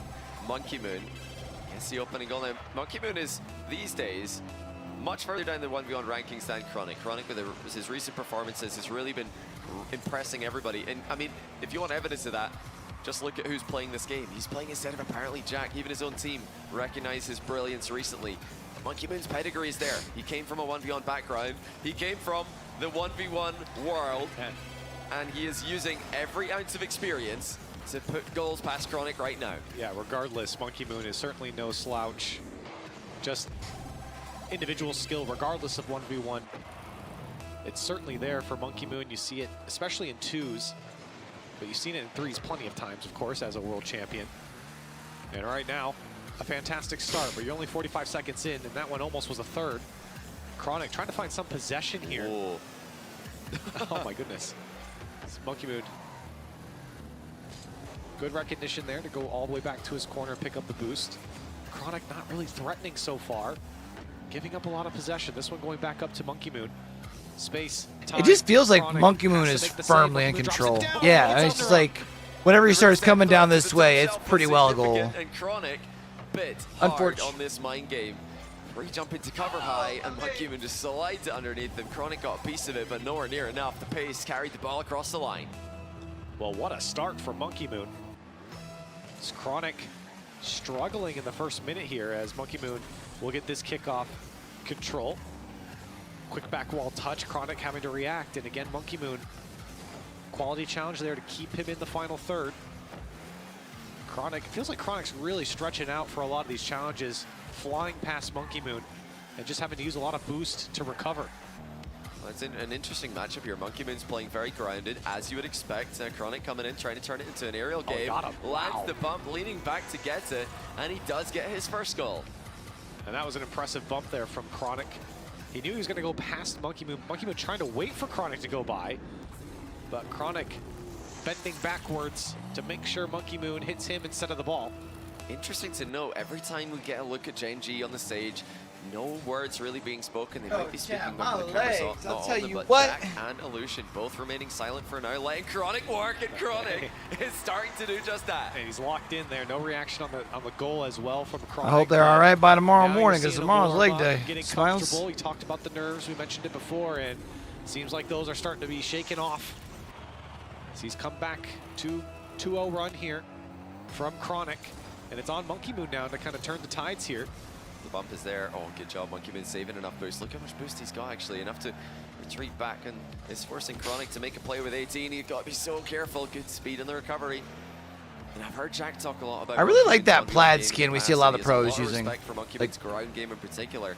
Now, Chronic overall is a little bit more of an aerially player. A lot more aerial-based in ones than Jack is. So I think the But it's game not plan Blad. here It's was Plaid. It's to almost kind of turn like this more. into an aerial battle against Monkey Moon. It's Jack I don't know, against Burberry, Monkey Moon. You know, a lot of people, if Chronic loses this, will be That's- saying, why didn't Jack play? Well, you know, Jack's more of a grounded player. That's Monkey Moon's strength. So, playstyle-wise, this is starting to look a little bit better for Chronic as he puts the pressure on with multiple boost steals. Yeah, the first half of this game, you saw a lot of possession go over to Monkey Moon. You didn't see a lot from Chronic, but now you see Chronic a lot more comfortable holding onto the ball. This bounce gets away from him. Full boost here from Monkey Moon. Into the sky he goes as Chronic easily takes that one away. Can he put it on target? He certainly will. It's a tie ball game here at 2:15. Damn. Reach up by Chronic. Monkey Moon losing control. No flip to play with. And I thought once Monkey goal. Moon kind of ran away with things, especially because like Last three he goals looked very dominant all early. From the American, showing why Gen.G chose him in the matchup. Great work here from Chronic, not to get flustered on the immediate run from Monkey Moon, but a kickoff goal will do, and back into the lead he goes. So both players with identical kickoff strategies there, but Monkey Moon just a bit more committed. Now Chronic's paying attention to that, or if either Jack or Illusion are, they could be telling him as well. He's got to get goal side. He's got to get this one to the inside towards that sign in the background. That's exactly what he does, but looks like he's gone a bit behind him. Still Chronic control. My. Oh, that's a bit of a high touch though. And now Has got he the boost. He has no one going. Damn.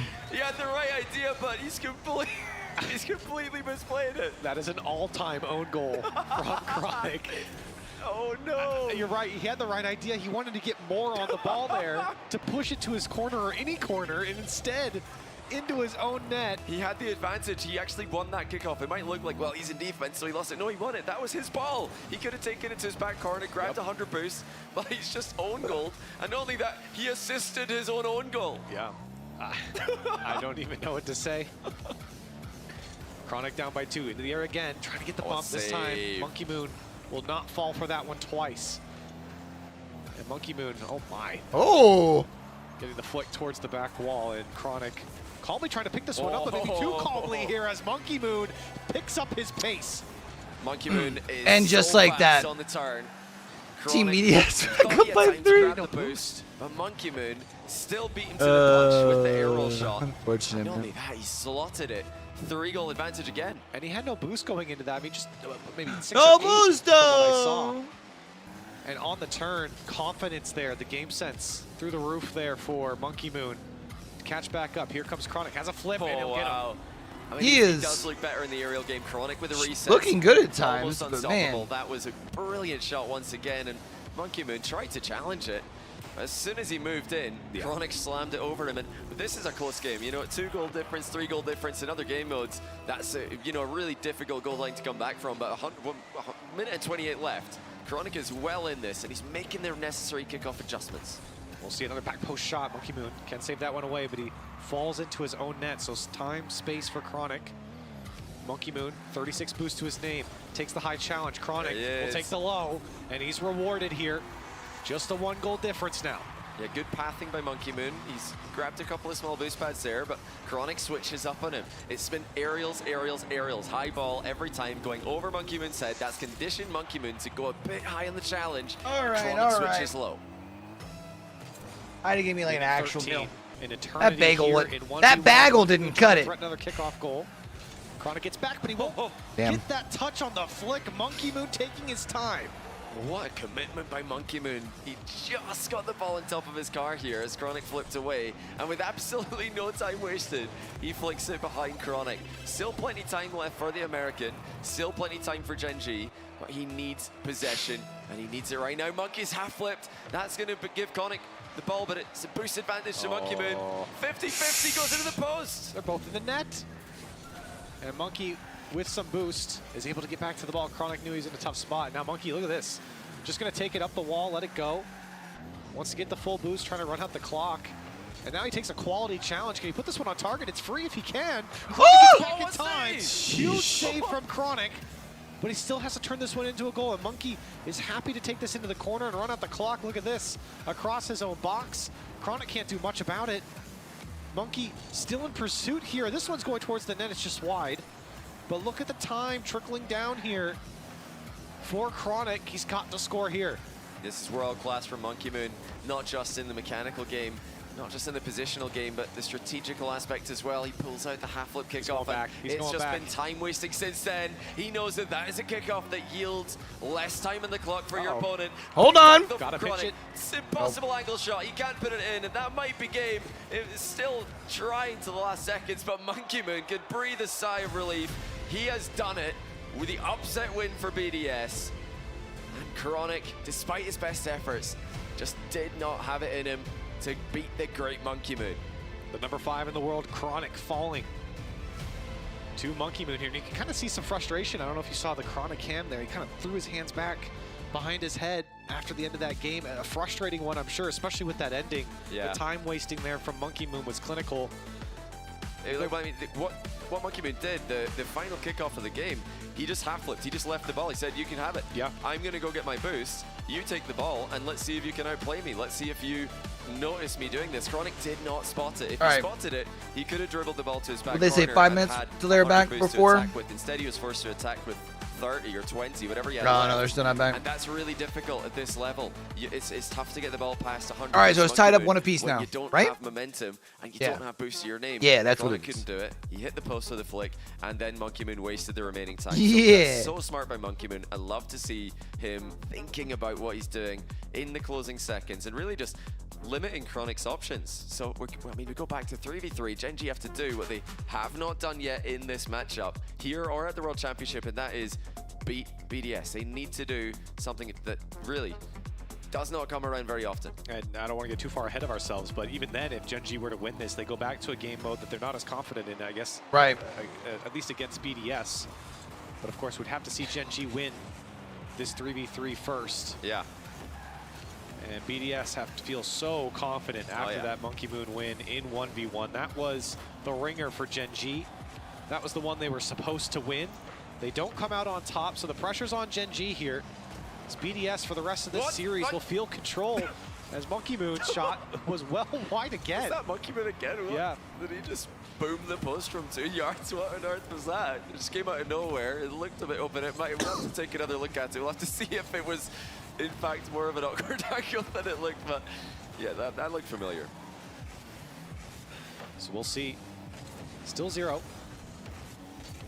Rise and BDS trying to race down the field.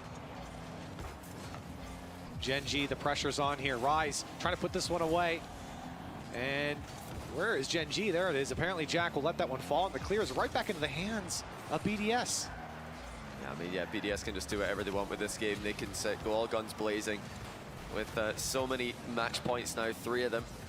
And both in game modes that they will feel I don't want to watch up favored at in. least to the Monkey Moon's just done them such Phase Limitless game. That's moved up to 12 though. It's a no-brainer. That's cool. Because winning a 1v1 against Chronic has just turned this into such a great match for BDS. But nice save. Monkey Moon shaking his head. They're thinking, how on earth has that not gone in?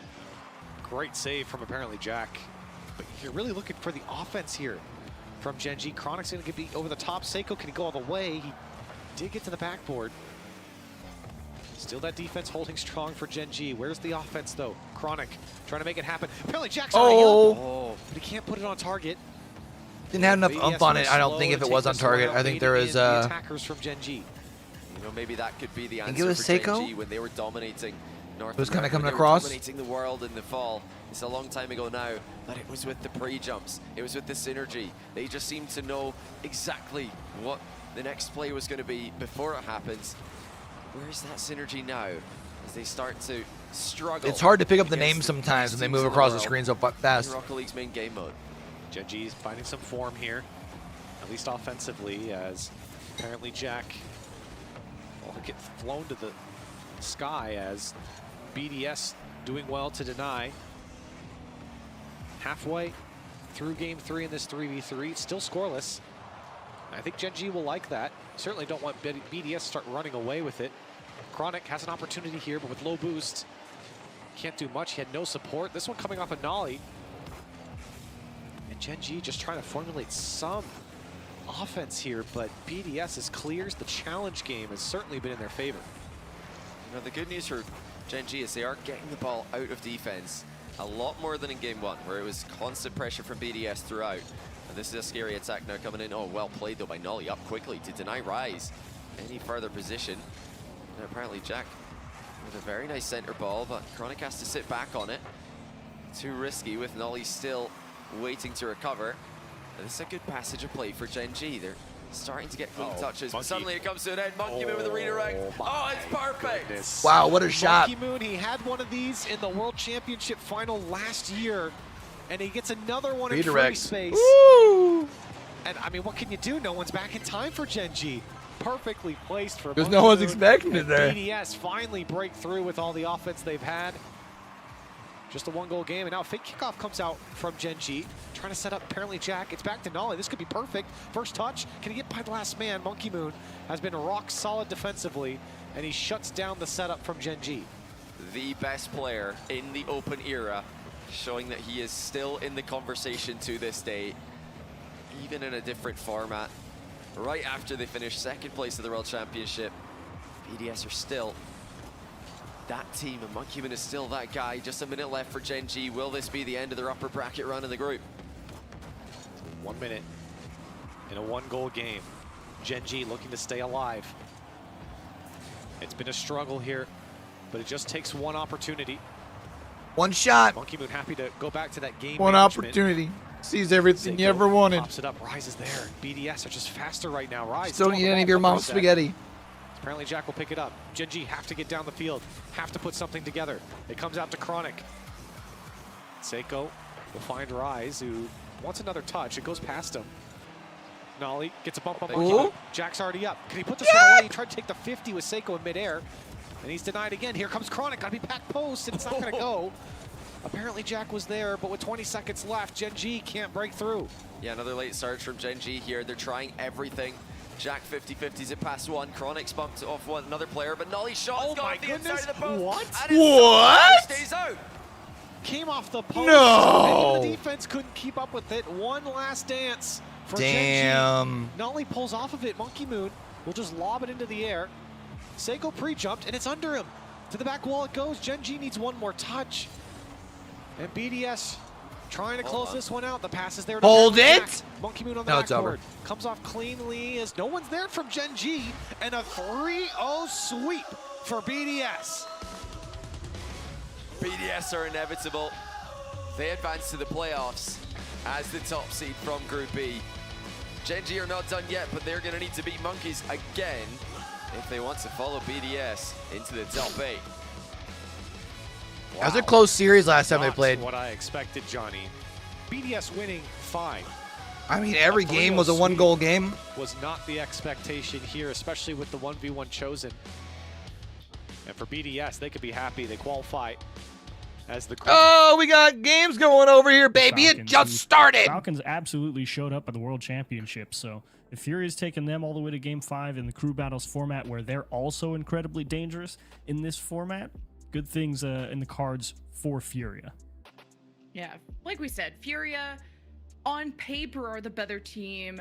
Pioneers, though, showed up to Worlds, still won a match. You even said, you know, historically OCE can match up well against South America, but it's Banana ahead with the shot. 2 had to come out for Furia to block that. And how do you make the space? Furia are in for a counterattack, and Scrub's already getting overwhelmed in the corner. 2 jump for the ball, and it kind of collapses to the right side, where Furia are really putting on the pressure. Good press early for sure, but Pioneers up to the task, so it seemed a welcome clear from Amphis with the demo. Finally gives them a little bit of breathing room. Maybe Pioneers able to find something to work with, but you gotta go take the ball off of them for sure, because they're storming back the other way. Pioneers just so unsure about when they wanted to go for this ball, and Moss just took all the space for free. Yeah, and threatened to flip reset too, and just Pioneers didn't know how to react to that, and it was a great pass from Furia to make that all happen. Getting on the board first after, well, Pioneers didn't just sit back. They had an offense of their own. And it's so I wonder why Hunter didn't make the trip. To keep Furia on their toes. Why Amphis? Yeah, nice fake kickoff from Furia to try and gain possession. Pressed into their own half. Centered out. Oh, with the demo. Seen some good potential, but just... So we missed the first goal. There's going to be the second one there. Furia 2-0. Look at Card demoing Amphis. He's the deep third man, and unfortunately, Pioneers, they ended up clearing the ball right at Lost in the midfield. He was waiting on it. I don't think they saw him, otherwise they probably would have put the ball in a different place. Combine that with the demo on the deep third, and everyone from Pioneers is stuck in the corner, and it was an easy goal for Yan to come through. It felt like a game of cat and mouse with Furia, just chasing them around until they had that moment to strike. Yan, perfect position there. Here's Scrub. Yeah, that 50. Not early enough, but Pioneers sending that ball all the way down. Furia not getting baited too far forward. Do the reactions do anything? I just saw some reactions come across. Almost gave a chance for Furia on that counterattack. I don't know. But Scrub has generated a lot of opportunities. It's just a follow-up. It's quicker from Furia to send it away. Yeah, it definitely feels like Pioneers looking to get the ball into space and not necessarily to a teammate, because that's been quite difficult to achieve for Pioneers when it's come to the boost game. This has been a quite suffocating game 1 from Furia. They've pressed when they had the chance. They're up early and challenging. And, you know, it's kind of been like that fencing approach of, you know, you see an opening, you go for it, but the important thing is you don't leave yourself open back the other way. So I don't know if I was kicked off yet by the time I was asking the question. That's the real first but I wonder what's up with Hunter. Tried to really spike one straight into the net, but they have Amphis here. At least Scrub is having that spark plug for Pioneers, you know, is the one sending it down the field, is creating setups. But just finding that teammate, finding that pass, connecting on that front, it's difficult for Pioneers and not so much for Yan, who makes it happen again. Classic bit of control here from Yan. He had about 60 and used every drop of it to make sure he turned that one into the corner. Great job hopping over a few defenders and just sticking next to the ball and taking what the defense gives him. Rio for Furia, and I think with that goal from Yan, that's good night for game 1. We'll think about the form. Pioneers can take a second to also think about the format of how they want to start game 2. 2s or 1s. I would opt for 2s. I think putting yourself in a dark room against Yan is dangerous. Scary. Yeah. It would be a bold choice to be sure. We saw Yan going to take one for the road there as well. Find number 4. Take that with you. There is a world, you know, we saw OSM be brave enough to take on Zen in his match versus Vitality earlier. He kept it respectable, but was a little bit too aggressive. So maybe if you're feeling confident and you feel like you can contain those Yan air dribbles, you don't necessarily have to beat him. You just have to not let him into the net. Maybe you could go for that, but it's a lot to ask for somebody to say, yeah, just go against one of the top 20, 25 players in the world at 1v1. How hard could it be? Yeah, you'll be fine. And just speaking of the can't beat him, just take her easy in the corners. Can't beat him, join him, which is like a page out of Amphis's book. Yeah, from KCP. Amphis book. Yeah, like, that could be a good title. But just OCE, I would be really stoked to see kind of the greatest powers of OCE come together on like one quote super team. We kind of heard it in the video just now that some regions may have really good players, but if they could only find themselves on one good team, there'd be a chance to kind of Yep, good opportunity, and who knows, maybe what they're gonna do over with the off season coming up over in OCE. I don't know though. They find something to do, but what can you say? Right now they've elected. Look at SSA right now on Limitless, and even with French Class, who got signed by Valiant. That extra defensive support that you get in 2v2. Limitless basically didn't get tested all year, so then all of a sudden when they do get tested. Yeah, when it came to the 2s for KCB versus they just look like such a different team. Scrub and Amphis played there, and this is a different third. And from my research, I don't think Amphis teamed with any of these, but as long as your friend's on the field, that's all that matters. As Pioneers are already forced to make a defensive save. Oh boy, and a lot of early boost control from Furia 2 in the 2v2 world. Can get into some sticky situations defensively. Especially with Yan willing to press you off the ceiling with 30 boost. He will freeze banana head in the net. Interesting for Furia to play Yan and Card, if that is correct on our screen, because thus far in the 2 matches they've played Yan and lost. So sometimes these tournaments come up to who's feeling themselves, who's feeling really confident in their 2s, maybe somebody. If Lost is not feeling confident into this, you bring Card in. We'll see if that helps Furia. Oh, they just tried to pinch that straight into the corner of the net. But I don't think it's necessarily a bad choice to put King Card out there. He's putting in the work right now. They really are just kind of taking the ball on any air dribble. A Scrub actually totally uncontested. I think all of Furia was caught diving here. And indeed, Scrub just won the race in a great recovery effort. Able to get the second touch there. Really well done. Back the other way. Yeah, just aerial control of his car too to kind of readjust on top of the ball. Yan went flying, but good effort from Furia to defend that pressure. Slipped in a goal for Pioneers, so play on the board. Now maybe Pioneers can climb back in this series. That's off the back wall, and Card gets demoed. Yan is all by himself and has made the space, bought time for a second to get there. It's a good touch from Banana Head to not let Yan go too free on that moment. Yeah, and you saw Banana Head kind of miss his corner boost in the corner, so he had to kind of just punt the ball away. A little bit of boomer ball right now, as we like to say. Finally, Card able to try and bring it under some modicum of control as Scrub. Just giving a little bit of respectful distance on defense there. But Furia, every opportunity they get, it's an air dribble to try and break down a defender. Both these teams are really going toe-to-toe. I'm not seeing Furia just have complete possession of the ball without a 50 immediately meeting them on the pass. So Pioneers playing well so I mean, far. so the thing about Banana had 2v2s those compared to boosts, 3s is like having 3 is Scrub so side much would be time, helpful, right? And Card and Yan realize this, attack the ball, steal it away. Like Dangerous 3 cross in three front of three the is net. minutes a lot of time in Card had to 3s. protect Yan. Good coverage from Furia as they move down to the green side, and Scrub protects that back wall. So hasn't been easy. Are for you hooking Furia me in up this with two stuff that I should sets. be clicking on? Really Heck nice yeah. job from Pioneers. They're Mr. Twitch doing what user, that's many some teams try to random do, compilation especially when they of feel like they might be characters. I outgunned. definitely 3v3, trust that oh, link. his Card just rips one off the crossbar. Banana Head not able to delay. This could be dangerous, but Card only has 20 boost, and Banana Head will just take it away from him. That move is so good from the Pioneers. They know that they're trying to go into a lot of mechanics and air dribbles and stuff like that, so they're just letting the guy rotate back through the midfield, just pop the ball off him and play defense that way. Yeah, Banana Head and Scrub, though, lost so much momentum on that last push, not having enough boost. Banana Head had 0, he had the fall back. Scrub ran out as he was moving down the field, so just had to give up the ball. As long as you know how to give and take, but Card knows Damn, how that's a to big take equalizer over there for Furia. It's 1-1. Really just kind of baited Banana Head in here. You could see him stop and stutter step there on the corner just to draw him in, and as soon as he saw him commit, just pop that ball right into the middle. Great bit of timing manipulation there from Yan to force the defense to come for the ball, open up a little bit of space, and he found Card in the gap. And that's good patience for Furia, and hey, it's paying off even again, 2-1 right off the kickoff too. Oh, big 50 from Yan. They went for the hard cheat, both of them, just playing as tight as possible to that initial kickoff, and Yan just smothered that follow-up challenge. Furious, okay. There's Furia with the kickoff again, and oh my god, almost readjusted that ball right into the net.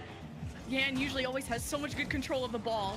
Furia went from just a patient kind of fake play for the first goal to just full sending it on the kickoff. Oh, yes! Scrub can't save it in time. Furia are on a roll. There's not many people who hit this shot in the world, and Yan just makes it look Oh, that so looks easy so all the good way from that up angle, to the though. top of the backboard Oh. and making sure to continue that flight path, knowing you're going to Sheesh. have to turn back. Put it the on other a way poster. and hit it with the nose.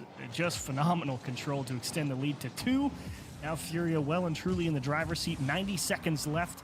Pioneers, you can't try and buckle down now. You have to go and take the ball off them.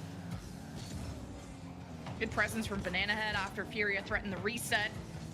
Banana Head just runs out of boost a lot, so it feels like he's out of the play, and Scrub is left to either buy time or defend the net by himself.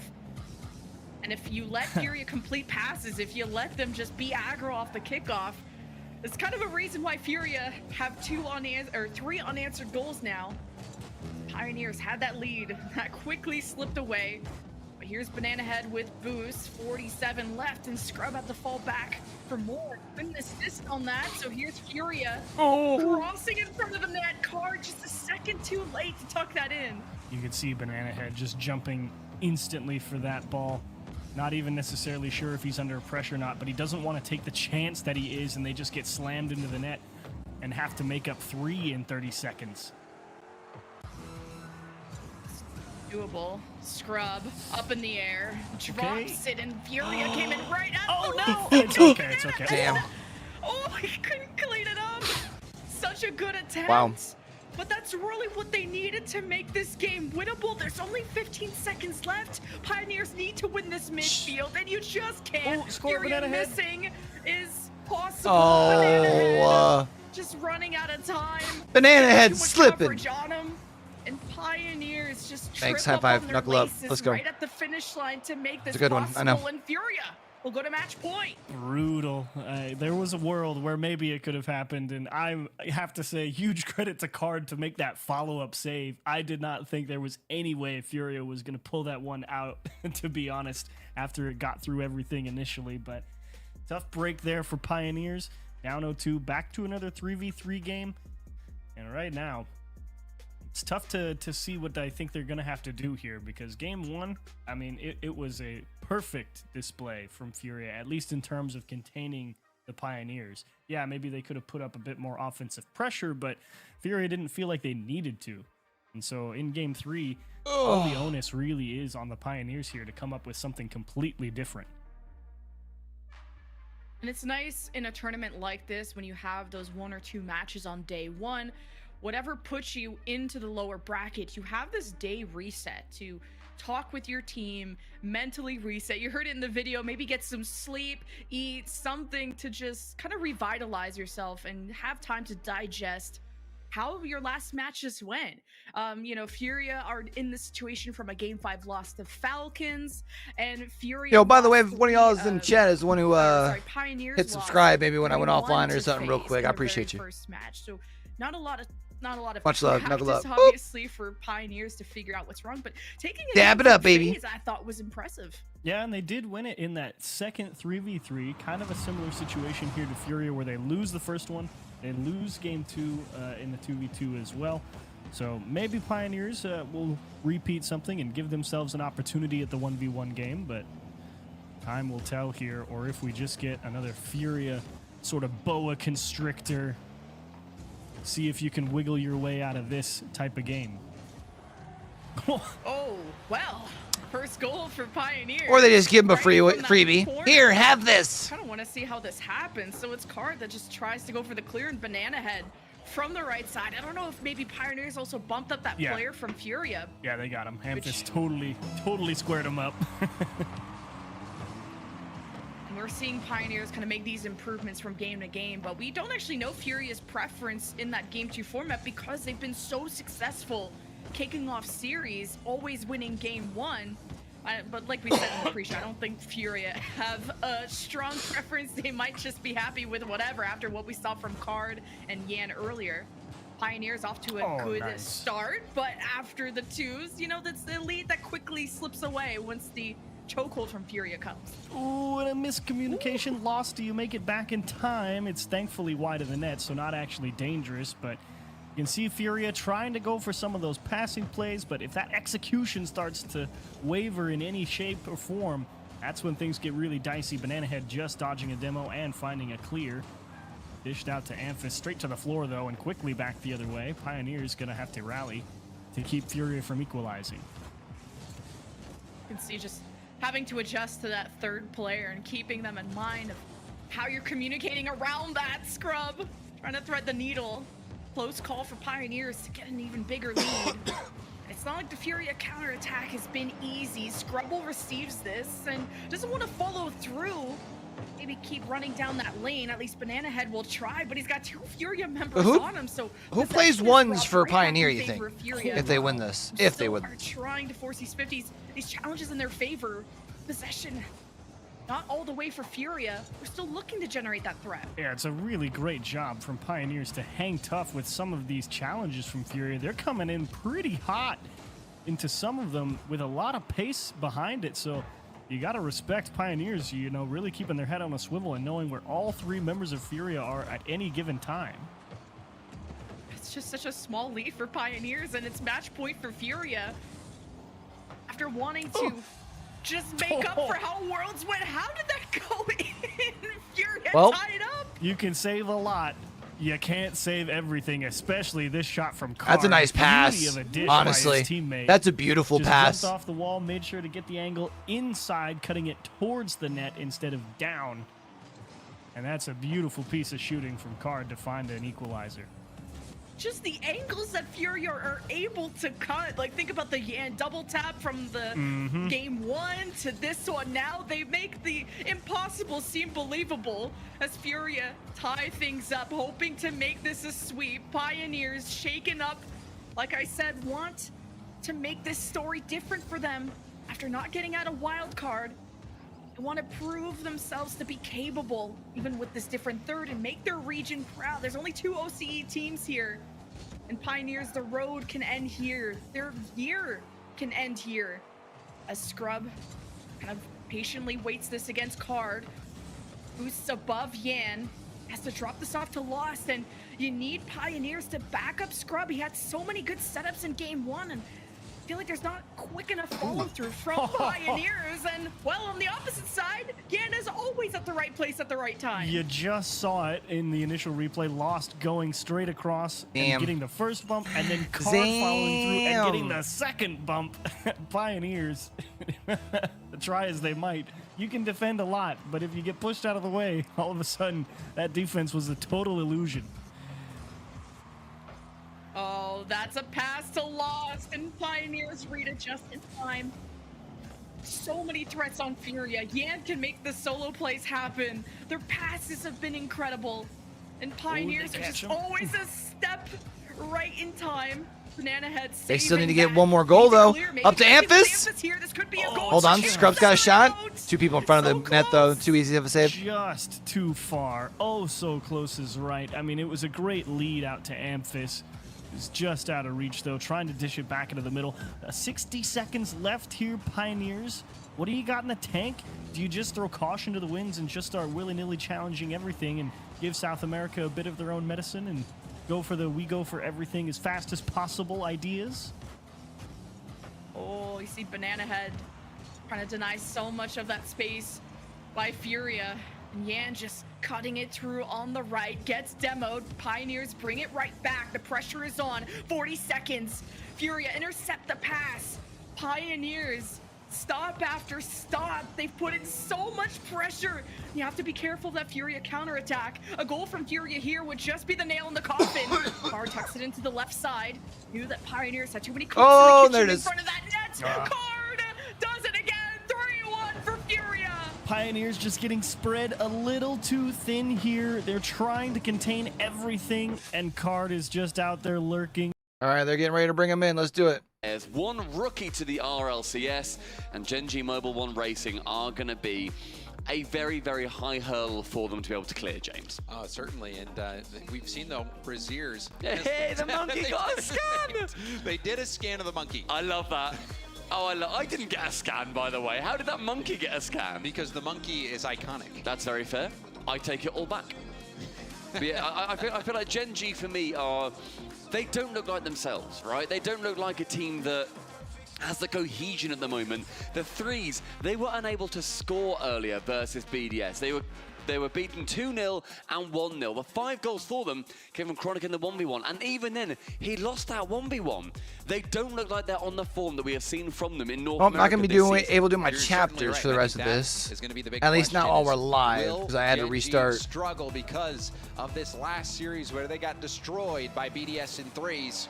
We'll find out right now. Monkeys versus Gen.G round 2 here at Gamers8. And I've already furrowed my brow. I already don't quite know what's going on because Nolly's loaded into the lobby in a Batmobile.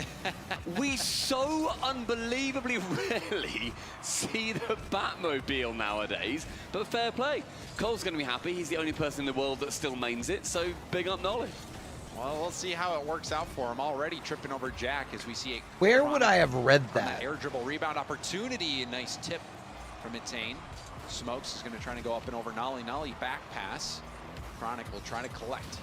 A bit awkward, but that demo opens up some space.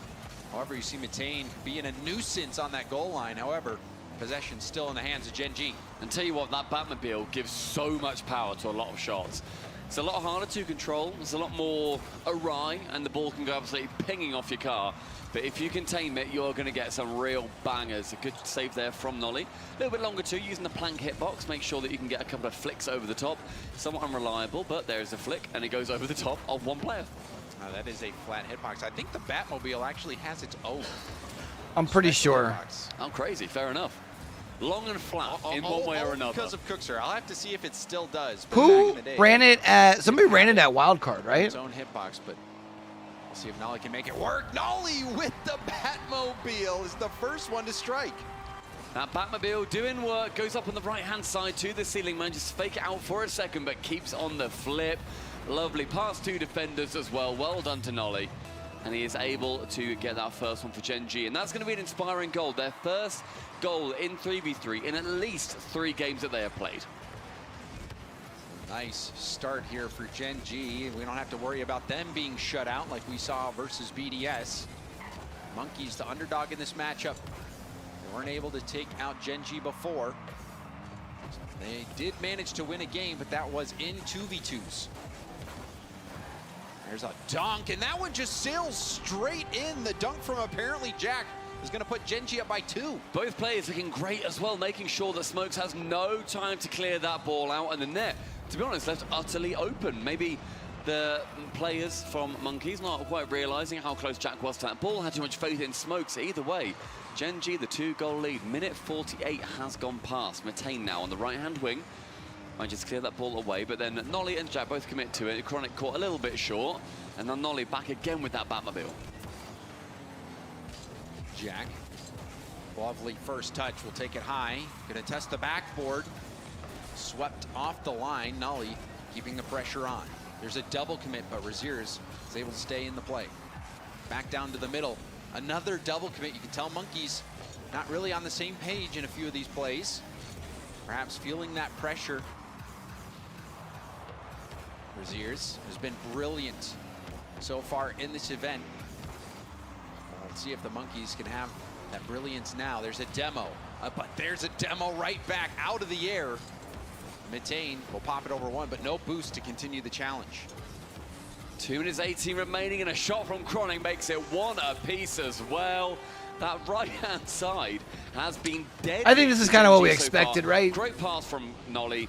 Lays it to off be fair, like this is the only thing that's kind of been unfortunate about, like when you have an underdog run like this. At some point, and you know, they revert it. They did revert it. So don't do that to me. My university degree is useless if that's right. Well, we'll have to see. It's like one of those things where the Merc hitbox went away, and then they ended up bringing it back. True. So have no idea where it's at now. But one thing that is for certain is that Gen.G are in full control. They have been dominating the pitch.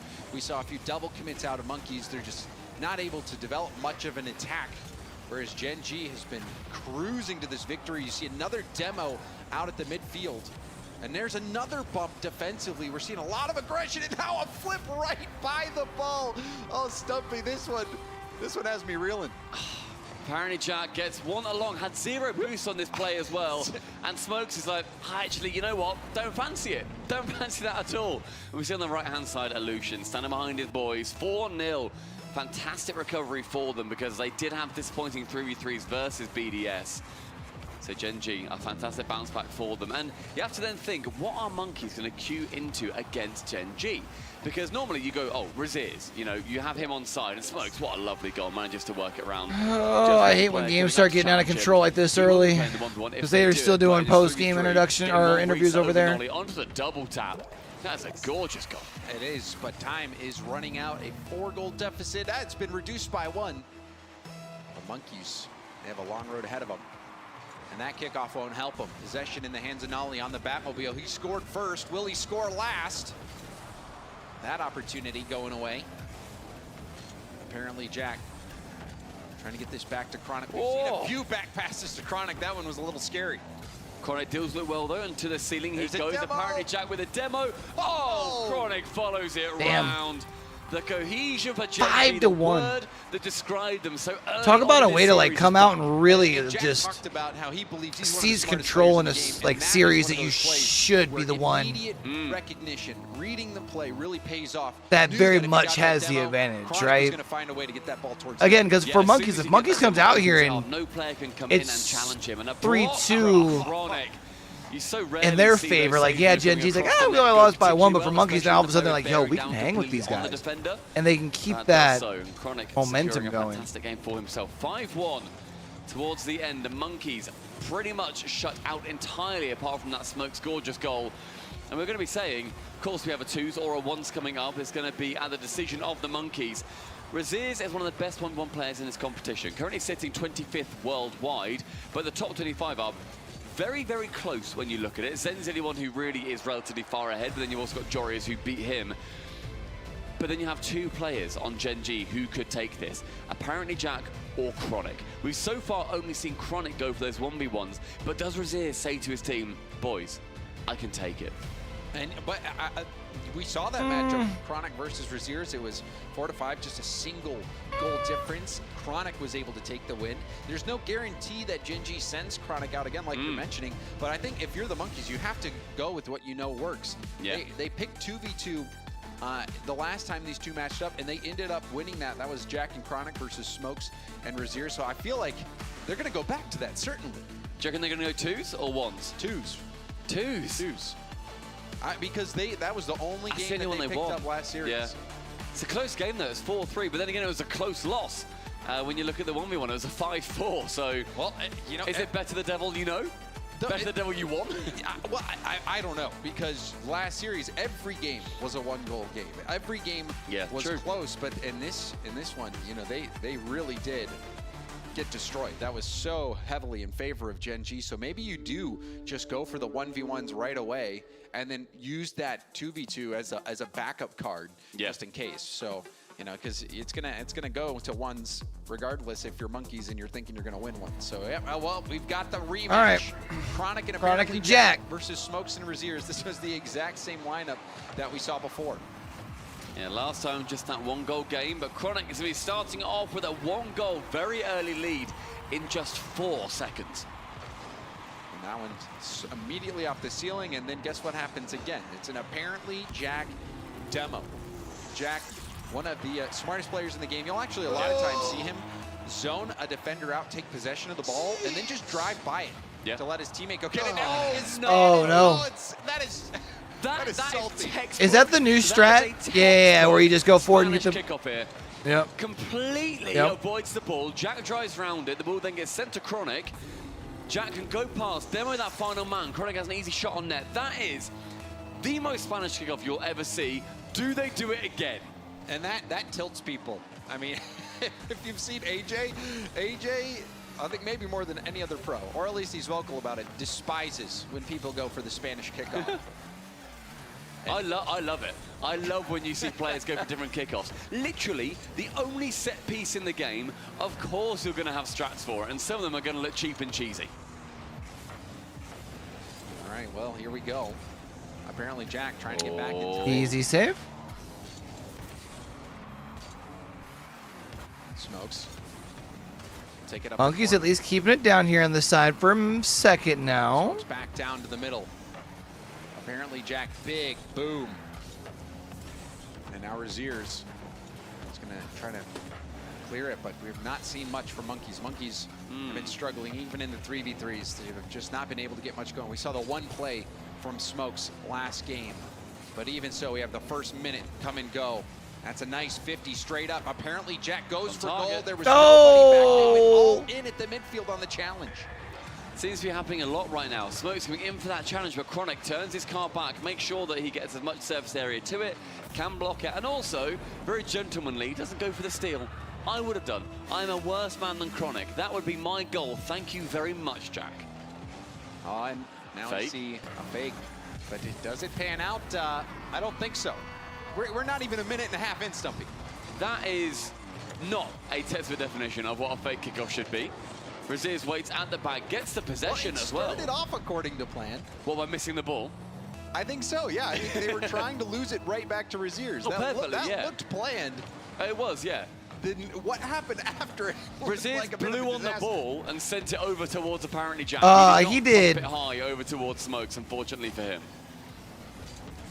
We saw a clinic put on by Gen.G in 3v3s, and it's more of the same here at I'm sorry, he did what? Department. And so far, Gen.G's the boss. Monkeys, they're going to be kicked out here in no time if this keeps up. Yeah, bear in mind this is an elimination match. Whoever loses this, they won't be going through into the top 8, and that's a decent chunk more prize pool as well.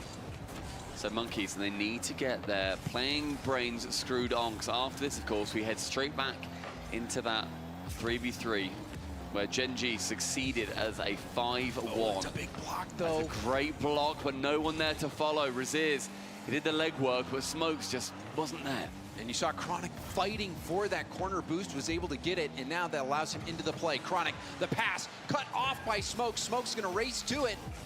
Pinch pass out to the middle, and Chronic is there in time to keep it out. Now, I was saying a little bit earlier on just how much of a bonus it is just to get into that 5th place. 9th to 12th, so if you lose here, then you earn yourself $50,000. If you get one more position, which Gen.G are looking to do, then they will get $95,000. Almost doubling up.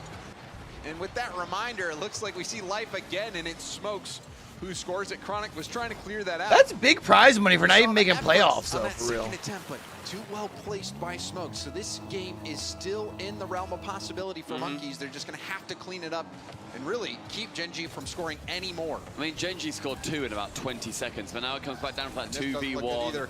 It's the one, it's the second. Jack is there, comes back for the pass. Chronic isn't able to do anything with it, however, and Smokes up high, forgoes the ball, goes to the man, shoots bomb corner.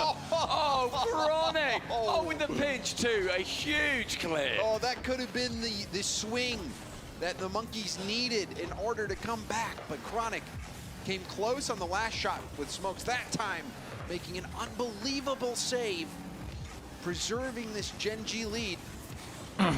Another good challenge, but it's caught by Raziers. Raziers on the dribble. Nice. Apparently Jack jumps early and reads the shot.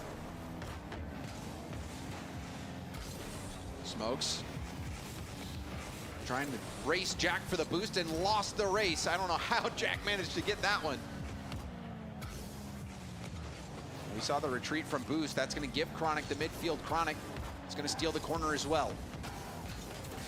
Back pass to Jack. He's trying to get it there anyway. No, Jack will just let Chronic wrap all the way around. Stepping up, even though they match. What is up with my... I think that loss to BDS just made Gen.G angry. We've seen what that does to teams. When BDS, they managed to beat Vitality at the World Championships, send them down to the lowers, or rather in Boston rather, send them down to the lowers, and then it was, right, you know what? We're Vitality, we are now going to come out and we're going to smash. Gen.G on the receiving end of that, they got 4-0'd. They know what it's like. The lower bracket is a place where teams either sink or they swim. And Gen.G have somehow found a speedboat to fly through to the top 8 in.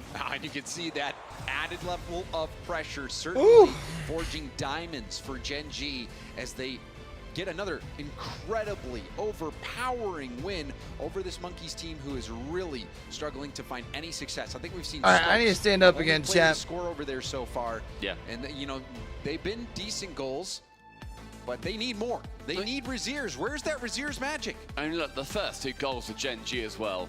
2 kickoff goals. Johnny is either ecstatic with Gen.G that they've done that, or fuming at Monkeys for not seeing what's coming in. And also, I'd tell you what, no, Johnny will be fuming with that fake kickoff, because that is just, I'm going to use the word pathetic, but it was. That save is unbelievable. That could be save of the day from Chronic. Oh, yeah.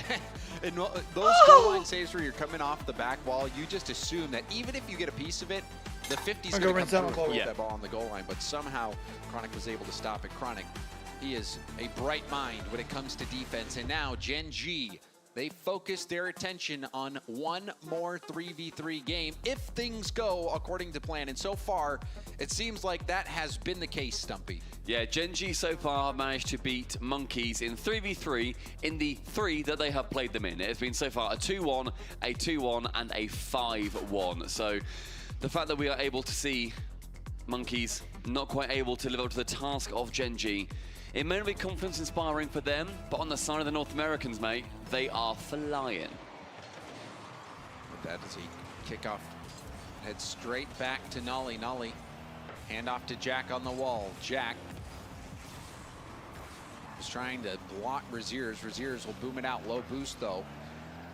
And Nolly pokes it by 1. Jack leaves it off the backboard. Panic on the back line for Monkeys. But Matane will break out. Now shot opportunity.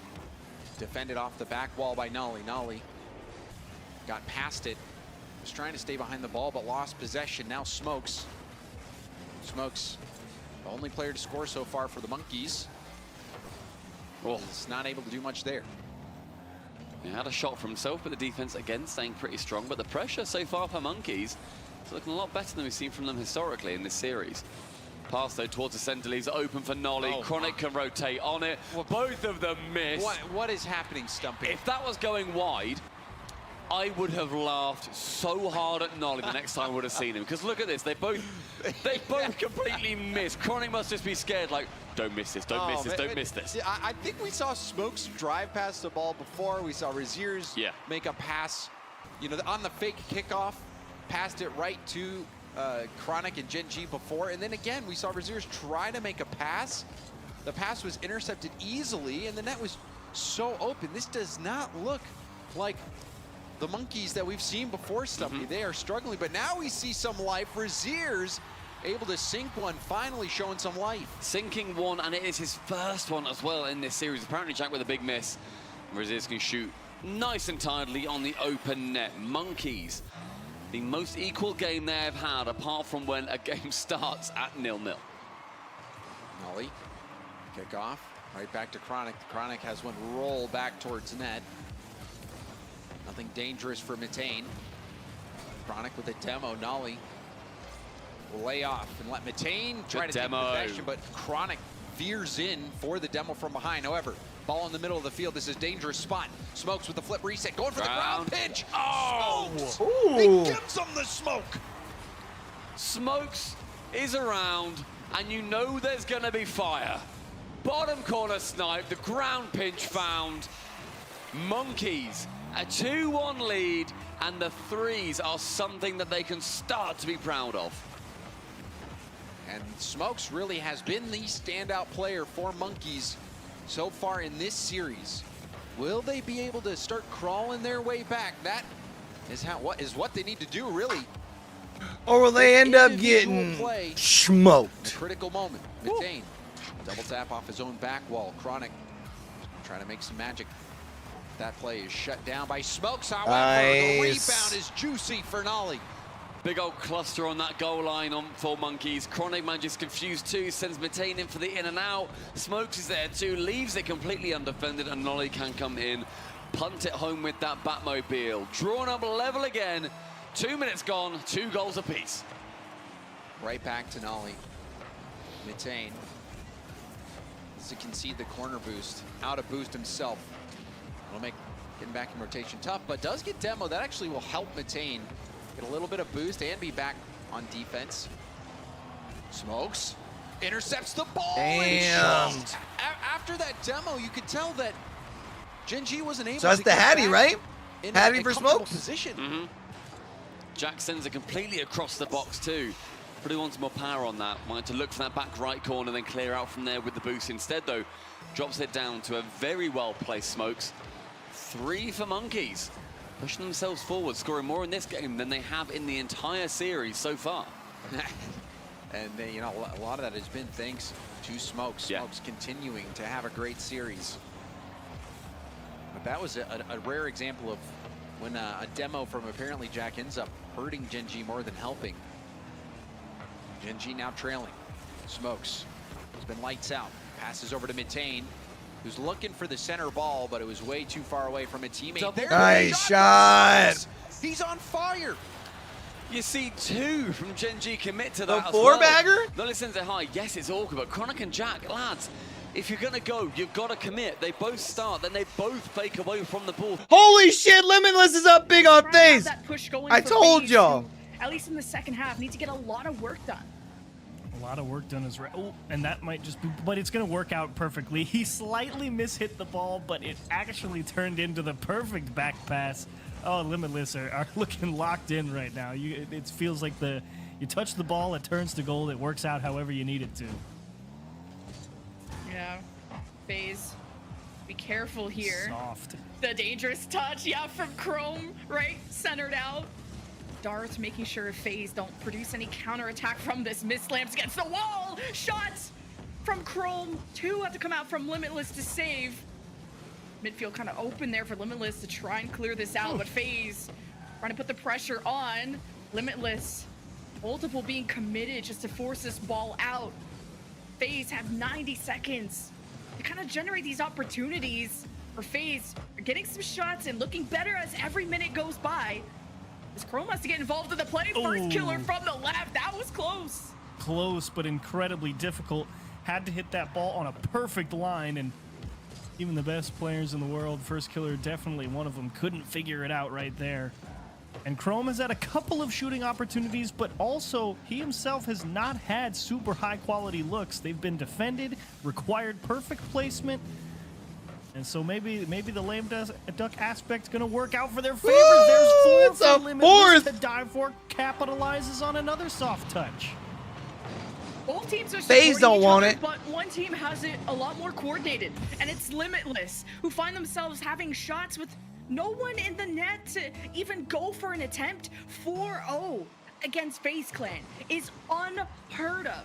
With how Limitless haven't won a game yet, barely only won one match and fell apart at Worlds. Limitless know how much this means to them. And against a FaZe Clan who are they boomed? Well, not when Chrome's on the field. He keeps them alive.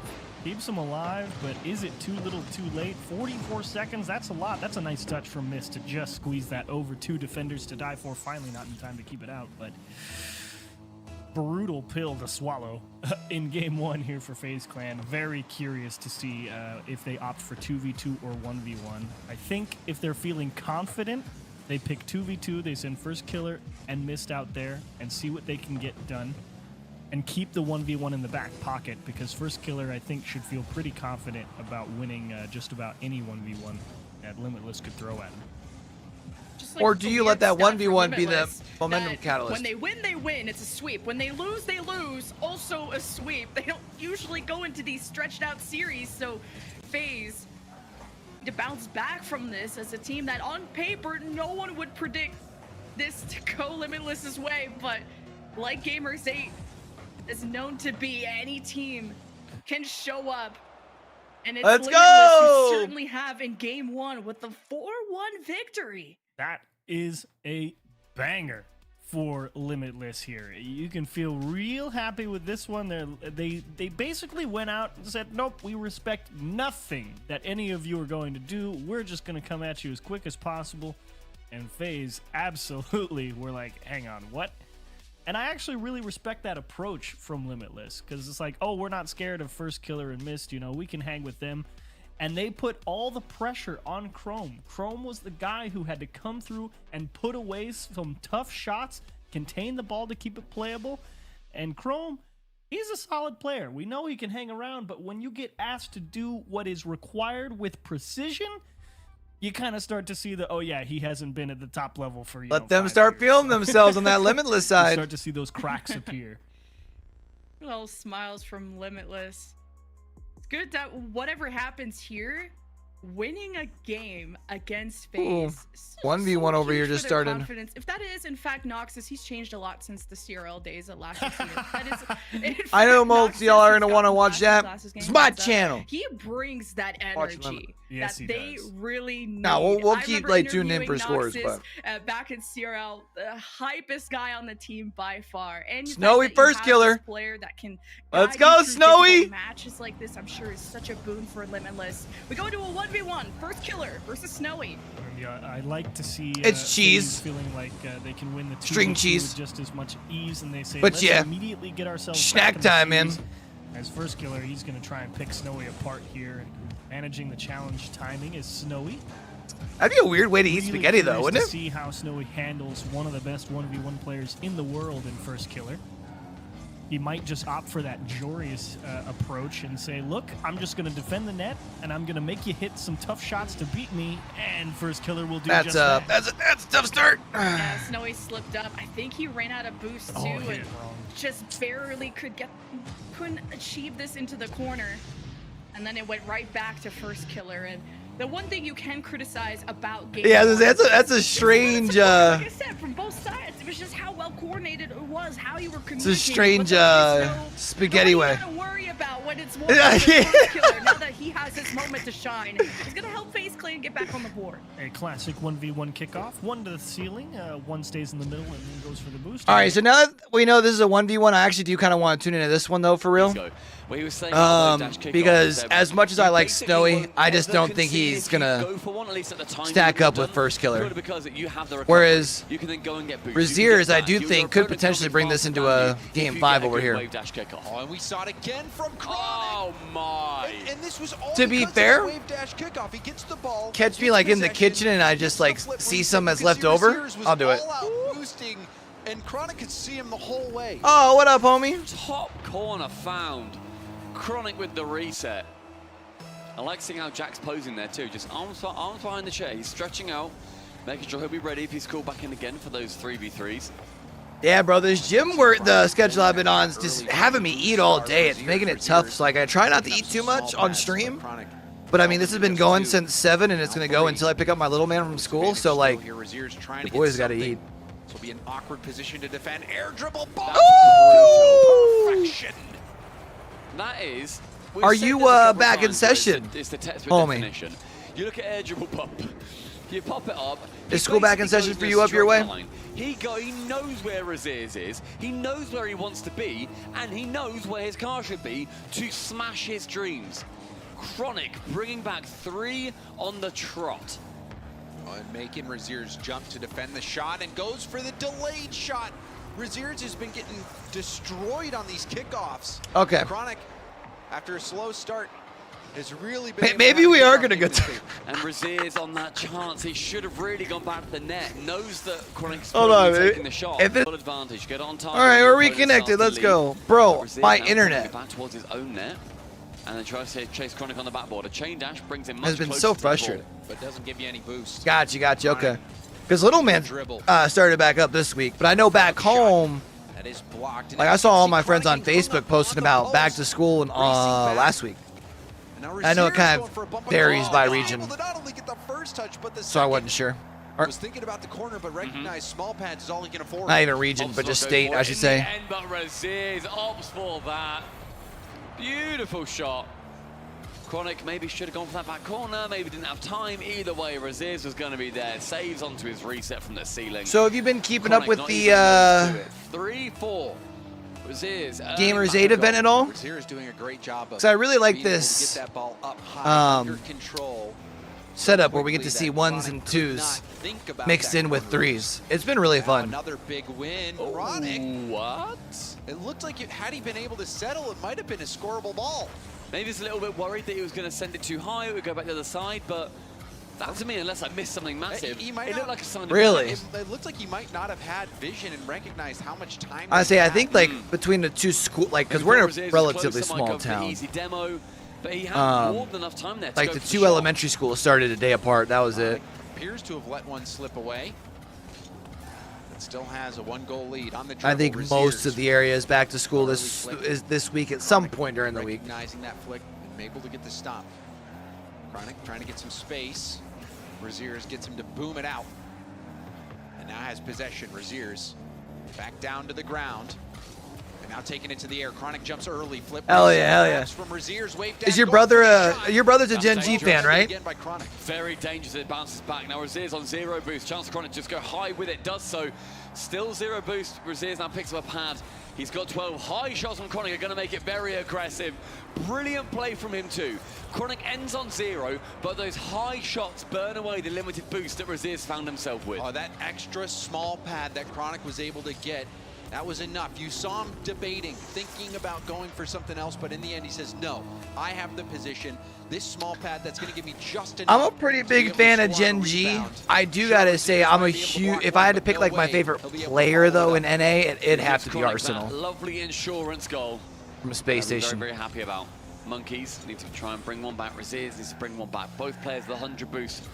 Anything from this corner could have them at either team. Razirs now midfield, 50 flick.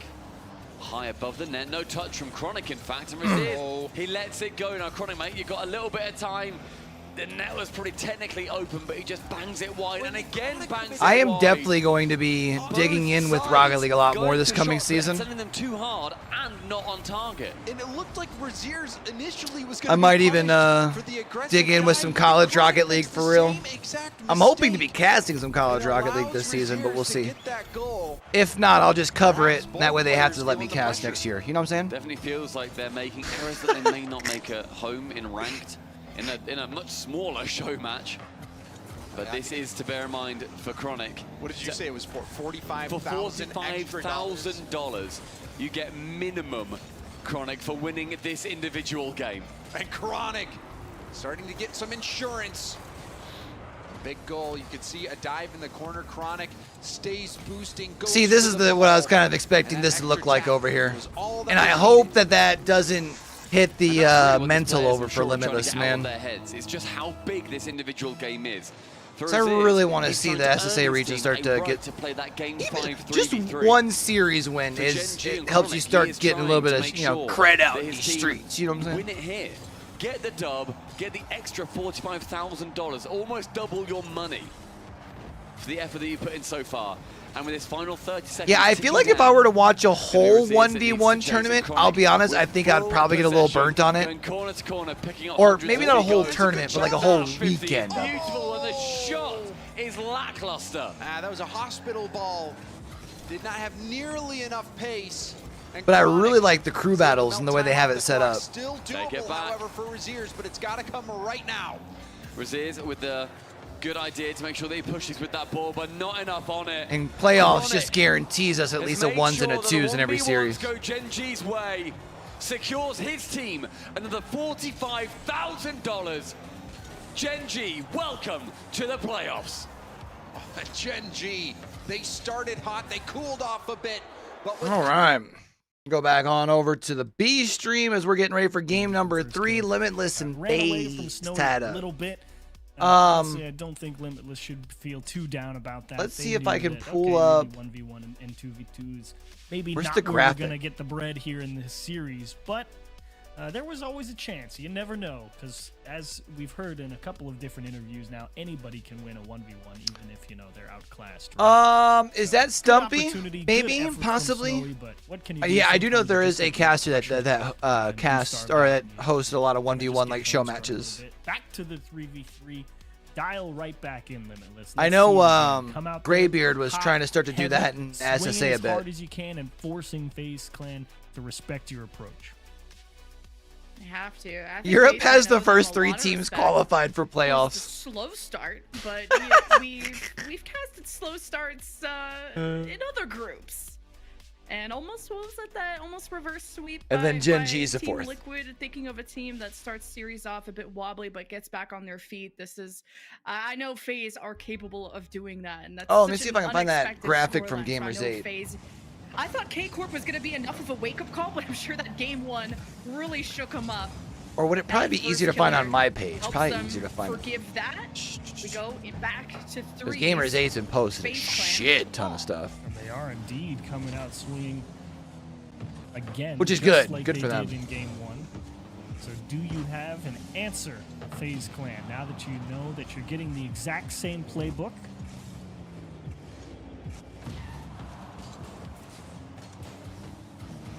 Yeah, Snowy. Pressuring. I'm liking that he's playing with the same confidence he did in game 1. Yeah, I've casted a Solid couple of and talk 2s to each tournaments. other, especially when you have your other 2 I teammates prefer to watching cast you the 3s. You know, you are I don't mind contributing to watching that 2s and 1s series though. in I a think I negative way. would That probably feel must better hurt. casting 2s But now I at know this that point. Limitless come up and say, we're Now a that I team, know we're a gonna little bit win more. and lose as a team no matter what happens in the 1v1. It's the fact that Limitless I definitely won don't that think game. I know enough about Incredible to see. the mechanic-specific stuff. Chrome not able Watching a to put that 1v1 where you really need to break that part of the game down. It slips away from Chrome. He was right there. It was not an easy position. He did have to cut back into the rotation to try and score it, but probably will be quite frustrated he didn't just bury that, to be sure. First killer with a flip reset, and Darth right there to meet him. Missed pressing hard, and I kind of like the idea that FaZe are going for. Look, if we can let Chrome be first on the ball and let First Killer and Mist be the follow-throughs, maybe things will work out a little bit better. I feel like that should have been the approach from the begin with on FaZe. I mean, I know that he's got the mind that could probably help run your offense. Deny a lot of these clears from Limitless. But also, like, First Killer and Chrome just are going to naturally be better on the, like, You gotta see Limitless maybe try to cross, quick reads. but it's so dangerous when you have such good midfield presence by FaZe. Finally, some space now for Limitless, and still challenged there by Chrome, who wins that, gives FaZe Clan a chance. They catch Limitless. Oh, let's go, Snowy! What an fun for Limitless. Where did First Killer go? There's Mist. Oh, First Killer thought Mist was going to delay and get that challenge off the sidewall. Mist never got a hand on it. First Killer, that looked a lot worse from him than it was. He just had full trust that his teammate was going to make a play and they were going to start a counterattack, and unfortunately, that's just not what happened. So What sucks is if Limitless wins this, they're going to have to run it back with Furia, and I don't think they win that. But Yeah, another miscoordination, though, from FaZe, where a first series you against see the FaZe, thought process, maybe. but how Could also give you open enough that confidence looks maybe to when bounce those back against dots Furia. don't connect. Go on a crazy Mist little off the run. back wall touch. This FaZe not able to set up, but at least keeping up. Oh, what was that angle? FaZe Clan got the angle. Chrome just able to squeeze this one from the sidewall. Not even sure he's really trying to Oh shoot my it. He's goodness. Kind of just attacking the ball, Yeah. trying to keep it jammed in the corner and buy time for Mist and First Killer to recover. But every now and again, you know, that 1 in 100 touches into that corner just takes that perfect skip right towards the middle of the net, and no one was ready for it. I do get nervous when I see all 3 FaZe names holding hands in a corner. It's not good. After the goal I just saw from Limitless, taking advantage of FaZe Clan overextending. But FaZe Clan needing to all be involved in the play to make goals happen. Whatever it takes to win, FaZe will do it. Now, how can he slow down Limitless here? It just gets a hand Balls up. in front of the net. This goes to Snowy and to Die For, helping each other. The support that you see from Limitless is what really allowed them to win that game 1. Not too much threat generated from FaZe, besides making sure that Limitless can't cross easily, not without paying a toll. It's FaZe looking for the advantage in this game. And yes, challenging, but So shaky Gen.G first killer. rounds Not out getting our the first redirect, 4 but in. also not Gen.G, letting them Vitality, fall behind. Oxygen, I am liking BDS. the approach from First Killer. Chrome should cut into the rotation. Group C will probably be the next one that gives us a decider. Our next game actually over here will give us a decider, which will be Team Falcons versus Carmine Corp.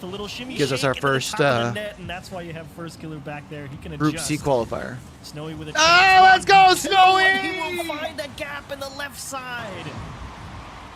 Chrome just lurking too. I wasn't sure how this play was gonna go because Darth was heading back, and maybe FaZe thought they were safe too. Snowy steps up, great placement, and I thought that the player off the Bro, cross let's for keep FaZe this rate was of gonna play be going safe. though, Still because bounces I want to in. see Limitless Chrome, beat Furia he and then didn't go to the wanna lower just bracket dive final. across I'll be able to net catch too that right early, before I so go you to saw pick him up Low turn Man. up the backboard to kind of stay up there and maybe give him a chance to go all the way across the net, but unfortunately, all My that boys did from SSA was get their open up shine the on. left-hand side and almost got back to it, but always a tough one. And Limitless now on the cusp of winning their second let's go, straight 3v3 Snowy! game, and Snowy's gonna jam in an insurance goal.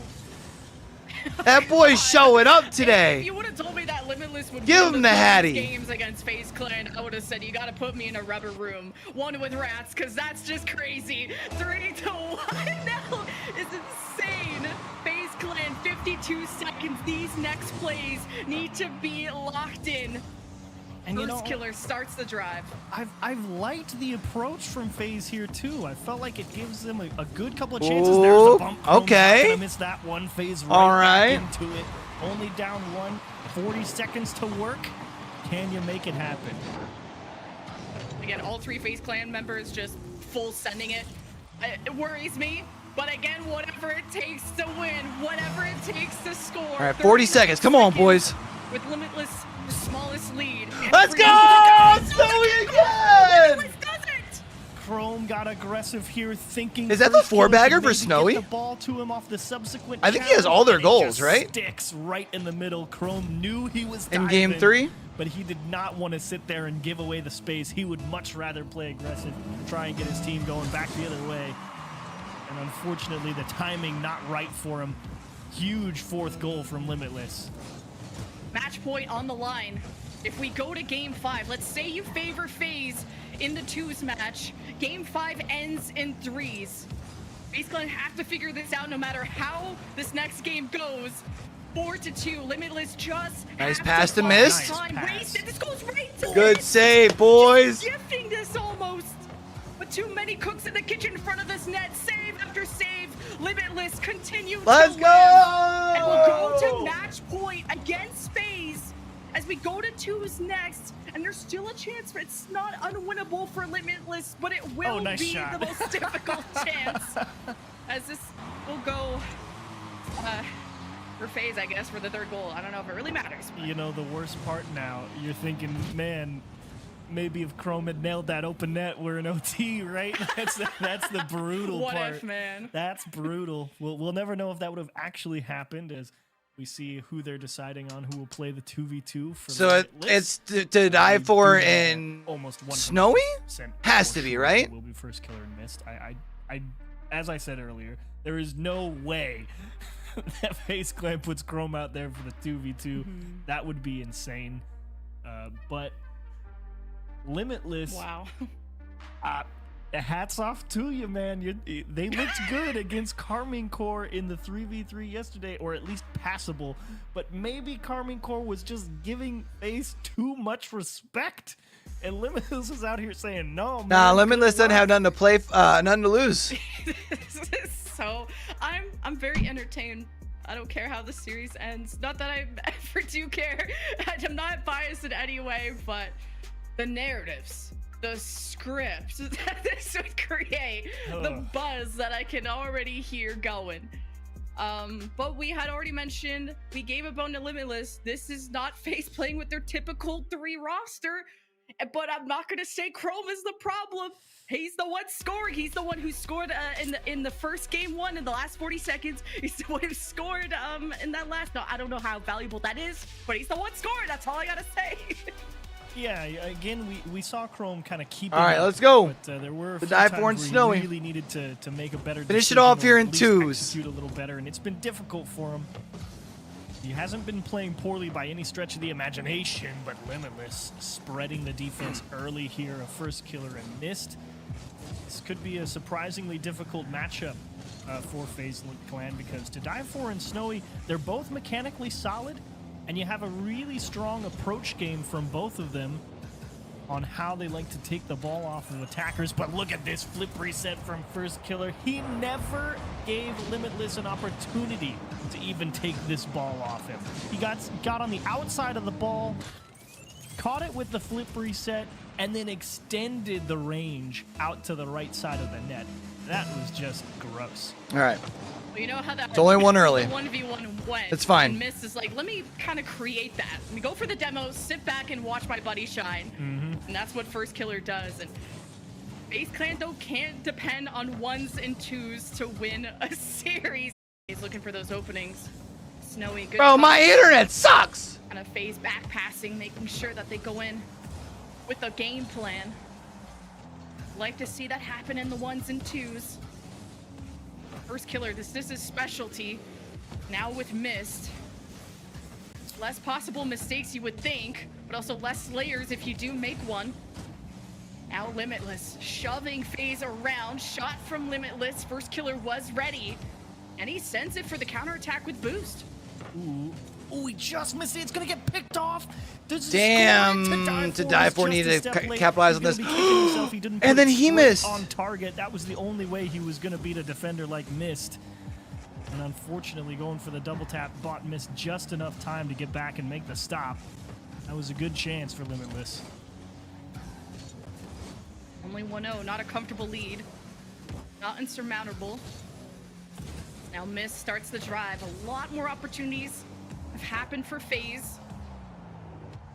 Threat levels, you know, we can talk about that another time, but Limitless, just like in the 1s, you know, the different scenario, but stemming the bleeding is what Limitless is good at, but they need to strike back and cause injury on the other side too. First killer, control of the ball, looking for Miss or a shot of his own, and Limitless blocked the first attempt. But what can they do of their own?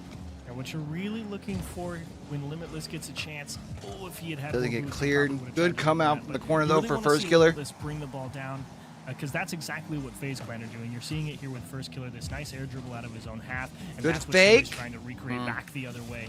It's all about who can find a way to change the pace of play first. If you're punting the ball in 2v2, you're probably losing. If you're controlling the ball in 2v2, you're likely pressuring. And that is a good attempt, but Nice first shot. killer locked down defense in the net. First killer took some really good shots too from Snowy in the 1s, and no matter if you have a flip reset, how good you look mechanically against a guy like that, he's barely let anything slip by. Yikes. And that's 2 on the board now for FaZe. Yes, the unfortunate reality of playing a 2v2 like this, you can't miss the ball. Snowy, oh so close. He What's up, ran bro? out of boost up at the top as well, so maybe with a little extra in the tank, he would have been a bit more conservative with his approach and timed it a little better, but unforced error right at the end of the game.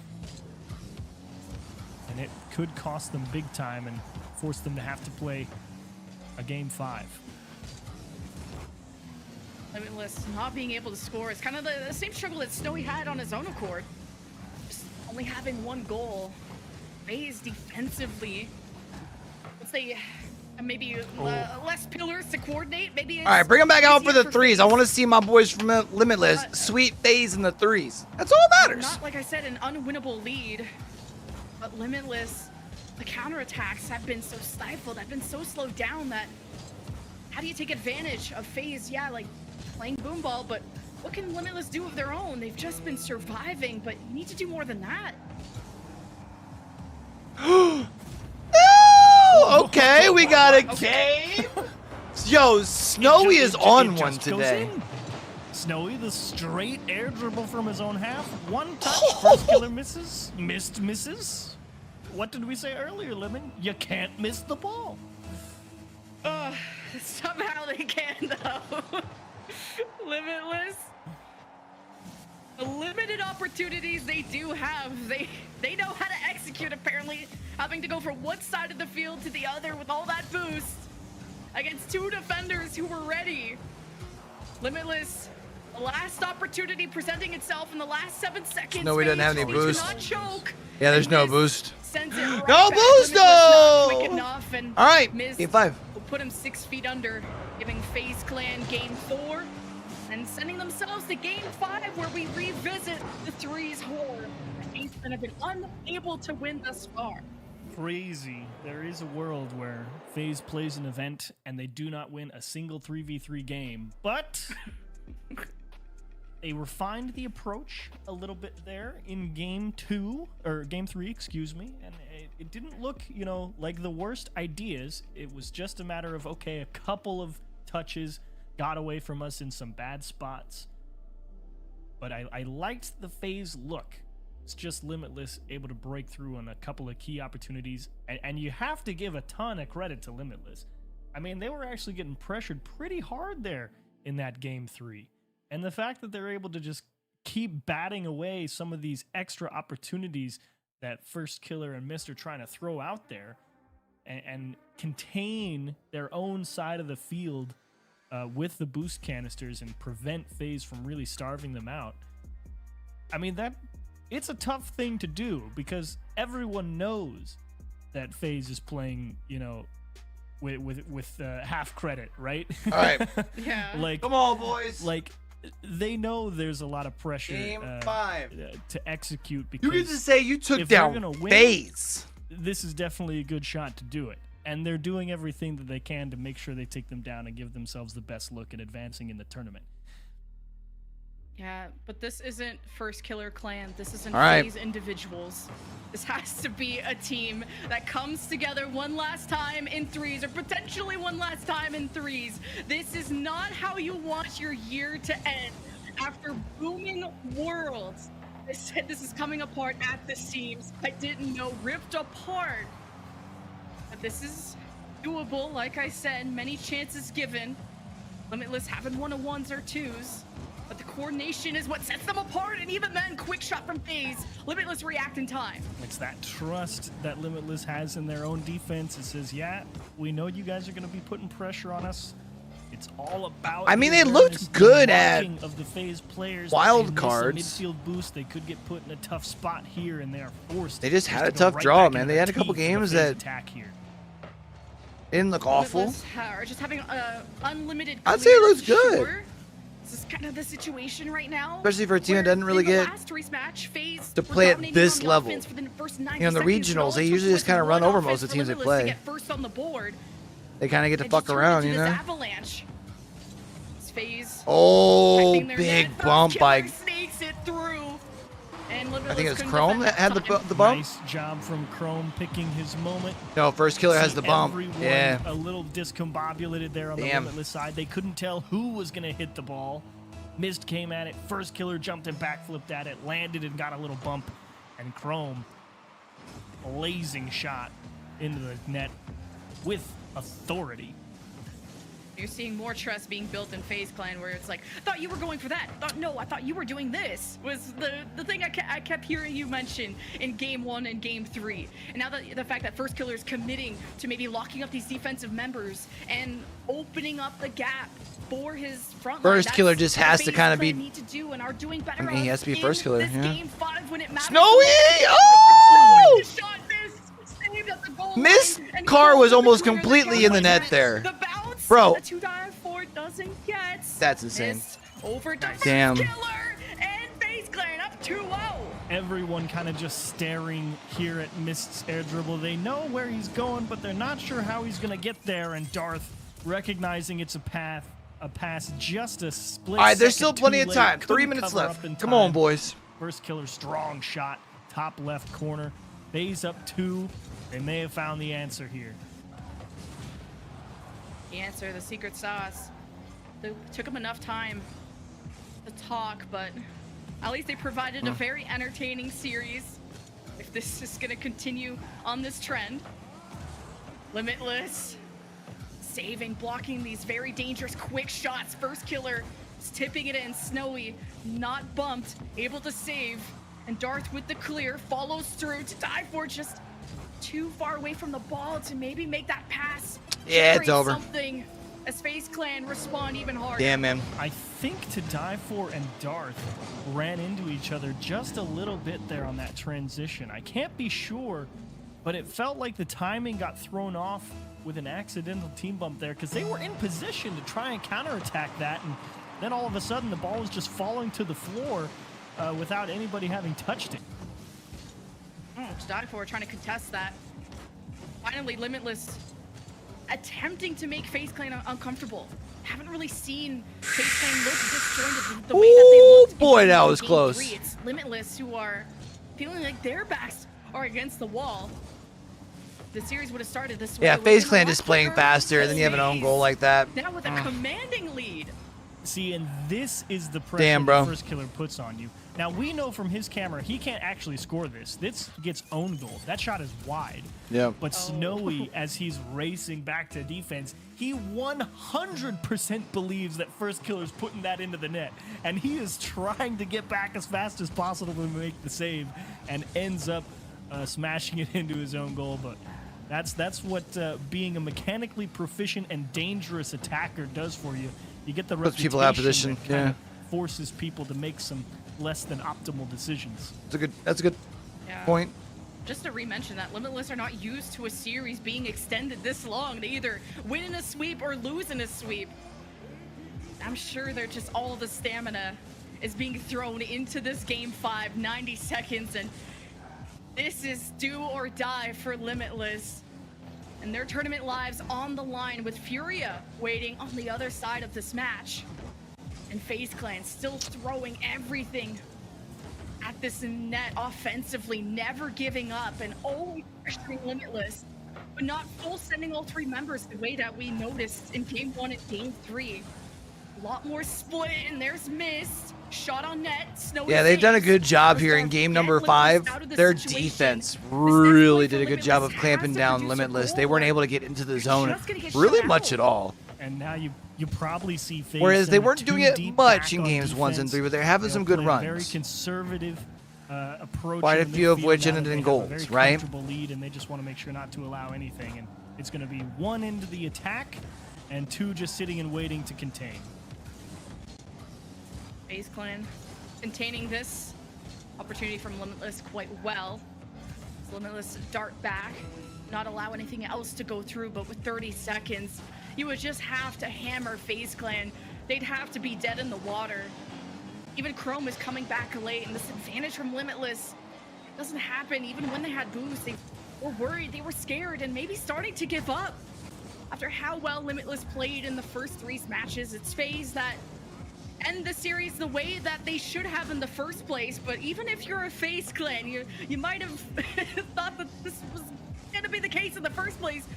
But I'm sure there's a lot of doubt that's been created for FaZe after a team like Limitless makes them sweat this Damn, hard. man. Still a big congratulations for FaZe winning. That's a big old feels Nice bad, job bro. to I really close it thought. down. They knew they were on to something there with Game 3. It just slipped between their fingers. And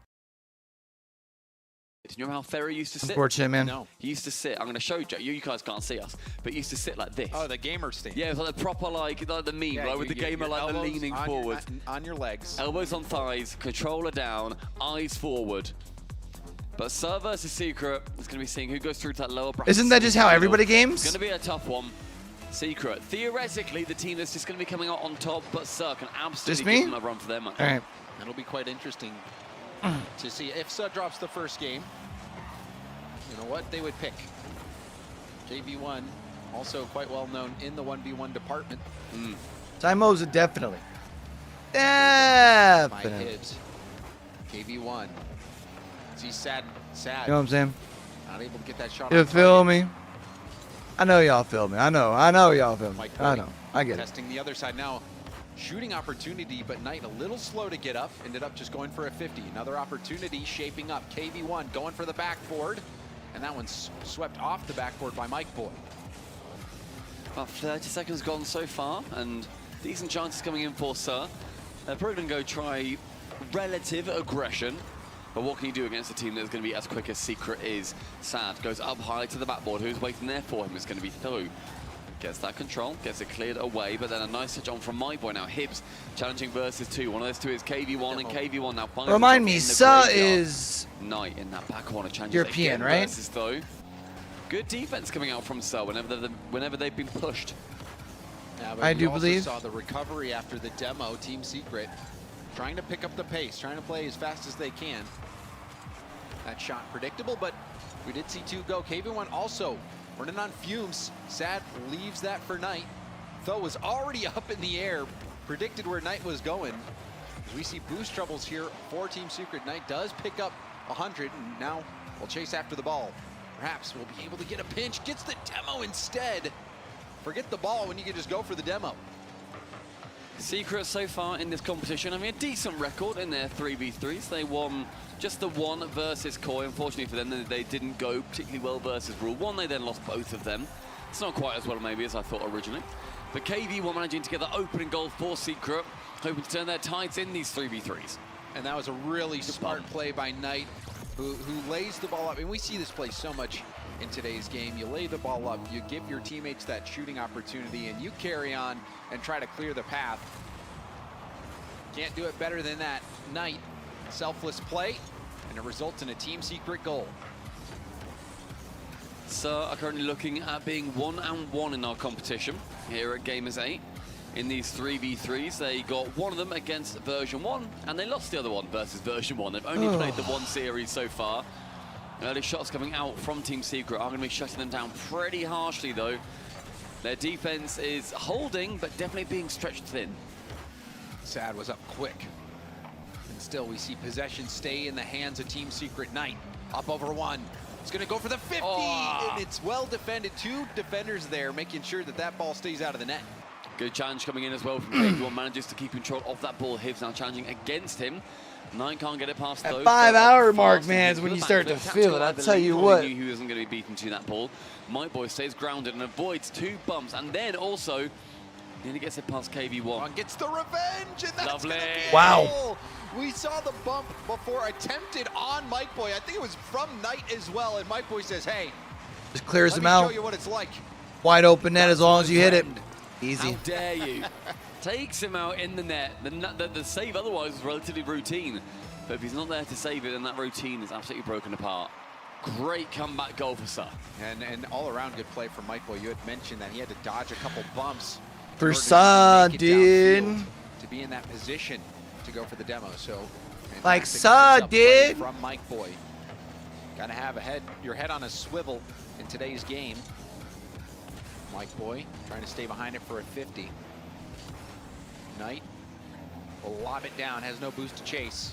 KV1 goes for a demo, but Hibs manages to dodge that. Hibs flicking by another, picking up the mid. Goes for a high shot, backboard rebound. KV1 tips it away, but Hibs was doing work to get that opportunity. Hibs did everything for that goal, but the final man not there. Can't manage to find its way just about tucked into the net. And Hibs, through the qualifiers to get here, he was the guy. He blew me away with his ability. I told him as much as well when I saw him in the hotel. I want to see that exact quality come through. He was by far the standout player for Suhhh. And has already had some standout plays. Didn't score, but set up the goal. So we are tied with less than a minute left to go. Team Secret have been playing defense for most of this back half of the game. KV1 clears it out. Can't keep possession again. We've seen Team Secret continually have to boom it downfield without managing to keep control. Now Mike Boy moves in.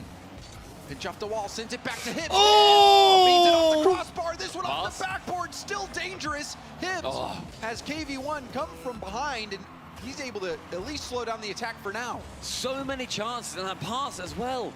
In a great position. The bump not being able to be too receptive on the side of KV1. 0 boost pushes now, manages to get the mid-100 underneath him. Now Sad pushes round. That's 1, that's 2, that's down into the middle. That's a demo.